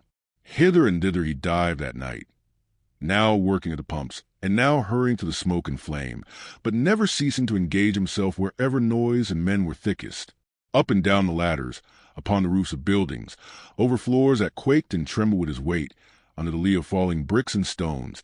In every part of that great fire was he, but he bore a charmed life, and had neither scratch nor bruise, nor weariness nor thought, till morning dawned again, and only smoke and blackened ruins remained.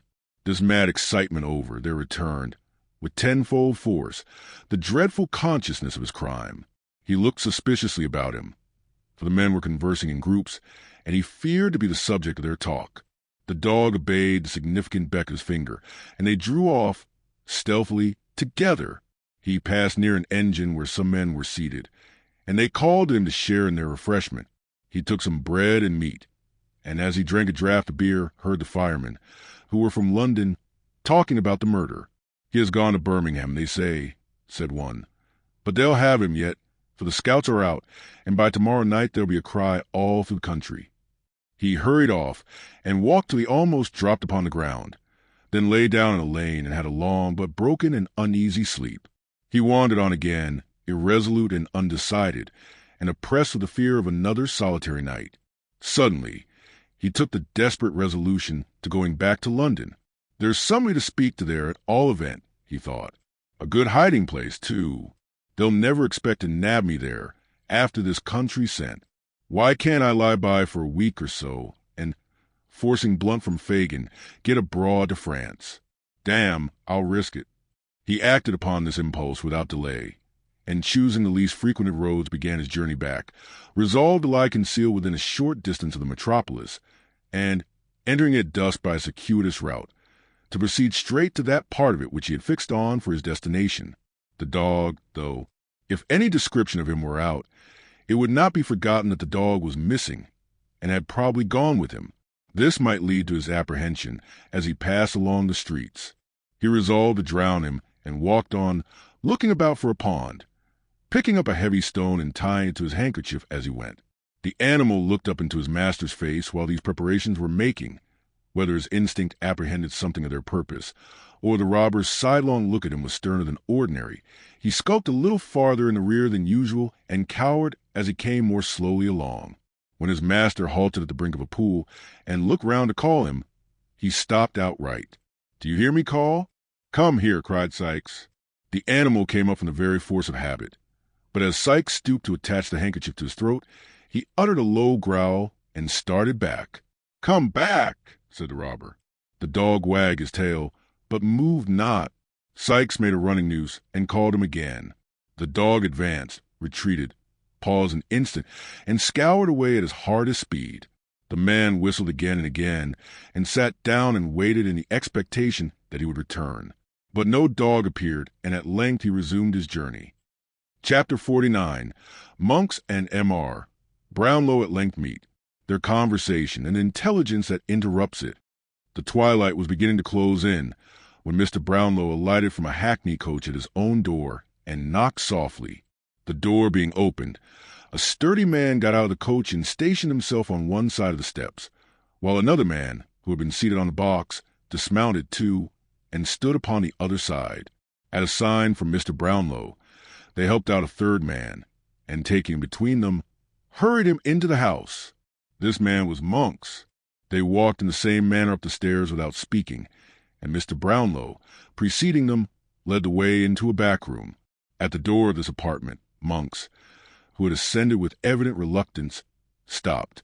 The two men looked at the old gentleman as if for instructions. "He knows the alternative," said Mr. Brownlow, "if he hesitates or moves a finger, but as you bid him, drag him into the street, call for the aid of the police, and impeach him as a felon in my name." "How dare you say this of me?" asked Monks. "How dare you urge me to it, young man?" replied Mr. Brownlow, confronting him with a steady look. "Are you mad enough to leave this house? Unhand him. There, sir, you are free to go and we to follow. But I warn you, by all I hold most solemn and most sacred, that instant will have you apprehended on a charge of fraud and robbery. I am resolute and immovable. If you are determined to be the same, your blood be upon your own head. By what authority am I kidnapped in the street and brought here by these dogs?" asked Monks, looking from one to the other of the men who stood beside him. "By mine," replied Mr. Brownlow. "Those persons are indemnified by me. If you complain of being deprived of your liberty, you had power and opportunity to retrieve it as you came along, but you deemed it advisable to remain quiet. I say again, throw yourself for protection on the law. I will appeal to the law too, but when you have gone too far to recede, do not sue to me for leniency, when the power will have passed into other hands. And do not say I plunge you down the gulf into which you rushed yourself." Monks was plainly disconcerted, and alarmed besides. He hesitated. "You will decide quickly," said Mr. Brownlow, with perfect firmness and composure. "If you wish me to prefer my charges publicly and consign you to a punishment the extent of which, although I can with a shudder foresee, I cannot control, once more I say, for you know the way. If not, and you appeal my forbearance and the mercy of those you have deeply injured, seek yourself, without a word, in that chair. It has waited for you 2 whole days." Monks muttered some unintelligible words, but wavered still. "You will be prompt," said Mr. Brownlow. "A word from me, and the alternative is gone for ever." Still the man hesitated. "I have not the inclination to parley," said Mr. Brownlow, "and, as I advocate the dearest interests of others, I have not the right." "Is there," demanded Monks with a faltering tongue, "is there no middle course?" "None." Monks looked at the old gentleman with an anxious eye, but, reading in his countenance nothing but severity and determination, walked into the room, and, shrugging his shoulders, sat down. "Lock the door on the outside," said Mr. Brownlow to the attendants, "and come when I ring." The men obeyed, and the two were left alone together. "This is pretty treatment, sir," said Monks, throwing down his hat and cloak.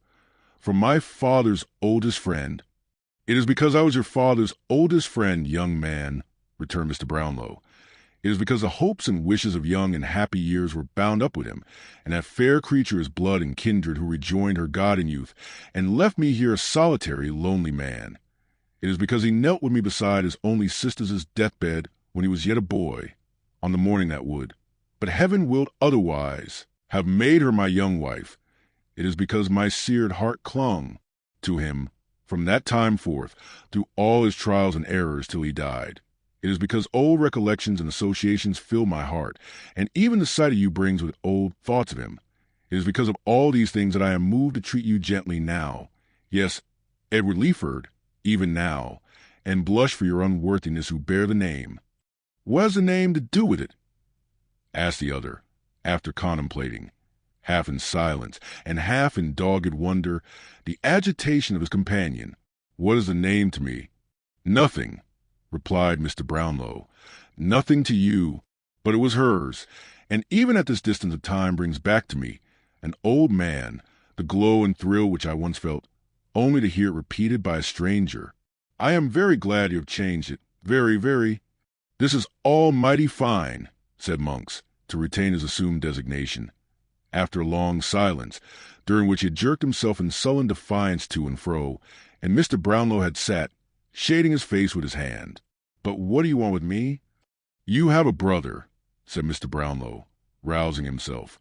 "A brother, the whisper of whose name in your ear when I came behind you in the street was, in itself, almost enough to make you accompany me hither, in wonder and alarm. "I have no brother," replied Monks. "You know I was an only child. Why do you talk to me of brothers? You know that as well as I—" "Attend to what I do know, and you may not," said Mr. Brownlow. "I shall interest you by and by. I know that of the wretched marriage, into which family pride, and the most sordid and narrowest of all ambition, force your unhappy father. When a mere boy, you were the sole and most unnatural issue." "I don't care for hard names," interrupted Monks with a jeering laugh. "You know the fact, and that's enough for me. But I also know," pursued the old gentleman, "the misery, the slow torture, the protracted anguish of that ill-assorted union. I know how listlessly and wearily each of that wretched pair dragged on their heavy chain through a world that was poison to them both. I know how cold formalities were succeeded by open taunts, how indifference gave place to dislike, dislike to hate, and hate to loathing, until at last they wrenched the clanking bond asunder, and retiring a wide space apart, carried each a galling fragment, of which nothing but death could break the rivets, to hide it in new society beneath the gayest looks they could assume. Your mother succeeded. She forgot it soon, but it rusted and cankered at your father's heart for years." "Well, they were separated," said Monks. "And what of that?" "When they had been separated for some time," returned Mr. Brownlow, "and your mother, wholly given up to continental frivolities, had utterly forgotten the young husband 10 good years her junior, who, with prospects blighted, lingered on at home, he fell among new friends. This circumstance, at least, you know already." "Not I," said Monks, turning away his eyes and beating his foot upon the ground, as a man who is determined to deny everything. "Not I. Your manner, no less than your actions, assures me that you have never forgotten it, or ceased to think of it with bitterness," returned Mr. Brownlow. "I speak of 15 years ago, when you were not more than 11 years old, and your father but 31, for he was, I repeat, a boy, when his father ordered him to marry. Must I go back to events which cast a shade upon the memory of your parent? Or will you spare it, and disclose to me the truth?" "I have nothing to disclose," rejoined Monks. "You must talk on, if you will." "These new friends, then," said Mr. Brownlow, "were a naval officer retired from active service, whose wife had died some half a year before and left him with 2 children. There had been more, but of all their family, happily but 2 survived. They were both daughters, one a beautiful creature 19, and the other a mere child of 2 or 3 years old." "What's this to me?" asked Monks.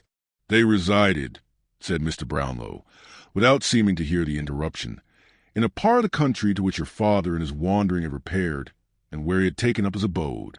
Acquaintance, intimacy, friendship, fast followed on each other.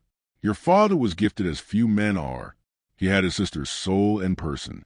As the old officer knew him more and more, he grew to love him. I would that it had ended there. His daughter did the same." The old gentleman paused. Monks was biting his lips, with his eyes fixed upon the floor. Seeing this, he immediately resumed. "The end of a year found him contracted, solemnly contracted, to that daughter, the object of the first true, ardent, only passion of a guileless girl." "Your tale is of the longest," observed Monks, moving restlessly in his chair. "It is a true tale of grief and trial and sorrow, young man," returned Mr. Brownlow, "and such tales usually are. If it were one of unmixed joy and happiness, it would be very brief. At length one of those rich relations to strengthen whose interest and importance your father had been sacrificed, as others are often, it is no uncommon case, died, and to repair the misery he had been instrumental in occasioning, left him his panacea for all griefs, money. It was necessary that he should immediately repair to Rome, whither this man had sped for health, and where he had died, leaving his affairs in great confusion. He went, was seized with mortal illness there, was followed, the moment the intelligence reached Paris, by your mother who carried you with her. He died the day after her arrival, leaving no will, so that the whole property fell to her and you." At this part of the recital Monks held his breath, and listened with a face of intense eagerness, though his eyes were not directed towards the speaker. As Mr. Brownlow paused, he changed his position with the air of one who has experienced a sudden relief, and wiped his hot face and hands. Before he went abroad, and as he passed through London on his way, said Mr. Brownlow, slowly, and fixing his eyes upon the other's face, he came to me. I never heard of that, interrupted Monks in a tone intended to appear incredulous, but savoring more of disagreeable surprise. He came to me, and left with me, among some other things, a picture, a portrait painted by himself, a likeness of this poor girl, which he did not wish to leave behind, and could not carry forward on his hasty journey. He was worn by anxiety and remorse almost as shadow, talked in a wild, distracted way, of ruin and dishonor worked by himself, confided to me his intention to convert his whole property, at any loss, into money, and, having settled on his wife and you a portion of his recent acquisition, to fly the country. I guessed too well he would not fly alone, and never see it more. Even from me, his old and early friend, whose strong attachment had taken root in the earth that covered one most dear to both.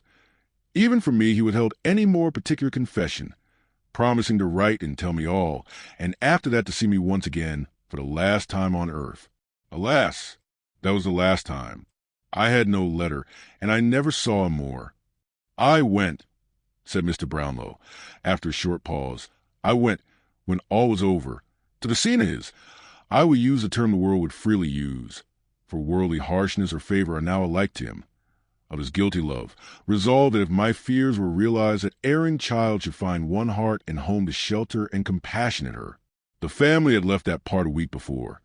They had called in such trifling debts as were outstanding, discharged them, and left the place by night. Why or whither, none can tell. Monks drew his breath yet more freely, and looked round with a smile of triumph. When your brother, said Mr. Brownlow, drawing nearer to the other's chair, when your brother, a feeble, ragged, neglected child, was cast in my way by a stronger hand than chance, and rescued by me from a life of vice and infamy. What? Cried Monks. By me, said Mr. Brownlow. I told you I should interest you before long. I say by me. I see that your cunning associate suppressed my name, although for aught he knew, it would be quite strange to your ears. When he was rescued by me, then, and lay recovering from sickness in my house, his strong resemblance to this picture I have spoken of struck me with astonishment. Even when I first saw him in all his dirt and misery, there was a lingering expression in his face that came upon me like a glimpse of some old friend flashing on one in a vivid dream. I need not tell you he was snared away before I knew his history. Why not? Asked Monks hastily. Because you know it well. Aye. Denial to me is vain, replied Mr. Brownlow. I shall show you that I know more than that. You can't prove anything against me, stammered Monks. I defy you to do it. We shall see, returned the old gentleman with a searching glance. I lost a boy, and no efforts of mine could recover him. Your mother being dead, I knew that you alone could solve the mystery if anybody could, and as when I last heard of you, you were on your own estate in the West Indies, whither, as you well know, you retired upon your mother's death to escape the consequences of vicious courses here. I made the voyage. You had left it months before, and were supposed to be in London, but no one could tell where. I returned. Your agents had no clue to your residence.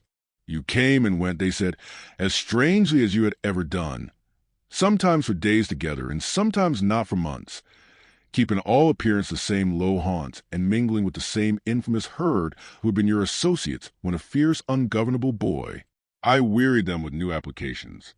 I paced the streets by night and day, but until 2 hours ago all my efforts were fruitless, and I never saw you for an instant. And now you do see me, said Monks, rising boldly. What then? Fraud and robbery are high-sounding words. Justified, you think, by a fancy resemblance in some young imp to an idle daub of a dead man's brother. You don't even know that a child was born of this maudlin pair. You don't even know that. I did not, replied Mr. Brownlow, rising too. But within the last fortnight I have learned it all. You have a brother. You know it, and him. There was a will, which your mother destroyed, leaving the secret and the gain to you at her own death. It contained a reference to some child likely to be the result of this sad connection, which child was born and accidentally encountered by you. When your suspicions were first awakened by his resemblance to your father, you repaired to the place of his birth. There existed proofs long suppressed, of his birth and parentage. Those proofs were destroyed by you, and now, in your own words to your accomplice the Jew, the only proofs of the boy's identity lie at the bottom of the river, and the old hag that received him from the mother is rotting in her coffin. Unworthy son, coward, liar, you, who hold your counsels with thieves and murderers in dark rooms at night, you, whose plots and wiles have brought violent death upon the head of one worth millions such as you, who from your cradle were gall and bitterness to your own father's heart, and in whom all evil passions, vice, and profligacy festered, till they found a vent in a hideous disease which had made your face an index even to your mind. You, Edward Leeford, do you still brave me? No, no, no, returned the coward, overwhelmed by these accumulated charges. Every word, cried the gentleman, every word that has passed between you and this detested villain is known to me. Shadows on the wall have caught your whispers and brought them to my ear. The sight of the persecuted child has turned vice itself, and given it the courage and almost the attributes of virtue. Murder has been done, to which you were morally, if not really, a party. No, no, interposed Monks. I knew nothing of that. I was going to inquire the truth of the story when you overtook me. I didn't know the cause. I thought it was a common quarrel. It was the partial disclosure of your secrets, replied Mr. Brownlow. Will you disclose the whole? Yes, I will. Set your hand to a statement of truth and facts, and repeat it before witnesses. That I promise to. Remain quietly here until such a document is drawn up, and proceed with me to such a place as I may deem most advisable for the purpose of attesting it. If you insist upon that, I'll do that also, replied Monks. You must do more than that, said Mr. Brownlow. Make restitution to an innocent and unoffending child, for such he is, although the offspring of guilty and most miserable love. You have not forgotten the provisions of the will. Carry them into execution, so far as your brother is concerned, and then go where you please. In this world you need meet no more. While Monks was pacing up and down, meditating with dark and evil looks on this proposal and the possibilities of evading it, torn by his fears on the one hand and his hatred on the other, the door was hurriedly unlocked, and a gentleman, Mr. Losberne, entered the room in violent agitation. The man will be taken, he cried. He will be taken tonight. The murderer? Asked Mr. Brownlow. Yes, yes, replied the other. His dog has been seen lurking about some old haunt, and there seems little doubt that his master either is or will be there under cover of the darkness. Spies are hovering about in every direction.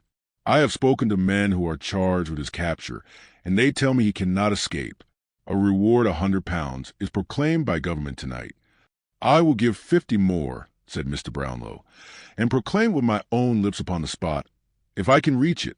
Where is Mr. Maylai? Harry? As soon as he had seen your friend here, safe in a coach with you, he hurried off to where he heard this, replied the doctor, and mounting his horse, sallied forth to join the first party at some place in the outskirts agreed upon between them. Fagin, said Mr. Brownlow, what of him? When I last heard, he had not been taken, but he will be, or is by this time. They're sure of him. Have you made up your mind? Asked Mr. Brownlow, in a low voice, of Monks. Yes, he replied. You will be secret with me? I will. Remain here till I return. It is your only hope of safety. They left the room, and the door was again locked. What have you done? Asked the doctor in a whisper. All that I could hope to do, and even more. Coupling the poor girl's intelligence with my previous knowledge, and the result of our good friend's inquiries on the spot, I left him no loophole of escape, and laid bare the whole villainy, which by these lights became plain as day. Write and appoint the evening after tomorrow, at 7, for the meeting. We shall be down there a few hours before, but shall require rest, especially the young lady, who may have greater need of firmness than either you or I can quite foresee just now. But my blood boils to avenge this poor murdered creature. Which way have they taken? Drive straight to the office, and you will be in time, replied Mr. Losberne. I will remain here. The two gentlemen hastily separated, each in a fever of excitement wholly uncontrollable. Chapter 50. The Pursuit and Escape. Near to that part of the Thames on which the church at Rotherhithe abuts, where the buildings on the banks are dirtiest and the vessels on the river blackest with the dust of colliers and the smoke of close-built low-roof houses. There exists the filthiest, the strangest, the most extraordinary of the many localities that are hidden in London, wholly unknown, even by name, to the great mass of its inhabitants. To reach this place, the visitor has to penetrate through a maze of close, narrow, and muddy streets, thronged by the roughest and poorest of waterside people, and devoted to the traffic they may be supposed to occasion. The cheapest and least delicate provisions are heaped in the shops. The coarsest and commonest articles of wearing apparel dangle at the salesman's door and stream from a house parapet and windows. Jostling with unemployed laborers of the lowest class, ballast heavers, coal whippers, brazen women, ragged children, and the raft and refuse of the river, he makes his way with difficulty along, assailed by offensive sights and smells from the narrow alleys which branch off on the right and left, and deafened by the clash of ponderous wagons that bear great piles of merchandise from the stacks of warehouses that rise from every corner. Arriving, at length, in streets remoter and less frequented than those through which he has passed, he walks beneath tottering house fronts projecting over the pavement, dismantled walls that seem to totter as he passes, chimneys half crushed, half hesitating to fall, windows guarded by rusty iron bars that time and dirt have almost eaten away, every imaginable sign of desolation and neglect. In such a neighborhood, beyond Dockhead in the borough of Southwark, stands Jacob's Island, surrounded by a muddy ditch 6 or 8 feet deep and 15 or 20 wide when the tide is in, once called Mill Pond, but known in the days of the story as Folly Ditch. It is a creek or inlet from the Thames, and can always be filled at high water by opening the sluices at the lead mills from which it took its old name. At such times, a stranger, looking from one of the wooden bridges thrown across it at Mill Lane, will see the inhabitants of the houses on either side lowering from their back doors and windows buckets, pails, domestic utensils of all kinds in which to haul the water up, and when his eye is turned from these operations to the houses themselves, his utmost astonishment will be excited by the scene before him. Crazy wooden galleries common to the backs of half a dozen houses, with holes from which to look upon the slime beneath, windows, broken and patched, with poles thrust out on which to dry the linen that is never there, rooms so small, so filthy, so confined, that the air would seem too tainted even for the dirt and squalor which they shelter, wooden chambers thrusting themselves out above the mud, and threatening to fall into it, as some have done, dirt-besmeared walls and decaying foundations, every repulsive lineament of poverty, every loathsome indication of filth, rot, and garbage, all these ornament the banks of Folly Ditch. In Jacob's Island, the warehouses are roofless and empty. The walls are crumbling down. The windows are windows no more. The doors are falling into the streets. The chimneys are blackened, but they yield no smoke. 30 or 40 years ago, before losses and chancery suits came upon it, it was a thriving place. But now it is a desolate island indeed. The houses have no owners. They are broken open and entered upon by those of the courage, and there they live, and there they die. They must have powerful motive for a secret residence, or be reduced to a destitute condition indeed, who seek a refuge in Jacob's Island.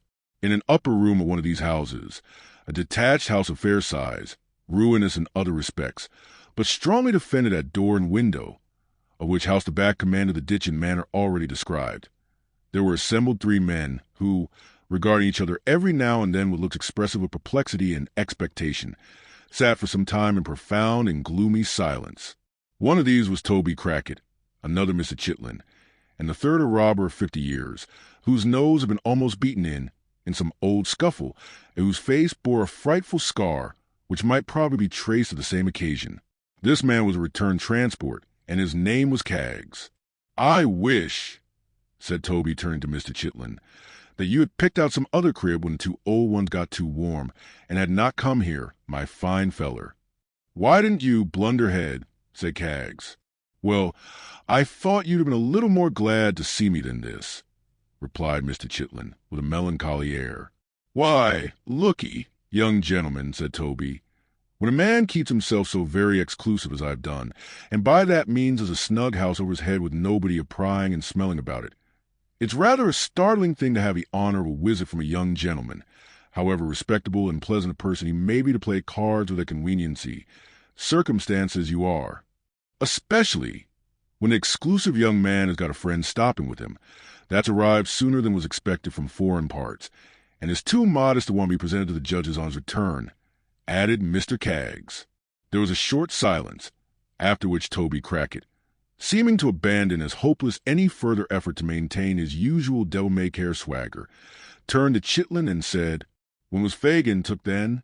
"Just at dinner time, 2 o'clock this afternoon. Charlie and I made our lucky up the wash-us chimney, and Bolter got into the empty water butt, head downwards, but his legs were so precious long that they stuck out of the top, and so they took him too. And Bet, poor Bet, she went to see the body, to speak to who it was," replied Chitlin, his countenance falling more and more, "and went off mad, screaming and raving and beating her head against the boards. So they put a straight waistcoat on her and took her to hospital, and there she is." "What's come of young Bates?" demanded Kaggs. "He hung about, not to come over here afore dark, but he'll be here soon," replied Chitlin. "There's nowhere else to go to now, for the people at the Cripples are all in custody, and the bar of the Ken, I went up there and see it with my own eyes, is filled with traps." "This is a smash," observed Toby, biting his lips. "There's more than one will go with this." "The sessions are on," said Kaggs, "if they get the inquest over, and Bolter turns King's evidence, as of course he will, from what he said already. They can prove Fagin an accessory before the fact, and get the trial on Friday, and he'll swing in 6 days from this by G." "You should have heard the people groan," said Chitlin. "The officers fought like devils, or they'd have torn him away. He was down once, but they made a ring round him and fought their way along. You should have seen how he looked about him, all muddy and bleeding, and clung to them as if they were his dearest friends. I can see him now, not able to stand upright with the pressing of the mob, and dragging him along amongst them. I can see the people jumping up, one behind another, and snarling with their teeth and making at him. I can see the blood upon his hair and beard, and hear the cries with which the women worked themselves into the center of the crowd at the street corner, and swore they'd tear his heart out." The horror-stricken witness of the scene pressed his hands upon his ears, and with his eyes closed got up and paced violently to and fro, like one distracted. While he was thus engaged, and the two men sat by in silence with their eyes fixed upon the floor, a pattering noise was heard upon the stairs, and Sikes's dog bounded into the room. They ran to the window, downstairs, and into the street. The dog had jumped in an open window. He made no attempt to follow them, nor was his master to be seen. "What's the meaning of this?" said Toby when they had returned. "He can't be coming here." I hope not." "If he was coming here, he'd have come with the dog," said Kaggs, stooping down to examine the animal, who lay panting on the floor. "Here, give us some water for him.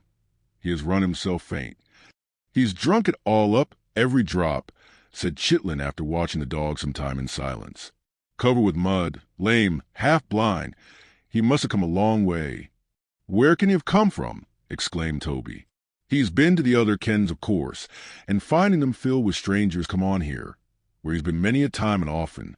But where can he have come from first, and how comes he here alone without the other?" None of them called the murderer by his old name. "He can't have made away with himself." "What do you think?" said Chitlin. Toby shook his head. "If he had," said Kaggs, "the dog—" "You do want to lead us away to where he did it?" "No. I think he's got out of the country and left the dog behind. He must have given him the slip somehow, or he wouldn't be so easy."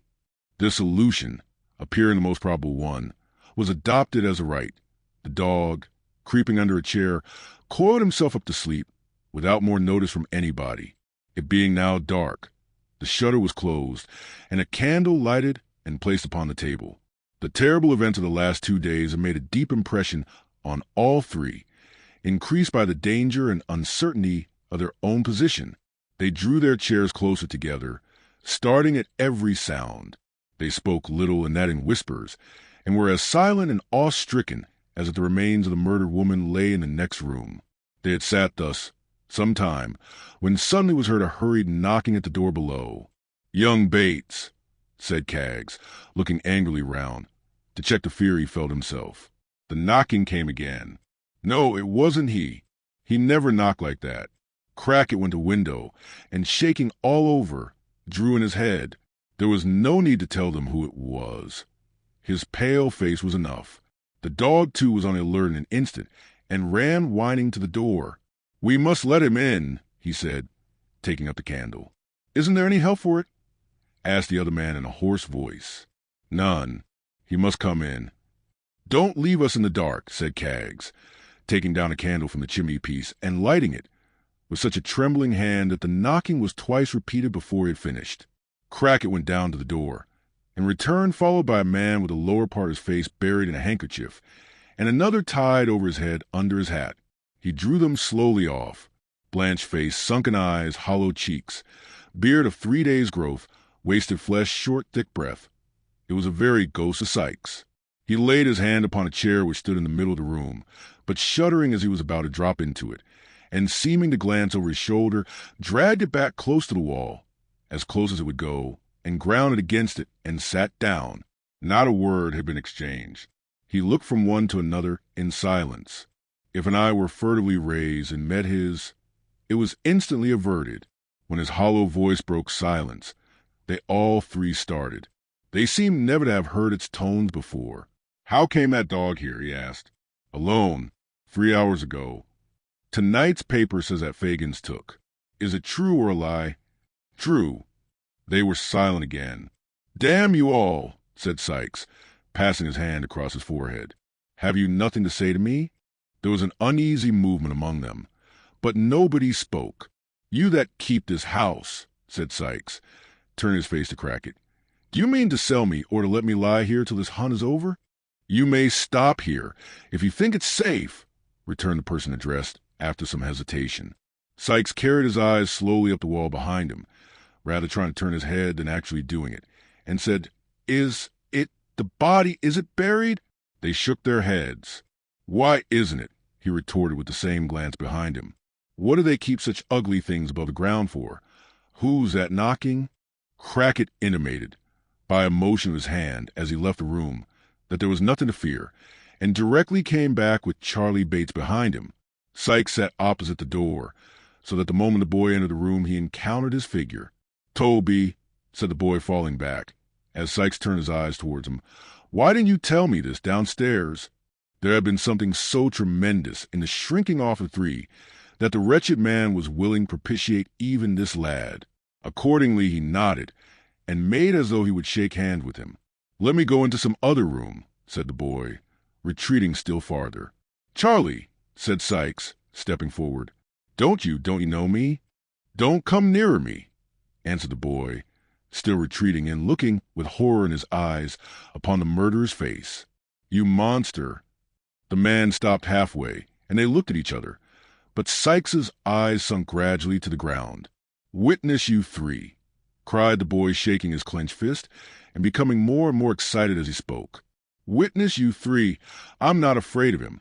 If they come here after him, I'll give him up. I will. I tell you out at once. He may kill me for it if he likes, or if he dares, but if I am here, I'll give him up. I'd give him up if he was to be boiled alive. Murder. Help. If there's the pluck of a man among you three, you'll help me. Murder. Help. Down with him." Pouring out these cries and accompanying them with violent gesticulation, the boy actually threw himself single-handed upon the strong man, and in the intensity of his energy and the suddenness of his surprise, brought him heavily to the ground. The three spectators seemed quite stupefied. They offered no interference, and the boy and man rolled on the ground together. The former, heedless of the blows that showered upon him, wrenching his hands tighter and tighter in the garments about the murderer's breast, and never ceasing to call for help with all his might. The contest, however, was too unequal to last long. Sikes had him down, and his knee was on his throat, when Crackit pulled him back with a look of alarm and pointed to the window. There were lights gleaming below, voices in loud and earnest conversation, the tramp of hurried footsteps, endless they seemed in number, crossing the nearest wooden bridge. One man on horseback seemed to be among the crowd, for there was a noise of hoofs rattling on the uneven pavement. The gleam of lights increased. The footsteps came more thickly and noisily on. Then came a loud knocking at the door, and then a hoarse murmur from such a multitude of angry voices as would have made the boldest quail. "Help!" shrieked the boy in a voice that rent the air. "He's here! Break down the door!" "In the king's name!" cried the voices without, and the hoarse cry arose again, but louder. "Break down the door!" screamed the boy. "I tell you they'll never open it. Run straight to the room where the light is. Break down the door." Strokes, thick and heavy, rattled upon the door and lower window shutters as he ceased to speak, and a loud huzzah burst from the crowd, giving the listener, for the first time, some adequate idea of its immense extent. "Open the door some place where I can lock this screeching hell, babe," cried Sikes fiercely, running to and fro, and dragging the boy now, as easy as if he were an empty sack. "That door! Quick!" He flung him in, bolted it, and turned the key. "Is the downstairs door fast?" "Double locked and chained," replied Crackit, who, with the other two men, still remained quite helpless and bewildered. "The panels, are they strong?" "Lined with sheet iron." "And the windows, too?" "Yes, and the windows." "Damn you!" cried the desperate ruffian, throwing up the sash and menacing the crowd. "Do your worst. I'll cheat you yet." Of all the terrific yells that ever fell on mortal ears, none could exceed the cry of the infuriated throng. Some shouted to those who were nearest to set the house on fire. Others roared to the officers to shoot him dead. Among them all, none showed such fury as the man on horseback, who, throwing himself out of the saddle, and bursting into the crowd as if he were parting water, cried, beneath the window, in a voice that rose above all others, "20 guineas to the man who brings a ladder." The nearest voices took up the cry, and hundreds echoed it. Some called for ladders, some for sledgehammers. Some ran with torches to and fro as if to seek them, and still came back and roared again. Some spent their breath in impotent curses and execrations. Some pressed forward with the ecstasy of madmen, and thus impeded the progress of those below. Some among the boldest attempted to climb up by the waterspout and crevices in the wall, and all waved to and fro in the darkness beneath, like a field of corn moved by an angry wind, and joined from time to time in one loud furious roar. "The tide!" cried the murderer, as he staggered back into the room and shut the faces out. "The tide was in as I came up. Give me a rope, a long rope. They're all in front. I may drop into the folly ditch and clear off that way. Give me a rope, or I shall do 3 more murders and kill myself." The panic-stricken men pointed to where such articles were kept. The murderer, hastily selecting the longest and strongest cord, hurried up the housetop. All the windows in the rear of the house had been long ago bricked up, except one small trap in a room where the boy was locked, and that was too small even for the passage of his body. But from this aperture he had never ceased to call on those without to guard the back, and thus, when the murderer emerged at last on the housetop by the door in the roof, a loud shout proclaimed the fact to those in front, who immediately began to pour round, pressing upon each other in an unbroken stream. He planted a board, which he had carried up with him for the purpose, so firmly against the door that it must be matter of great difficulty to open it from the inside, and creeping over the tiles, looked over the low parapet. The water was out, and the ditch a bed of mud. The crowd had been hushed during these few moments, watching his motions and doubtful his purpose, but the instant they perceived it and knew it was defeated, they raised a cry of triumphant execration, to which all their previous shouting had been whispers. Again and again it rose. Those who were at too great a distance to know its meaning took up the sound. It echoed and re-echoed. It seemed as though the whole city had poured its population out to curse him. On pressed the people from the front.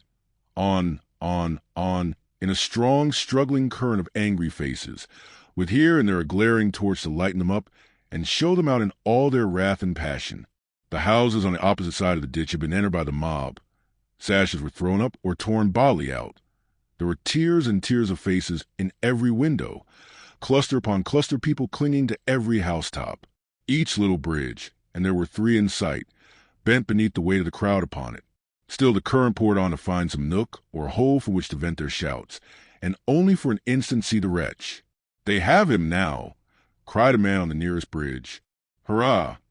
The crowd grew light with uncovered heads, and again the shout uprose. "I will give £50," cried an old gentleman from the same quarter, "to the man who takes him alive. I will remain here till he come to ask me for it." There was another roar. At this moment the word was passed among the crowd that the door was forced at last, and that he would first call, for the latter had mounted into the room. The stream abruptly turned, as this intelligence ran from mouth to mouth, and the people at the windows, seeing those upon the bridges pouring back, quitted their stations and, running into the street, joined the concourse that now thronged pell-mell to the spot they had left, each man crushing and striving with his neighbor, and all panting with impatience to get near the door and look upon the criminal as the officers brought him out. The cries and shrieks of those who were pressed almost to suffocation or trampled down and trodden underfoot in the confusion were dreadful. The narrow ways were completely blocked up, and at this time, between the rush of some to regain the space in front of the house and the unavailing struggles of others to extricate themselves from the mass, the immediate attention was distracted from the murderer, although the universal eagerness for his capture was, if possible, increased. The man had shrunk down, thoroughly quelled by the ferocity of the crowd and the impossibility of escape. But seeing the sudden change with no less rapidity than had occurred, he sprang upon his feet, determined to make one last effort for his life by dropping into the ditch and, at the risk of being stifled, endeavoring to creep away in the darkness and confusion. Roused into new strength and energy and stimulated by the noise within the house which announced that an entrance had really been effected, he set his foot against a stack of chimneys, fastened one end of the rope tightly and firmly round it, and with the other made a strong running noose by the aid of his hands and teeth. Almost in a second, he could let himself down by the cord to within a less distance of ground than his own height, and had his knife ready in his hand to cut it then and drop. At the very instant when he brought the loop over his head previous to slipping it beneath his armpits, and when the old gentleman before mentioned, who had clung so tight to the railing of the bridge as to resist the force of the crowd and retain his position, earnestly warned those about him that the man was about to lower himself down, at that very instant the murderer, looking behind him on the roof, threw his arms above his head and uttered a yell of terror. "The eyes again!" he cried in an unearthly screech. Staggering as if struck by lightning, he lost his balance and tumbled over the parapet. The noose was on his neck. It ran up with his weight, tight as a bowstring and swift as the arrow it speeds. He fell for 35 feet. There was a sudden jerk, a terrific convulsion of the limbs, and there he hung, with the open knife clenched in his stiffening hand. The old chimney quivered with the shock, but stood it bravely. The murderer swung lifeless against the wall, and the boy, thrusting aside the dangling body which obscured his view, called to the people to come and take him out, for God's sake. A dog, which had lain concealed till now, ran backwards and forwards on the parapet with a dismal howl, and collecting himself for a spring, jumped for the dead man's shoulders. Missing his aim, he fell into the ditch, turning completely over as he went, and striking his head against a stone, dashed out his brains. Chapter 51. Affording an explanation of more mysteries than one, and comprehending a proposal of marriage with no word of settlement or pin money. The events narrated in the last chapter were yet but 2 days old, when Oliver found himself, at 3 o'clock in the afternoon, in a traveling carriage rolling fast toward his native town. Mrs. Maylai and Rose, and Mrs. Bedwin, and the good doctor were with him, and Mr. Brownlow followed in a post-chaise, accompanied by one other person whose name had not been mentioned. They had not talked much upon the way, for Oliver was in a flutter of agitation and uncertainty which deprived him of the power of collecting his thoughts, and almost of speech, and appeared to have scarcely less effect on his companions, who shared it in at least an equal degree. He and the two ladies had been very carefully made acquainted by Mr. Brownlow with the nature of the admissions which had been forced for monks, and although they knew that the object of their present journey was to complete the work which had been so well begun, still the whole matter was enveloped in enough of doubt and mystery to leave them in endurance of the most intense suspense. The same kind friend had, with Mr. Losburn's assistance, cautiously stopped all channels of communication through which they could receive intelligence of the dreadful occurrences that had so recently taken place. It was quite true, he said, that they must know them before long, but it might be at a better time than the present, and it could not be at a worse. So they traveled on in silence, each busy with reflections on the object which had brought them together, and no one disposed to give utterance to the thoughts which crowded upon all. But if Oliver, under these influences, had remained silent while they journeyed towards his birthplace by a road he had never seen, how the whole current of his recollections ran back to old times, and what a crowd of emotions were wakened up in his breast, when they turned into that which he had traversed on foot, a poor houseless, wandering boy, without a friend to help him or a roof to shelter his head. "See, there," cried Oliver, eagerly clasping the hand of Rose and pointing out the carriage window. "That's the stile I came over. There are the hedges I crept behind, for fear anyone should overtake me and force me back. Yonder is the path across the fields, leading to the old house where I was a little child. Oh, Dick, my dear old friend, if I could only see you now." "You will see him soon," replied Rose, gently taking his folded hands between her own. "You shall tell him how happy you are, and how rich you have grown, and that in all your happiness you have none so great as the coming back to make him happy too." Yes, said Oliver, "and we'll take him away from here, and have him clothed and taught, and send him some quiet country place where he may grow strong and well. Shall we?" Rose nodded yes, for the boy was smiling through such happy tears that she could not speak.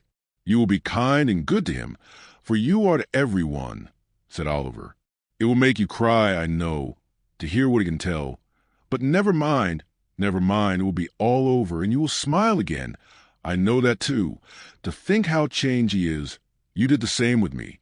He said, 'God bless you,' to me when I ran away," cried the boy with a burst of affectionate emotion, "and I will say, 'God bless you' now, and show him how I love him for it." As they approached the town, and at length drove through its narrow streets, it became matter of no small difficulty to restrain the boy within reasonable bounds. There was Sour Bears the undertaker's just as it used to be, only smaller and less imposing in appearance than he remembered it. There were all the well-known shops and houses, with almost everyone which he had some slight incident connected. There was Gamfield's cart, the very cart he used to have, standing at the old public-house door. There was the workhouse, the dreary prison of his youthful days, with its dismal windows frowning on the street. There was the same lean porter standing at the gate, at sight of whom Oliver involuntarily shrunk back, and then laughed at himself for being so foolish, then cried, then laughed again. There were scores of faces at the doors and windows that he knew quite well.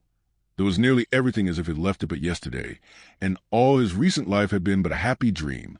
But it was pure, earnest, joyful reality.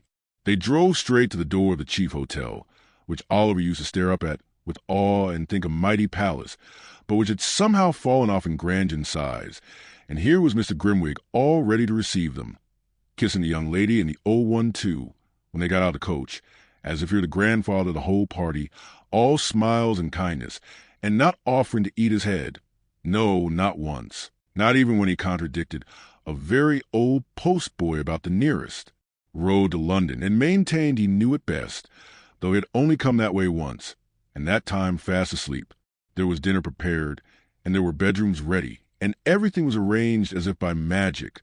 Notwithstanding all this, when the hurried first half-hour was over, the same silence and constraint prevailed that had marked their journey down. Mr. Brownlow did not join them at dinner, but remained in a separate room. The two other gentlemen hurried in and out with anxious faces, and, during the short intervals when they were present, conversed apart. Once, Mrs. Maylai was called away, and after being absent for nearly an hour, returned with eyes swollen with weeping. All these things made Rose and Oliver, who were not in any new secrets, nervous and uncomfortable.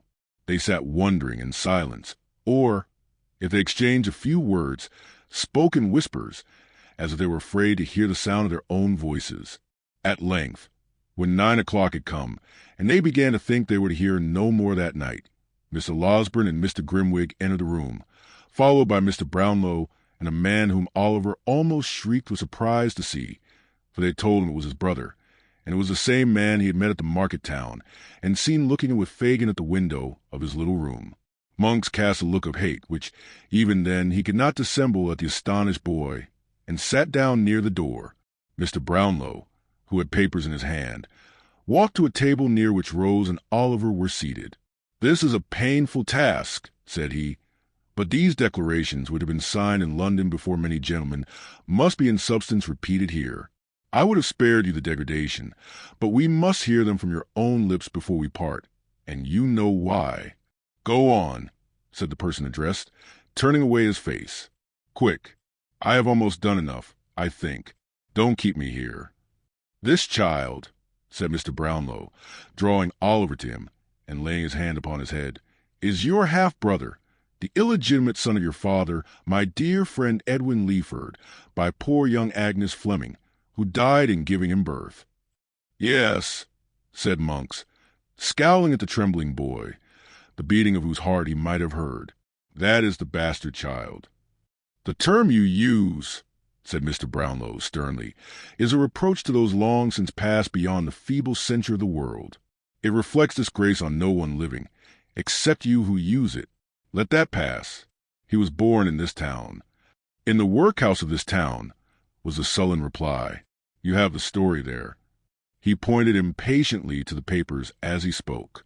"I must have it here, too," said Mr. Brownlow, looking round upon the listeners. "Listen, then." "You," returned Monks. "His father, being taken ill at Rome, was joined by his wife, my mother, from whom he had been long separated, who went from Paris, and took me with her, to look after his property, for what I know, for she had no great affection for him, nor he for her.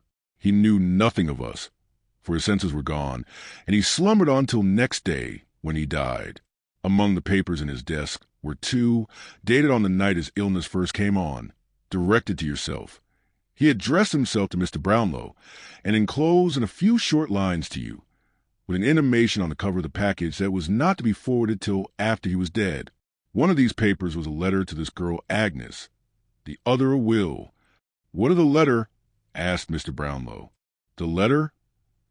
"A sheet of paper cross and cross again, with a penitent confession, and prayers to God to help her.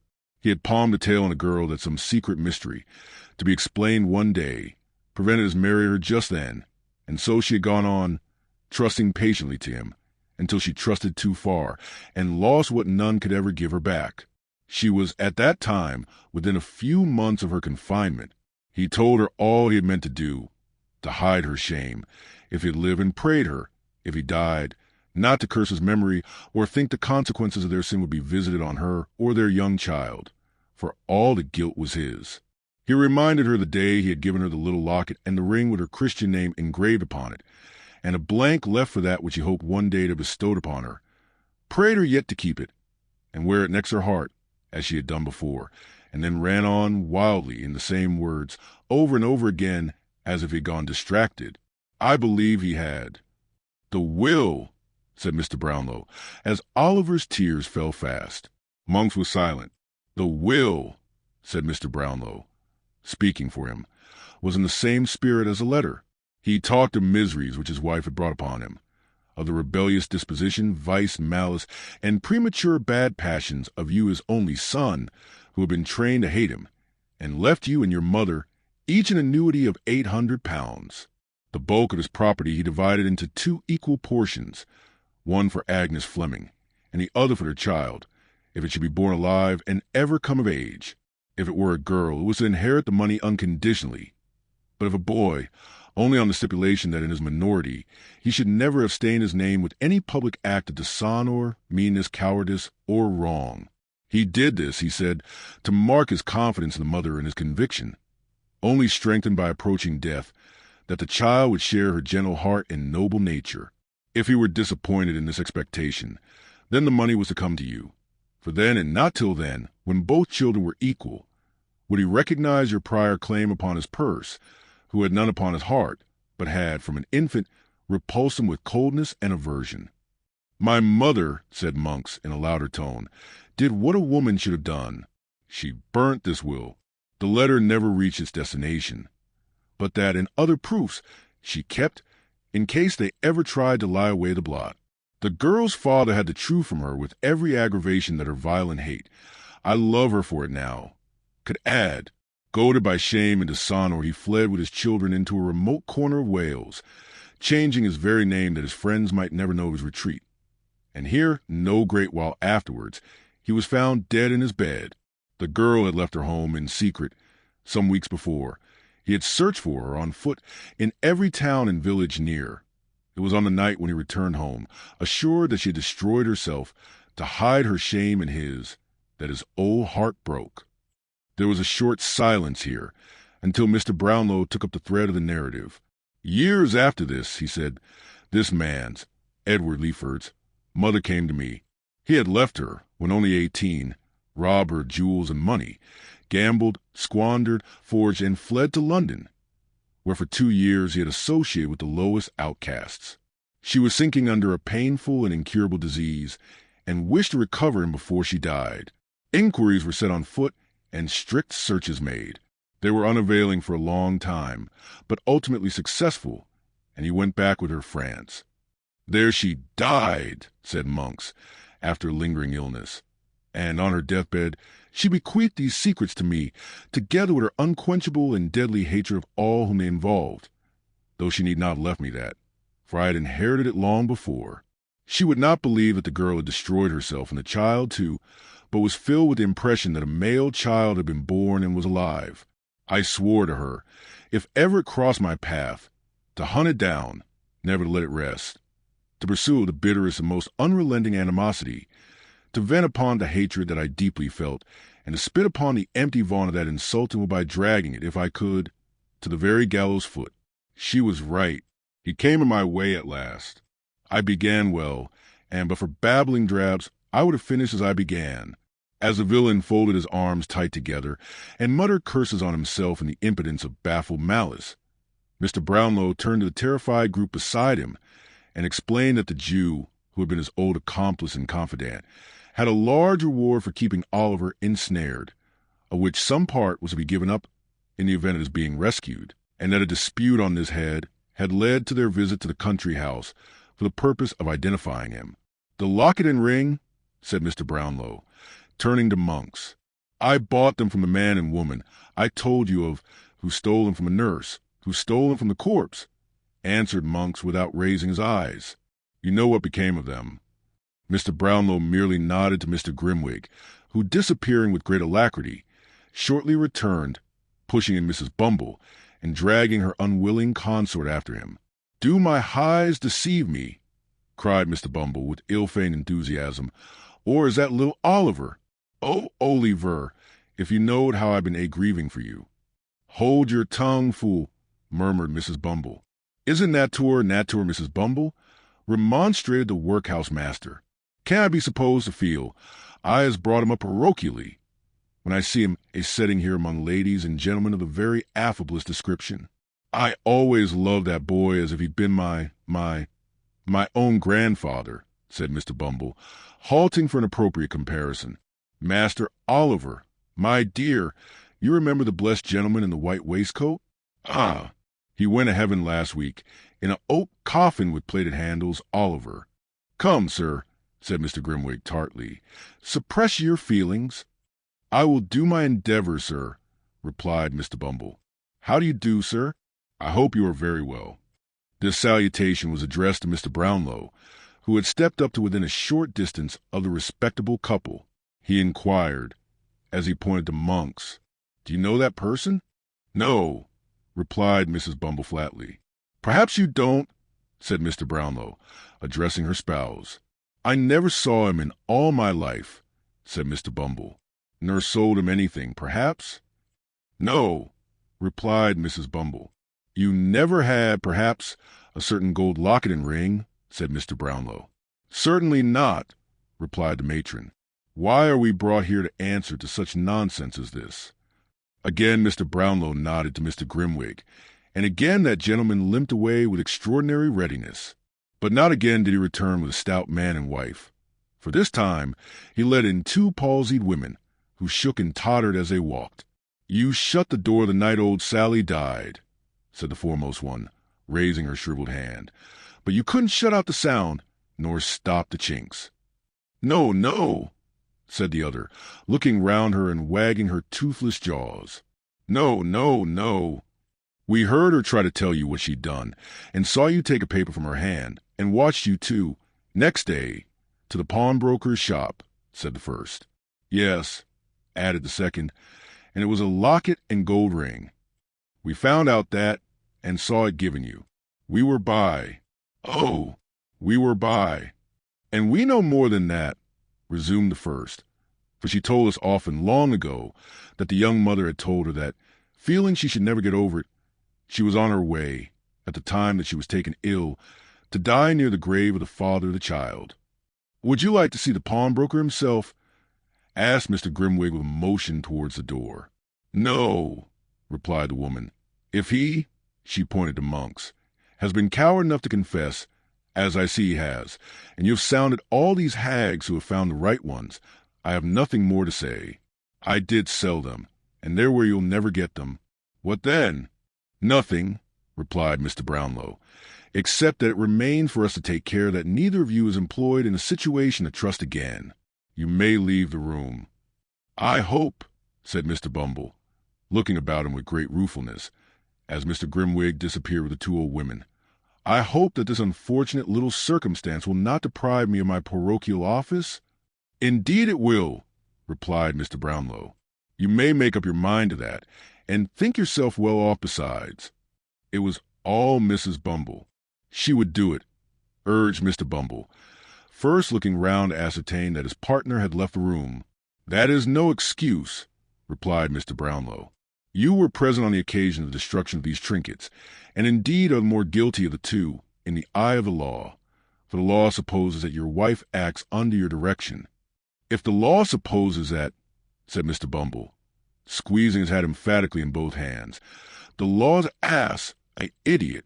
If that's the eye of the law is a bachelor, and the worst I wish the law is that as I may be open by experience, Laying great stress on the repetition of these two words, Mr. Bumble fixed his hat on very tight, and putting his hands in his pockets, followed his helpmate downstairs. "Young lady," said Mr. Brownlow, turned to Rose, "give me your hand. Do not tremble. You need not fear to hear the few remaining words we have to say. If they have, I do not know how they can, but if they have any reference to me," said Rose, "pray let me hear them at some other time. I have not strength or spirits now."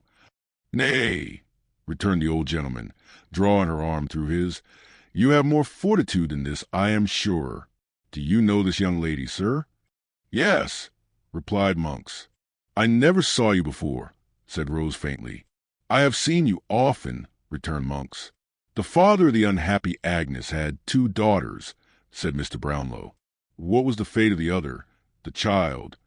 "The child," replied Monks, "when her father died in a strange place, in a strange name, without a letter, book, or scrap of paper that yielded the faintest clue by which his friends or relatives could be traced, the child was taken by some wretched cottagers, who reared it as her own." "Go on," said Mr. Brownlow, signing to Mrs. Maylai to approach. "Go on." "You couldn't find the spot to which these people had repaired," said Monks. "But where friendship fails, hatred will often force a way. My mother found it, after a year of cunning search. Aye, and found the child." "She took it, did she?" "No. The people were poor and began to sicken, at least a man did, of their fine humanity. So she left it with them, giving them a small present of money which would not last long, and promised more, which she never meant to send. She didn't quite rely, however, on their discontent and poverty for the child's unhappiness, but told the history of the sister's shame, with such alterations as suited her, bade them take good heed of the child, for she came of bad blood, and told them she was illegitimate, and sure to go wrong at one time or other. The circumstances countenanced all this. The people believed it, and there the child dragged on an existence, miserable enough even to satisfy us, until a widow lady, residing then at Chester, saw the girl by chance, pitied her, and took her home. There was some cursed spell, I think, against us, for in spite of all our efforts she remained there and was happy. I lost sight of her 2 or 3 years ago, and saw her no more until a few months back." "Do you see her now?" "Yes, leaning on your arm." "But not the less my niece," cried Mrs. Maylai, folding the fainting girl in her arms. "Not the less my dearest child. I would not lose her now, for all the treasures of the world.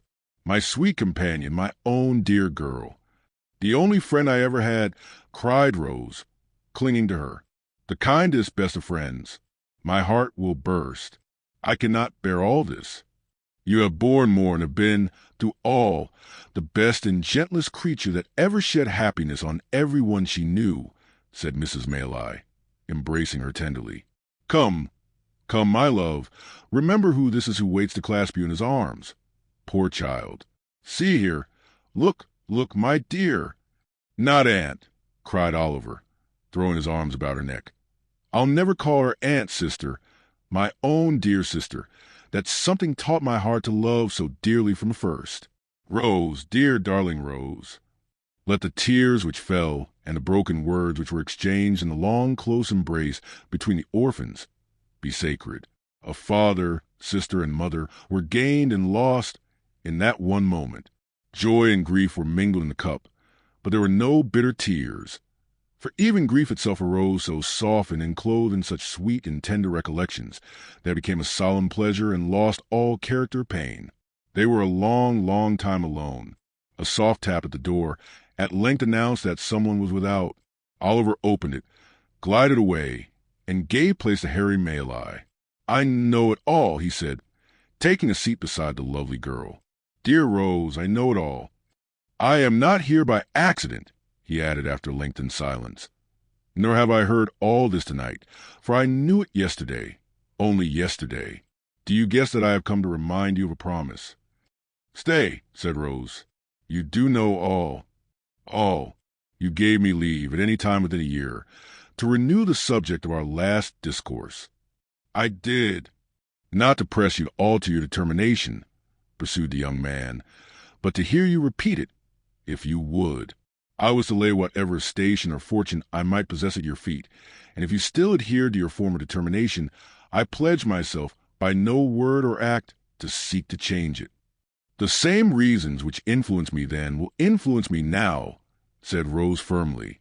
If I ever owed a strict and rigid duty to her, whose goodness saved me from a life of indigence and suffering, when should I ever feel it as I should tonight? It is a struggle, said Rose, but one I am proud to make. It is a pang, but one my heart shall bear. The disclosure of tonight, Harry began. The disclosure of tonight, replied Rose softly, leaves me in the same position, with reference to you, as that in which I stood before. You harden your heart against me, Rose, urged your lover. Oh, Harry, said the young lady, bursting into tears.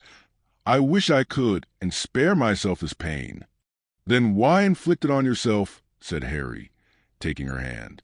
Think, dear Rose, think what you have heard tonight. And what have I heard? What have I heard? Cried Rose. That a sense of his deep disgrace so worked upon my own father that he shunned all. There, we have said enough. Harry, we have said enough. Not yet, said the young man, detaining her as she rose. My hopes, my wishes, prospects, feeling, every thought in life except my love for you, have undergone a change. I offer you, now, no distinction among a bustling crowd, no mingling of a world of malice and detraction, where the blood is called into honest cheeks by aught but real disgrace and shame, but home, a heart and home. Yes, dearest Rose, and those alone are all I have to offer. What do you mean? She faltered.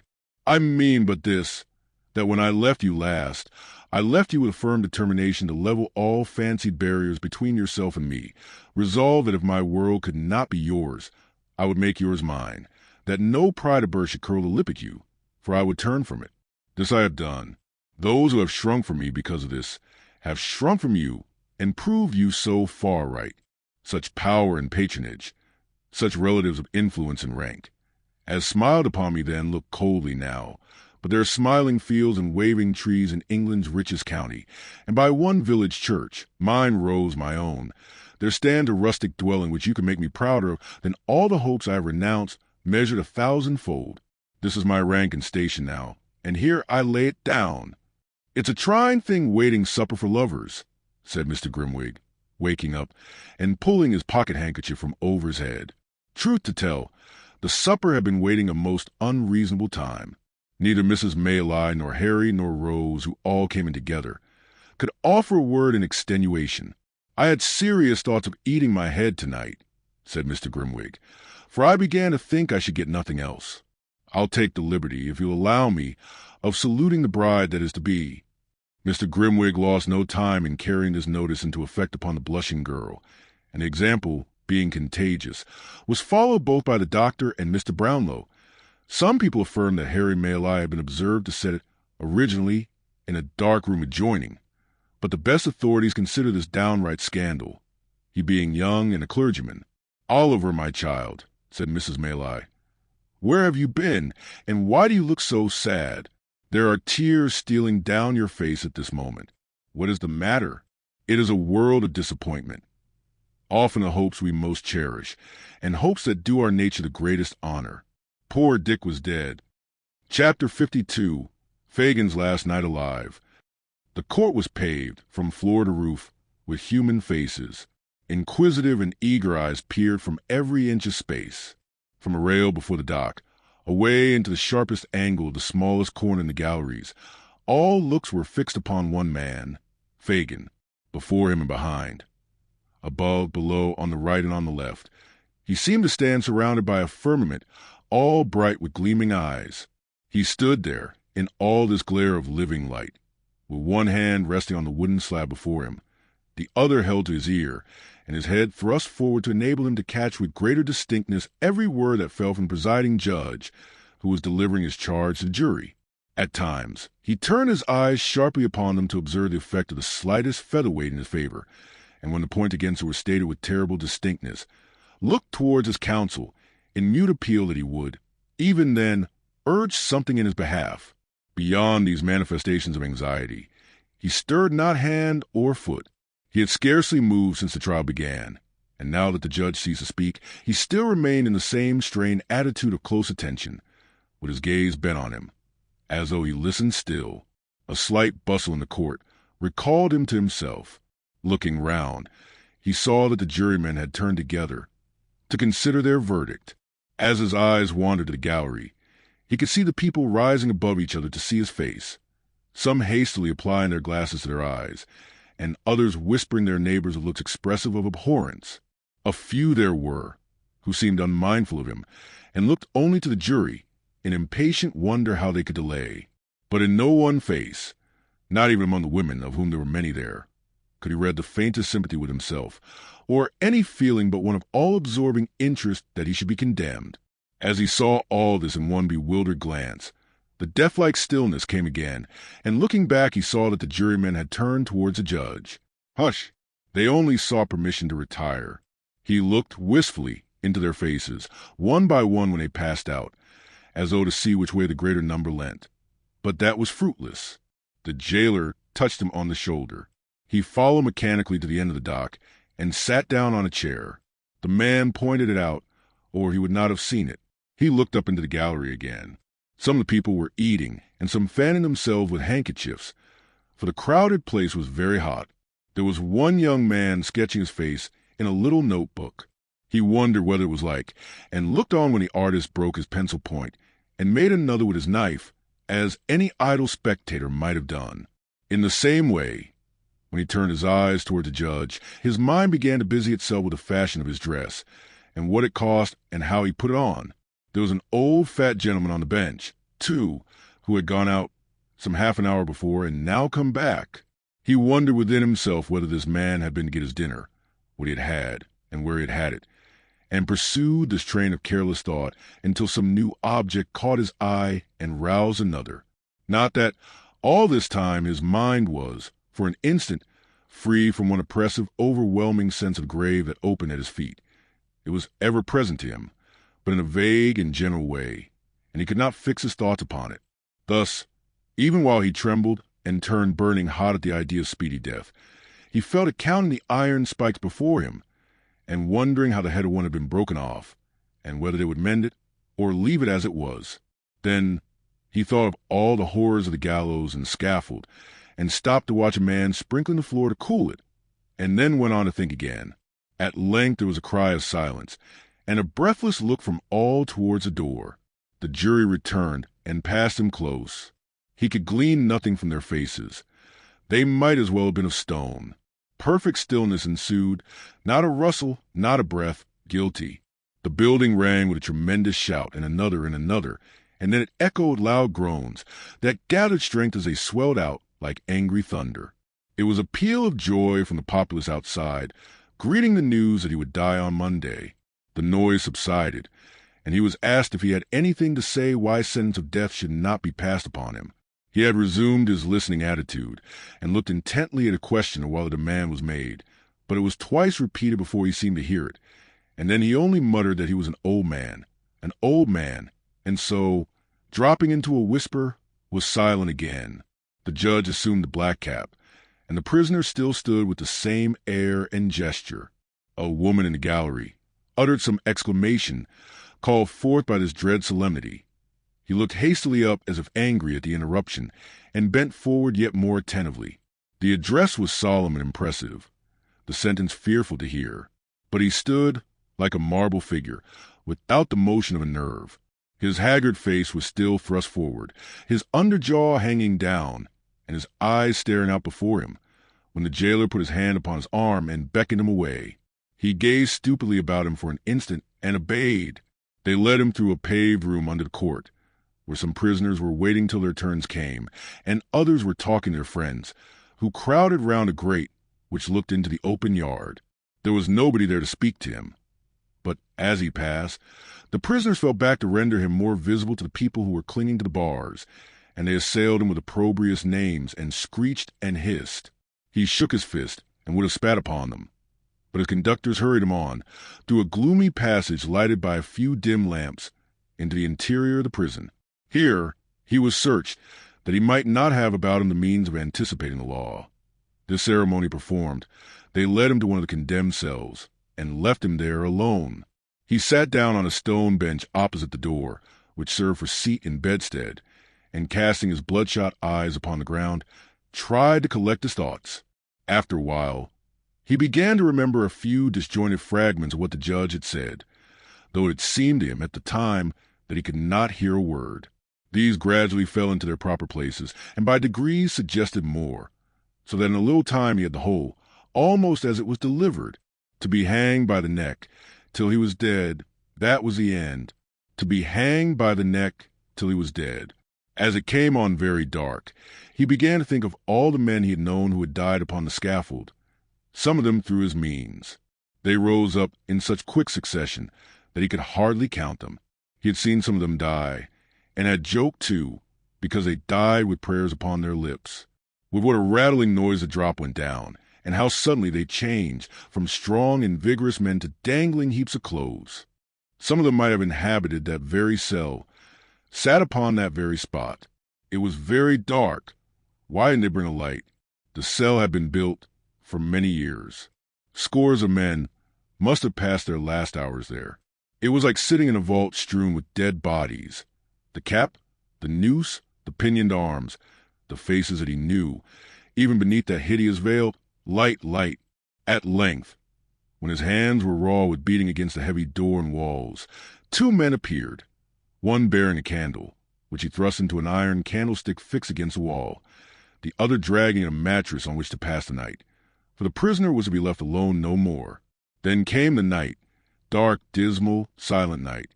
Other watchers are glad to hear this church clock strike, for they tell of life and coming day. To him they brought despair. The boom of every iron bell came laden with the one deep, hollow sound, death. What availed the noise and bustle of cheerful morning, which penetrated even there to him? It was another form of knell, with mockery added to the warning. The day passed off. Day? There was no day. It was gone as soon as come, and night came on again, night so long and yet so short, long in its dreadful silence, and short in its fleeting hours. At one time he raved and blasphemed, and at another howled and tore his hair. Venerable men of his own persuasion had come to pray beside him, but he had driven them away with curses. They renewed their charitable efforts, and he beat them off. Saturday night. He had only one night more to live, and as he thought of this, the day broke. Sunday. It was not until the night of this last awful day that a withering sense of his helpless, desperate state came in its full intensity upon his blighted soul.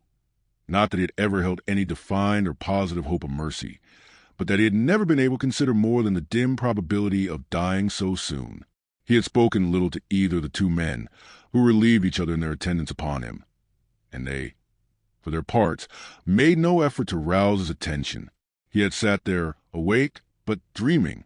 Now he started up every minute, and with gasping mouth and burning skin, hurried to and fro, in such a paroxysm of fear and wrath that even they, used to such sights, recoiled from him with horror. He grew so terrible at last, in all the tortures of his evil conscience, that one man could not bear to sit there, eyeing him alone. And so the two kept watch together.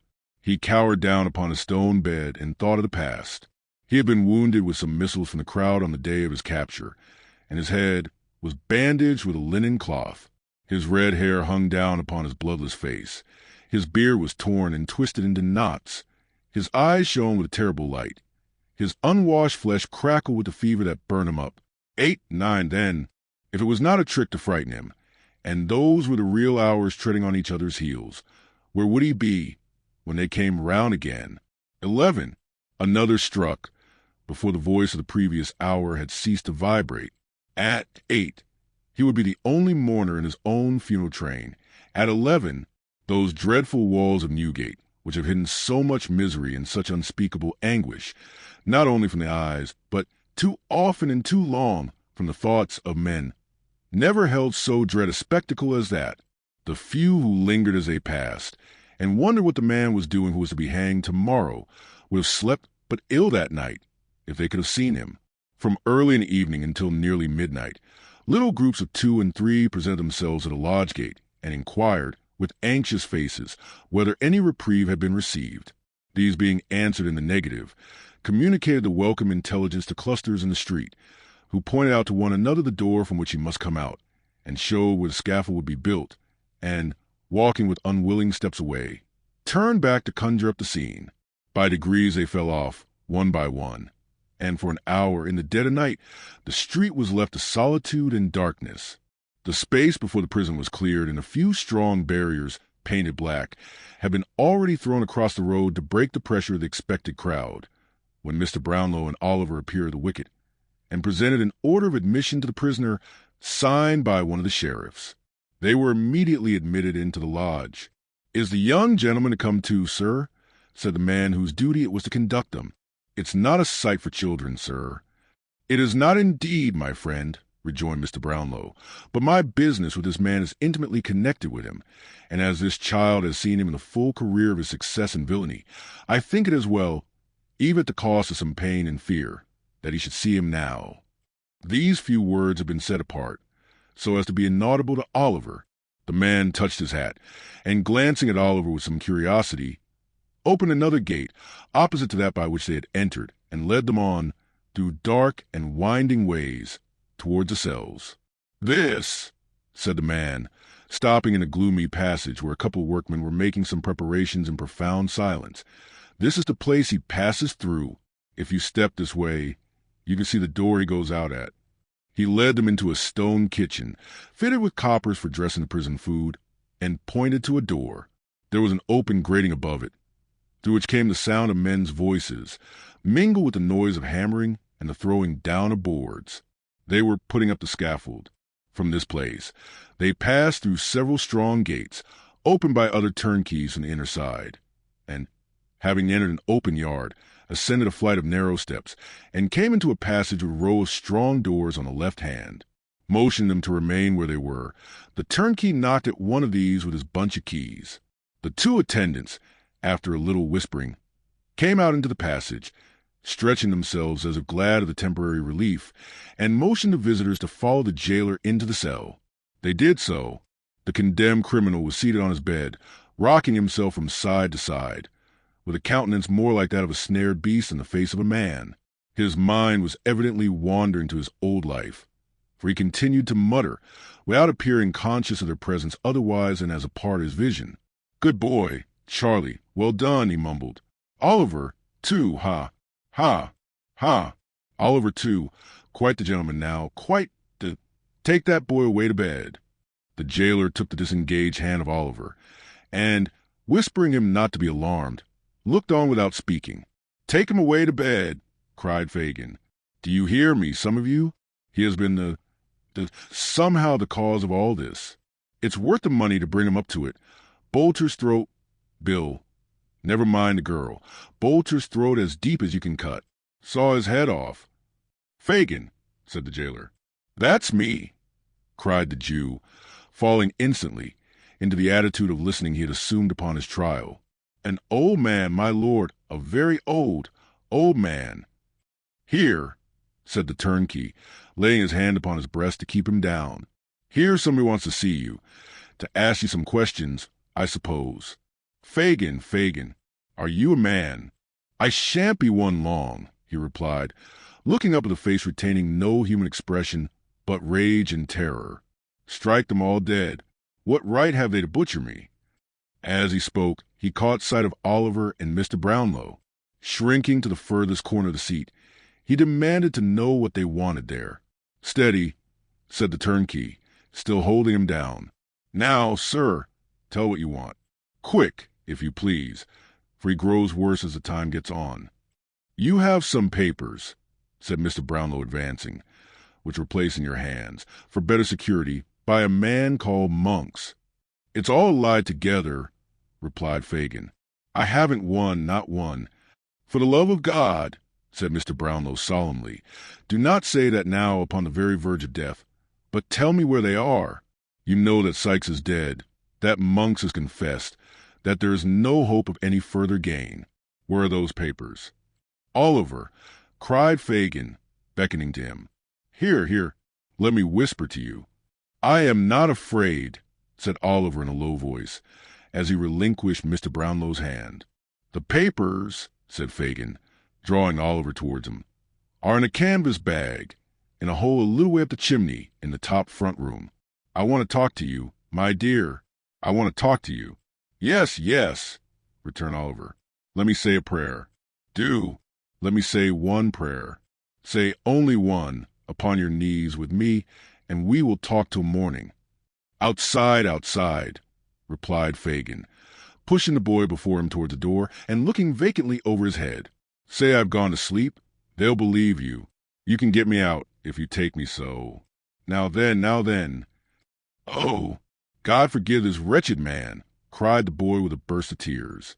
That's right, said Fagin. "That'll help us on. This door first. If I shake and tremble as we pass the gallows, don't you mind, but hurry on. Now. "Have you nothing else to ask him, sir?" inquired the turnkey. "No other question," replied Mr. Brownlow. "If I hope we could recall him to a sense of his position." "Nothing will do that, sir," replied the man, shaking his head. "You had better leave him." The door of the cell opened, and the attendants returned.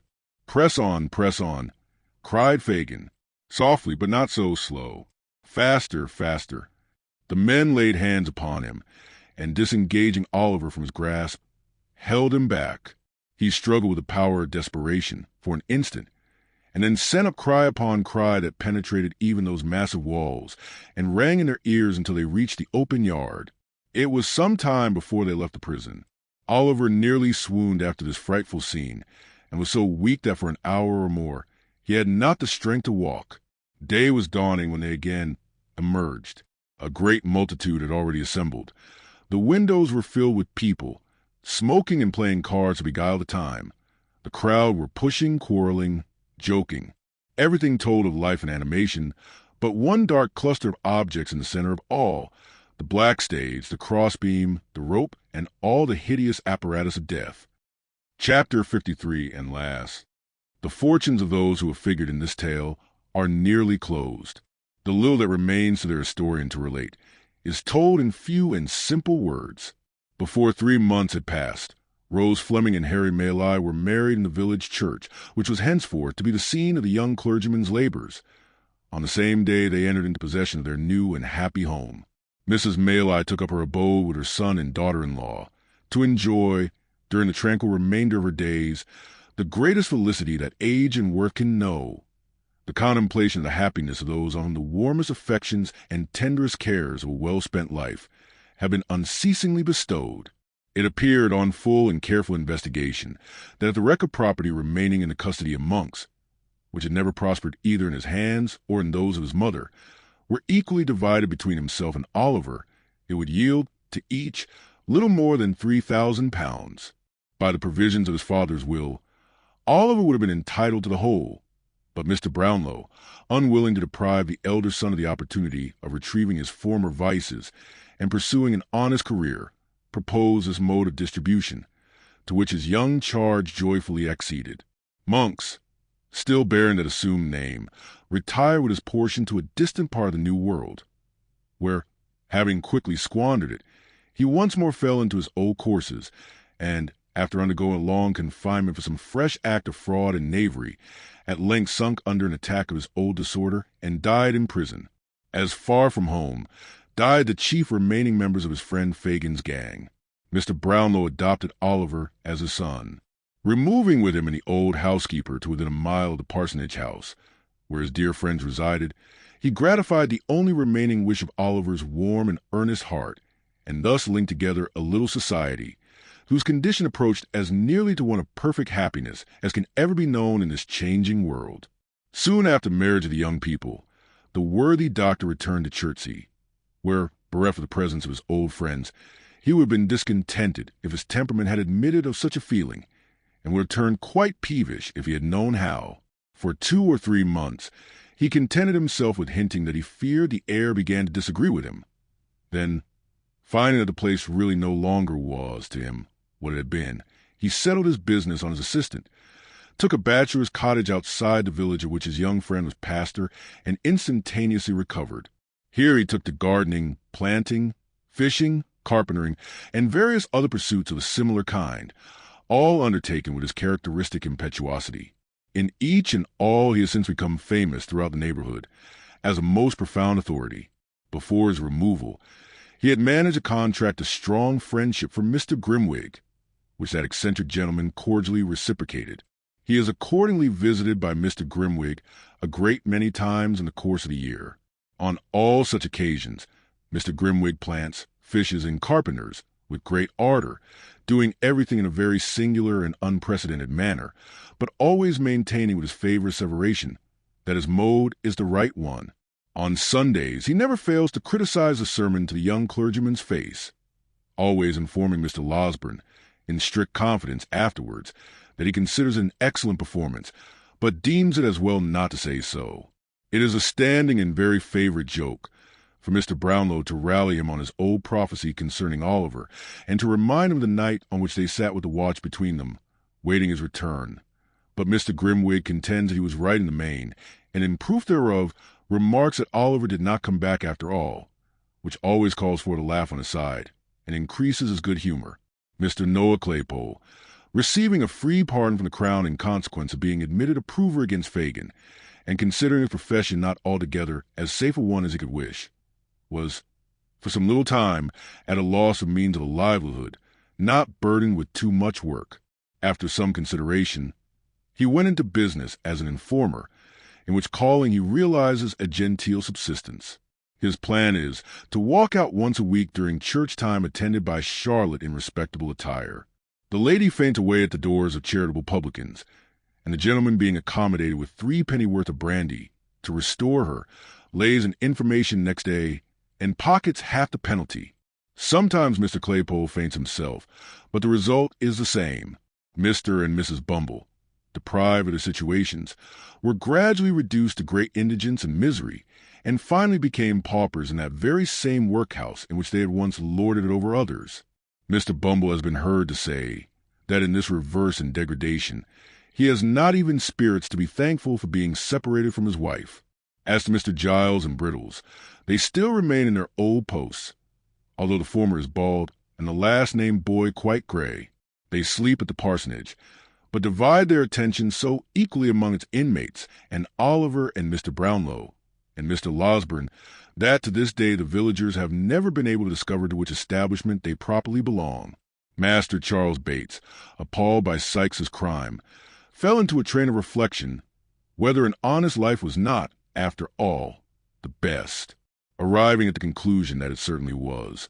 He turned his back upon the scenes of the past, resolved to amend it in some new sphere of action.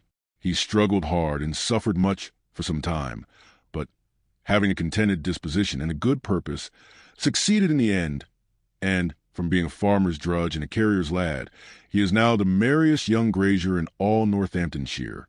And now, the hand that traces these words falters as it approaches the conclusion of its task, and would weave, for a little longer space, the thread of these adventures. I would fain linger yet with a few of those among whom I have so long moved, and share their happiness by endeavoring to depict it. I would show Rose Maylie in all the bloom and grace of early womanhood, shedding on her secluded path in life soft and gentle light that fell on all who trod it with her and shone into their hearts. I would paint her the life and joy of the fireside circle and the lively summer group.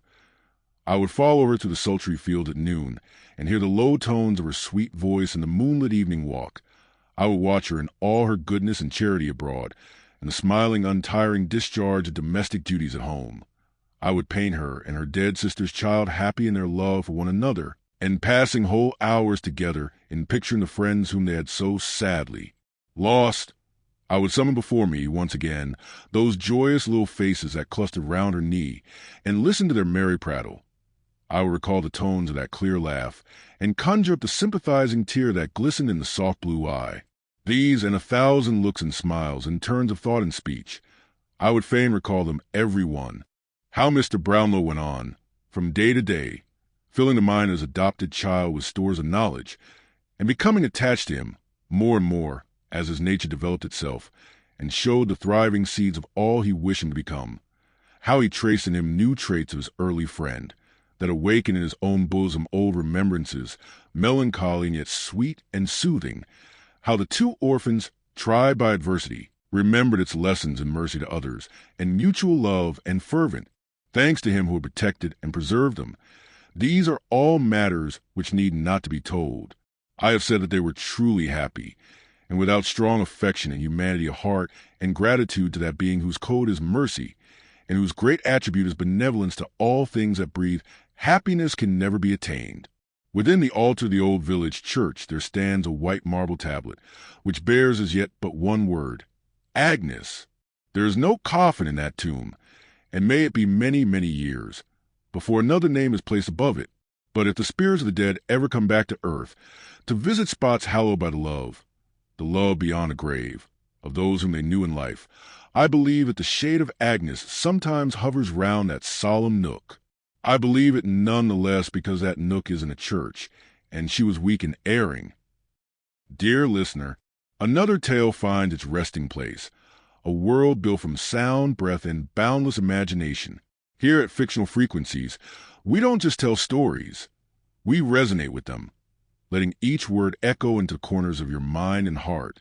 Thank you for lending us your ears, your time, and your wonder. If this journey stirred something within you, stay a while, subscribe, share, and explore the many realms still waiting in our archive. And remember, every frequency holds a fiction, and every fiction holds a truth. Until our signals cross again, may your nights be vivid, your dreams untamed, and your inner world forever wide open. This is Fictional Frequencies, signing off.